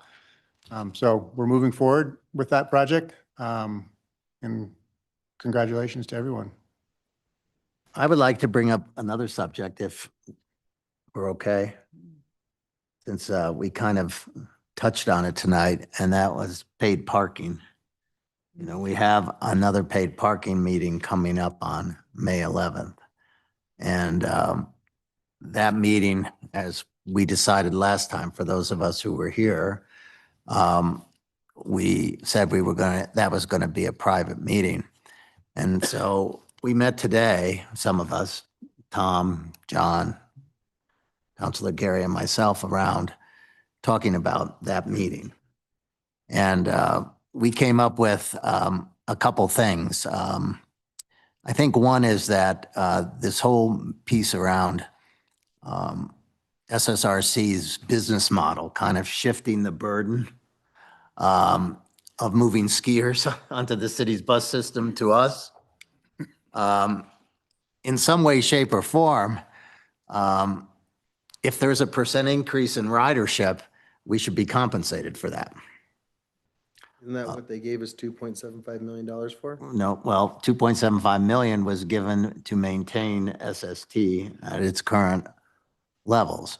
Okay. I'm just saying, one of the things we want to talk to them about is that the other thing that we came up with was that we have the ability to use Haymaker as a point where we could have shuttle service to the mountain for people who live on the south side of town or whatever. And we will be asking them to support a shuttle service, provide a shuttle service, free parking out at Haymaker. for those people. How many spots are at Haymaker? 100, and I think we have available around 100, 120, 80 to In 100. the winter, there would be 80 to roughly 80 to 90 available. 80 to 90 extra spots we could get. We also wanted to look at Emerald. We're talking to Wells Fargo, their lot. Again, trying to suggest that as part of that mitigation, that Ski Corps should provide some free shuttle service for us. So those are some of the thoughts we had.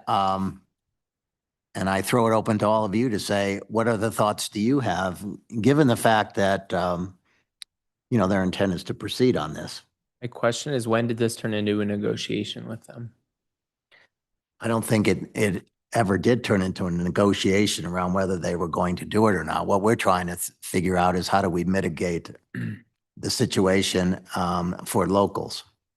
But why are we having this conversation privately with them then?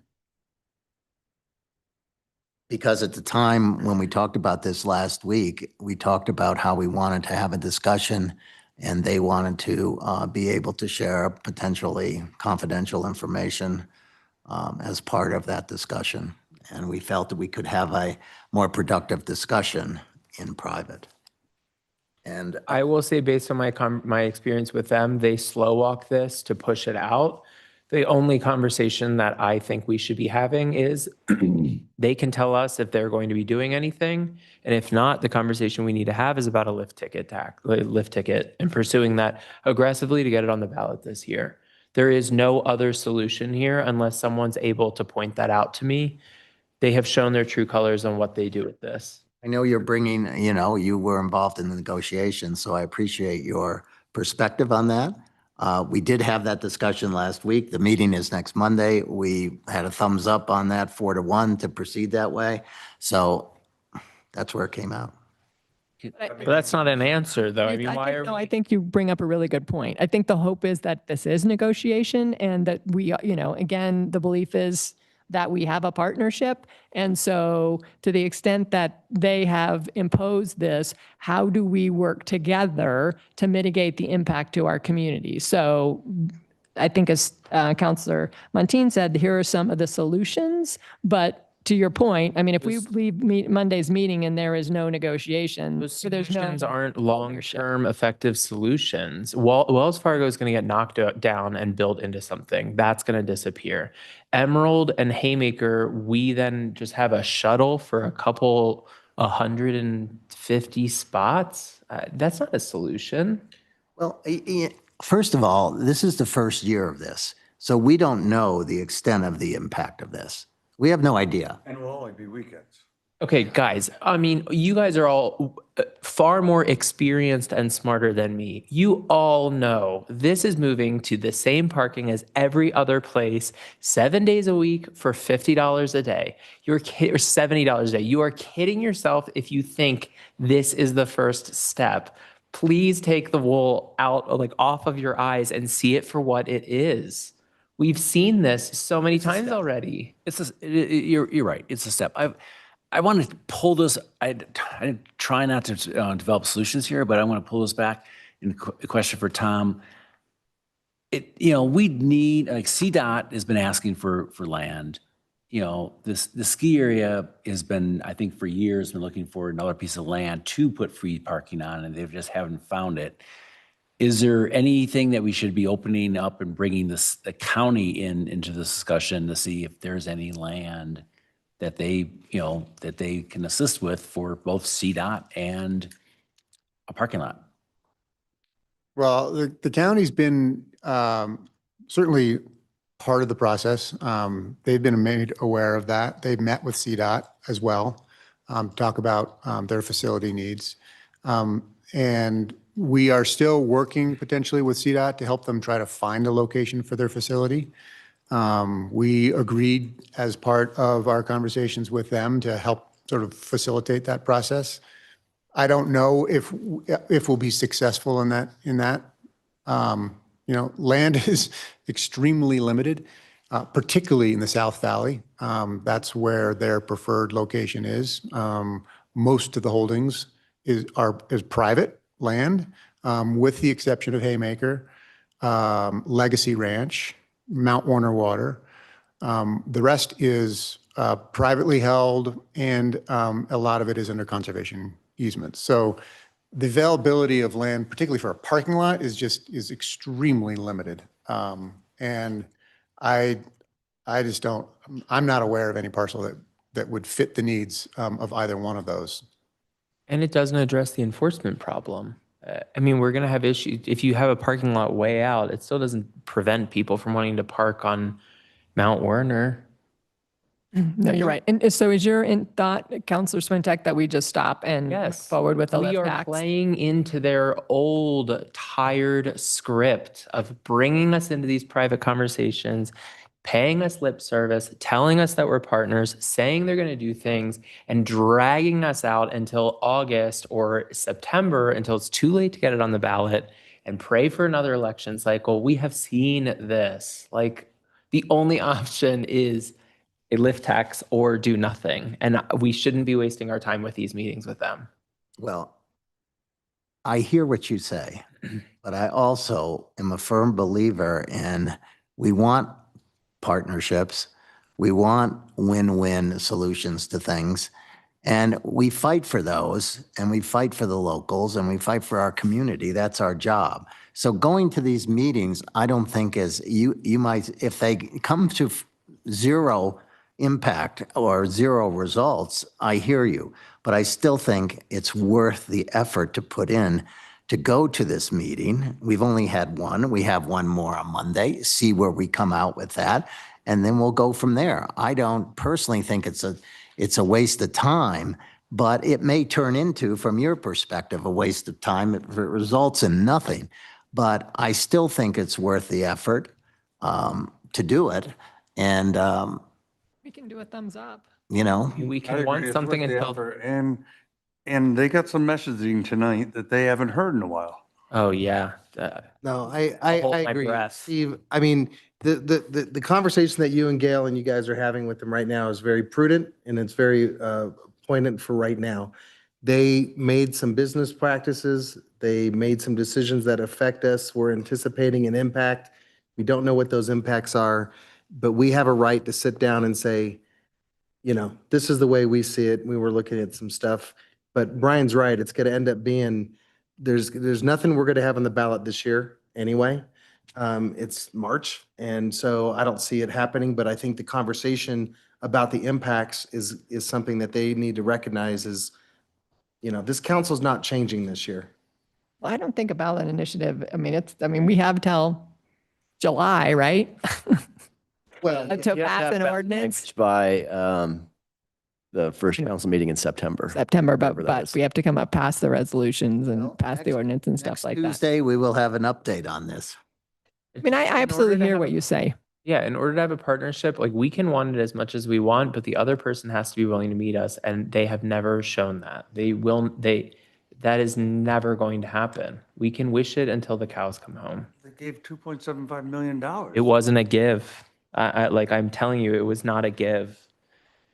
I think One day- turning that ski resort into a hostile partner or a hostage here is the absolute worst thing we could possibly do. I'm not saying we got to kowtow them, but I mean, we're going down a path of a partnership that has existed. I mean, money rolls downhill. We have from no- that gondola into this town. But we have no benefit now. That's my point. All we're doing is being taken advantage of. And so we need to be smarter and more creative. We don't need to take our ball and go home. And That's if we just- exactly and if what we we're just put- doing. And if we put the screws to them, I mean, I just urge caution in putting the screws to I them. just think you're waxing nostalgic for a steamboat that no longer exists. Yeah, okay. Okay, so I agree with where you guys are. Keep going. Thumbs up. Yeah, and so one comment, though, for your meeting on Monday, for the parking at Haymaker, I'm pretty sure that, look at you, Dan, that we negotiated that in the agreement that they actually already have access to Haymaker parking lot. Yeah, they don't have to. So like, this isn't like like a win, like that's already in there. I feel like there's No, another. They have a portion of it along, that's the row of parking that's basically adjacent to Highway 40 for some, extra vehicles and that type of thing. But they don't have access to the remainder of the parking lot. It's only a portion. So we're giving them Okay. more, Okay. and then they will do a shuttle that they're already running. So we're just giving them. They more don't parking. currently run a shuttle out there. Okay, but They run we're it. giving them more and then we're getting a shuttle. That was one of the things that was proposed, to use that lot as a park and ride. Got it. These aren't solutions, guys. I'm sorry. So one other comment about ridership, I agree. If we can show, that there's an increase, I worry that would be hard for, maybe just work with Jonathan Flint on that. Because as our buses are already at capacity, there's then no way to then, I'm assuming, continue to count people that are not actually on the bus because we didn't have room for them. And that is the problem. And things are at capacity. Right, right. I don't see our city buses going down to Haymaker at all. No, Not part of the. no, not our city buses. Right. These would be, Just saying, it just keeps showing on the. The Meadows bus. you're right, how we can, I use the word impact fee, but we use that differently in this town. But there is a cost of that impact on our bus system. Yep. And I'm not sure every single bus that goes to the GTC is full, Mhm. but we can certainly get the numbers. And if the numbers go up, now, obviously you've got to compare it, to trends. You can't just take last winter and say, well, it's up versus last winter, but there may be some ways to do that. But we got to understand the impact. Yeah, totally. And can I make one other comment to ask them? Have we explicitly asked them about managing traffic control? And I don't say that, I don't want to say it from our police department. I'm not trying to people are probably like, what? So not from a law enforcement, but when people are parking illegally, have we asked them what is their responsibility for that? Have we Illegally where? oh God, on Mount Warner Circle, Public streets. on public streets? Called boots. They have no, Yeah. they have no responsibility. They said that. So we've asked them and they said no. They have. Okay, I just want to make sure. Well, and to be clear, it is not illegal to park on Mount Warner Circle. It is, there's a no parking sign. There's no parking on one section of it, but but where they have parked, there are no parking signs. And so as long as they're not in the lane of travel, they're not parked illegally. So we've had a couple of years in the past where that's occurred. We've gotten complaints. We haven't ticketed them because they're not parking illegally.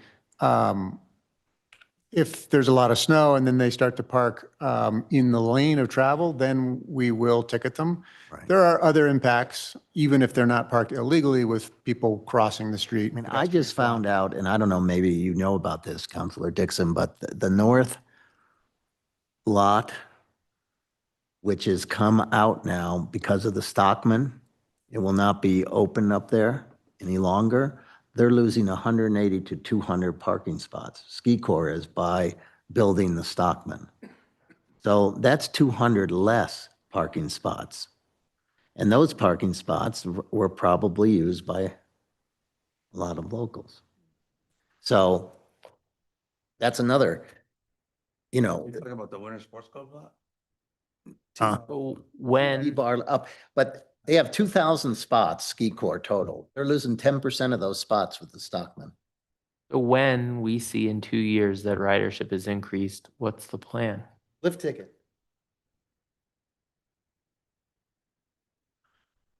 You're asking me to predict the future. I don't know what the future holds. No, I'm not asking you to predict. I already predicted it. When ridership increases and we have a problem, then what is the plan? I already predicted it. So that's what I'm saying. All I'm hearing is we're kicking a can down the road. If that's what the goal is. I don't think that's all you're hearing. I think what also you're hearing is you don't believe any of the possible actions will solve anything. So if I said to you in 2 years, if the impact was 10% increase in ridership, okay, should we charge a 10% fee to cover that or whatever the fee is? So the solution would be to look at all funding sources. We would just do the whole holistic thing and charge riders or got to do something. Property tax or something. Okay. I don't agree. I think but I'm not saying it's fine. If that's, I'm not going there. he wants a property tax, guys. He does not. All right. Today, not tonight. But- Any other thoughts for Monday's meeting? then? I mean, In ideas. terms of, again, with, I mean, that's with kind of the general thought being, we're approaching this again from a partnership perspective. They've imposed this upon the city. They need to acknowledge that there are going to be impacts. How are you going to help us? How We're are you playing gonna into help us their work? hand, like we should just wear a dunce cap when we walk in. I mean, I know how it's gonna end. Well, no, to your point, though, we'll find out on Monday and we'll bring it back on Tuesday. And again, it's if this council doesn't want us to be in that room, then say it now. No, No, it's private. will not be live Zoomed. But on Tuesday night, if we come in wearing dunce caps, I give you a. Idea. But seriously, this is a challenge for us, this relationship. We all know what's going on in the ski industry. It's all about the visitor, which I call the guest, which I don't call the local. It's not just a Steamboat thing. It's happening everywhere. Things are more and more expensive. They're building 4,000 square foot stuff at the base of the mountain now. It's what it's become. As long as sales tax doesn't go down, I'm fine. Well, in 4 years, when the Stockman is, supposedly it's 25%, already 25% full, sold. When those things are all full, that will be a lot of sales tax, won't it? Property tax, sales tax, yeah. But again, it's our responsibility to make sure that we mitigate the impact to the. We defend the locals. That's So what if we they do. ultimately, You're doing I'm not disclosing, I'm not ruling out a lift tax at this point. We're not ruling out anything. I mean, because we do need money for the transit. Do. Right. All right, Steve, what are we doing? The minute. We done, or we're gonna go through? I don't have anything else. I wanted to bring that up to you in all We transparency. have notes We will go to the minutes unless there's any other things we need to talk about. I'm going to the Economic Summit tomorrow. I don't know who else is going. I'll be there. I will be there as well for parts of it. Part of it? Okay. So we have 3 minutes on here. March 31st, April 7th, April 14th. Any comments? Anybody see anything in there that needs to be discussed, revised? If not, I'll take a motion to approve those 3 minutes. Motion to approve. Motion by Counselor Gary, Second. second by Counselor Swintek. All those in favor say aye. Aye. Opposed? Minutes are approved 7-0. Any other business? Motion to adjourn? Move to adjourn. Second. All those in favor? Thank Good evening, everyone. you.